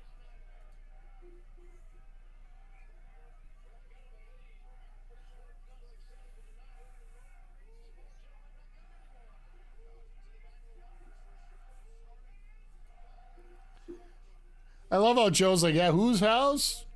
Yeah, not his house. What the hell are you talking about? You're talking about Willis.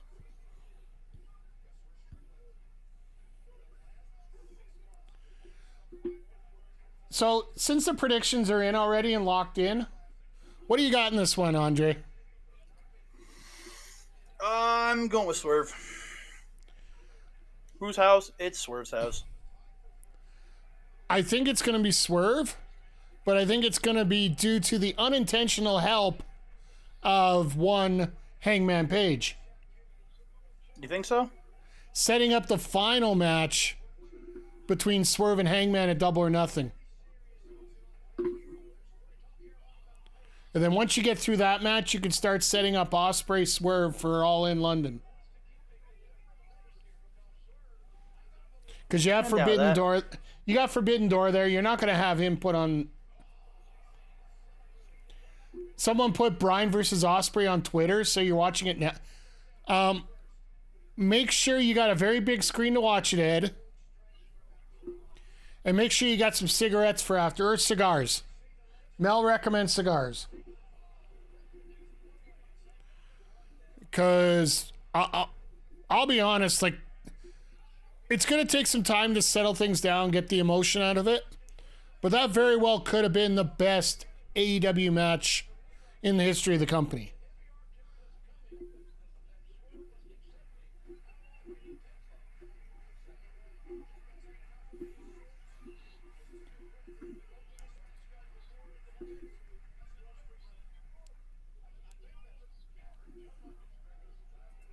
But I do find it funny that I normally don't talk a lot about the numbers on here and the growth and the way things go up and down on the stream. You want to talk about Jericho being a vortex? Yeah, that's when everybody lost. We were at double the numbers, weren't we? We were in double digits before the Jericho match, and while I love having you guys here, a lot of people left. I understand during that match, and I completely understand why they just turned it off. Mm-hmm. A lot of people consider Jericho their hero in many ways. I love Joe being just is on Twitter, Ed. It'll be on there for about 10 minutes.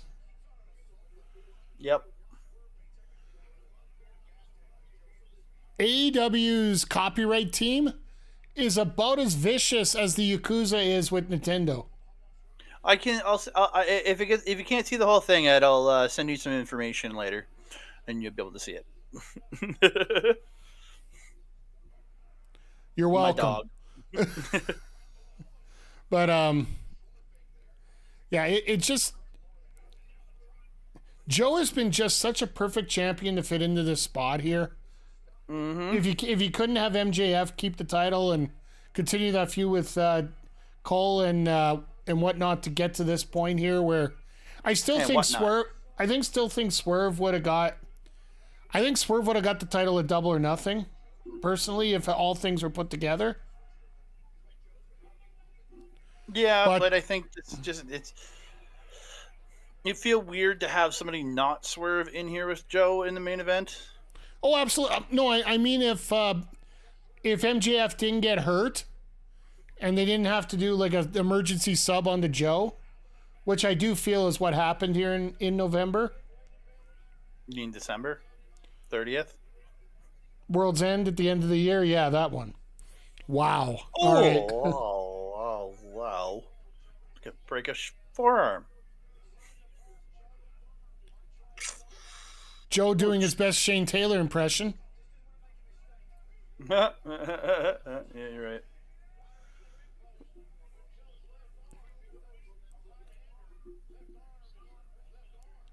But yeah, and that's a big what if. We could probably look at that in terms of if the first How the Ref Would Book challenge goes over well. We'll probably we'll probably continue to do it like maybe once every quarter or so. How the Ref Would Book? What? What's going on? Oh, you haven't heard of the How the Ref Would Book challenge?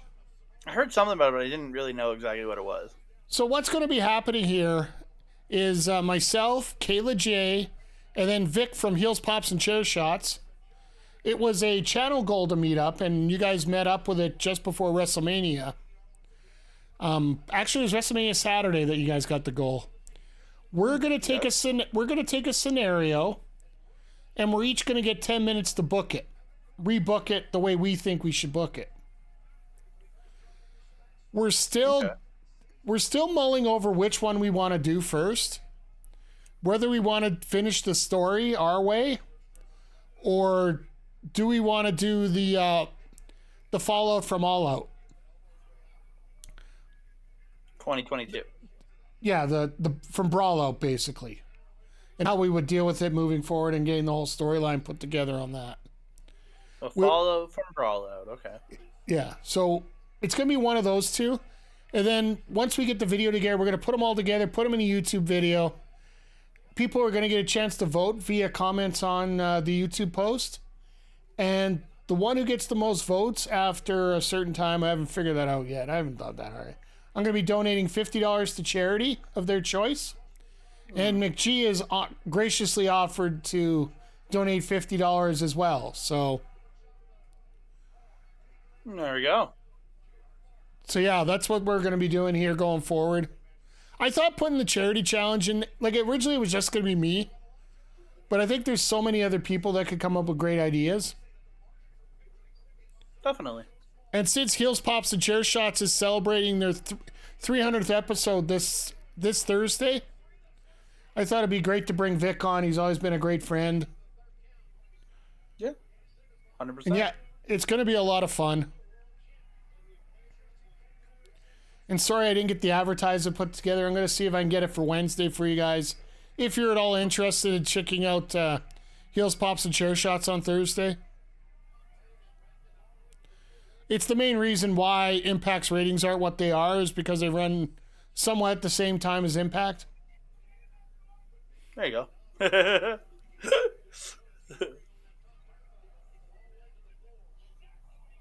It's like why Raw isn't getting great ratings. I run my stream during Raw, right? So Definitely. it works the same way, doesn't it? I'm pretty sure that's the way it works. 100%. Jesus, that arm breaker. I thought he was going for the stroke. I thought so too, but I thought he was going for Jeff's move. it'd be pretty hard to do if you're going to tie up the legs like that, right? Probably hurt you more than the other guy. It was funny. I was watching on Windy City Riot. Lawler and Rosser as a tag team. Lawler literally hits the stroke to Rosser onto the opponent. All right. All their tag team moves were them doing moves to each other. Well, that's what you do with enemies that have to work together, right? Yeah, like they're frenemies now, right? Like they're Yeah. Yeah, but it was Oh, God. It was just funny watching them hit each other with moves to hurt other people.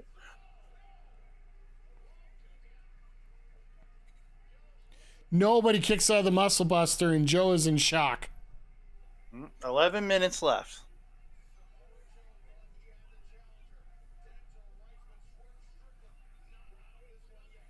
I love Kyle Fletcher's comment here tonight about, I will forever be chasing Will Ospreay, best to ever do it. It's true.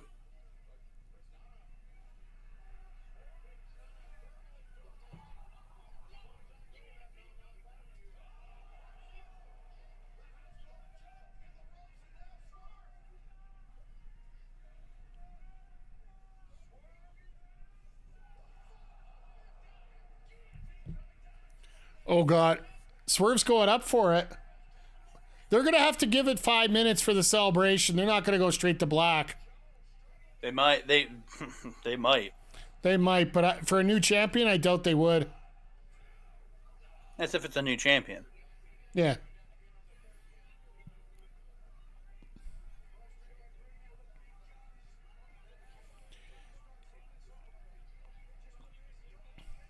I would love to see Swerve get a clear victory, but I see Hangman coming in just because he said he would never let. No, Ed, I think they learned enough from having to cut off Sting's retirement speech after the match at the last show.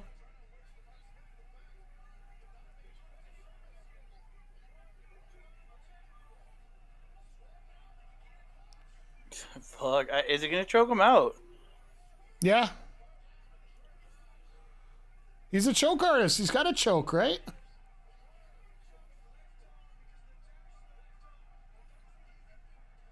Oh, he let a hook go. Yeah, because that's his left arm from when he clotheslined the post. No, one of the hooks, like the legs, is what I meant. Oh, okay, yeah. When somebody says got the hooks in when they got a submission, it means wrapping the legs around the body. Mel says Tony doesn't learn from his mistakes. We'll see.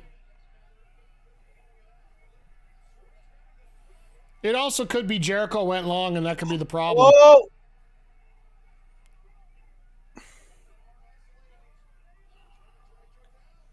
That's actually pretty smart. Oh, here we go.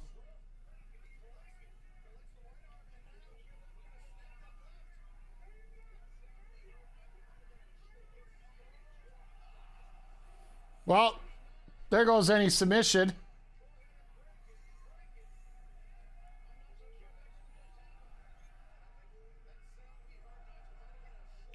This crowd is back. It took the best match AEW's ever put on.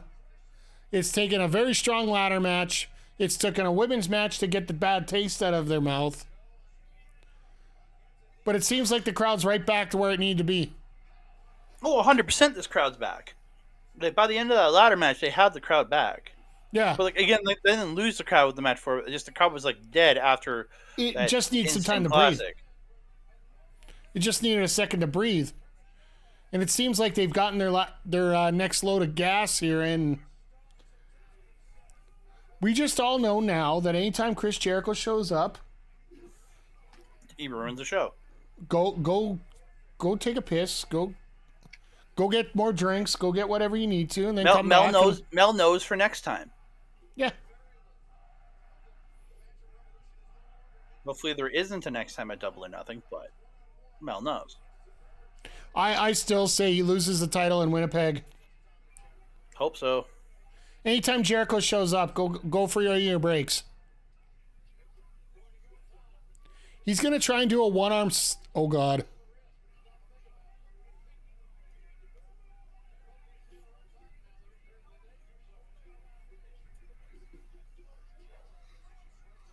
This is not good. Whoa! But I'm better than you, Whoa! and you know it! Jupiter coming out of nowhere. Thank you for the resub, buddy. I appreciate it.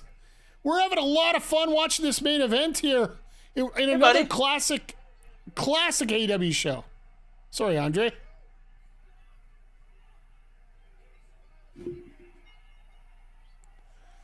There's no way.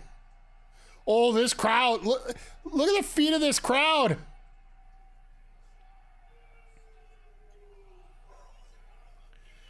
God damn. Whose house? Swerve's house. Whose house? Swerve's house. And everybody's doing the dance right now. About to start Korea man. lesson, say I can't stay, but I wanted to come. We're actually just about to wrap up here in a few minutes. Yeah, But we are. We just had Swerve Strickland win the AEW World Title. Something that Hangman Page said he would never allow to do. And Joe just walks to the wasn't camera. there. He wasn't there. 10 seconds behind me? Oh, okay. And I'm 5 seconds behind Andre, so it works out. Sorry, Mel. Hey, Andre, Jupiter's talking to you in the chat. Thank you, sir. I'm doing my best. Doing my best. That was one of those I thought you'd best be reading instead of me telling. Yeah, definitely. I want to see Hangman just wreck him right now. Oh, I mean, that'd be great, but we got 5 minutes. But let me get the points put out here. Right back to where they were.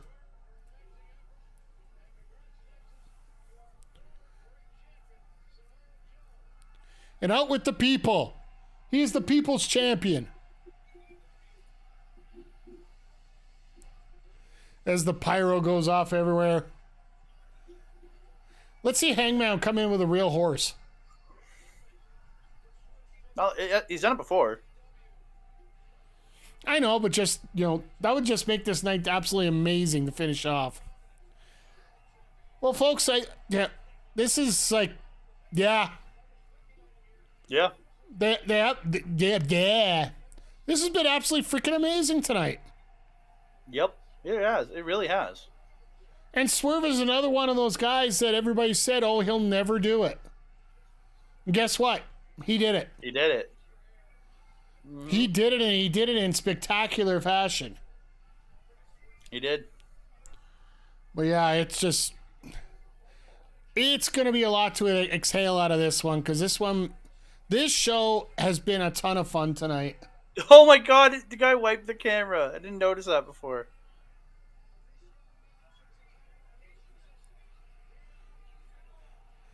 I'm just getting to the replays right now. Oh yeah, just got to the white point. That's weird. Production ain't perfect, but it's getting close. It's true.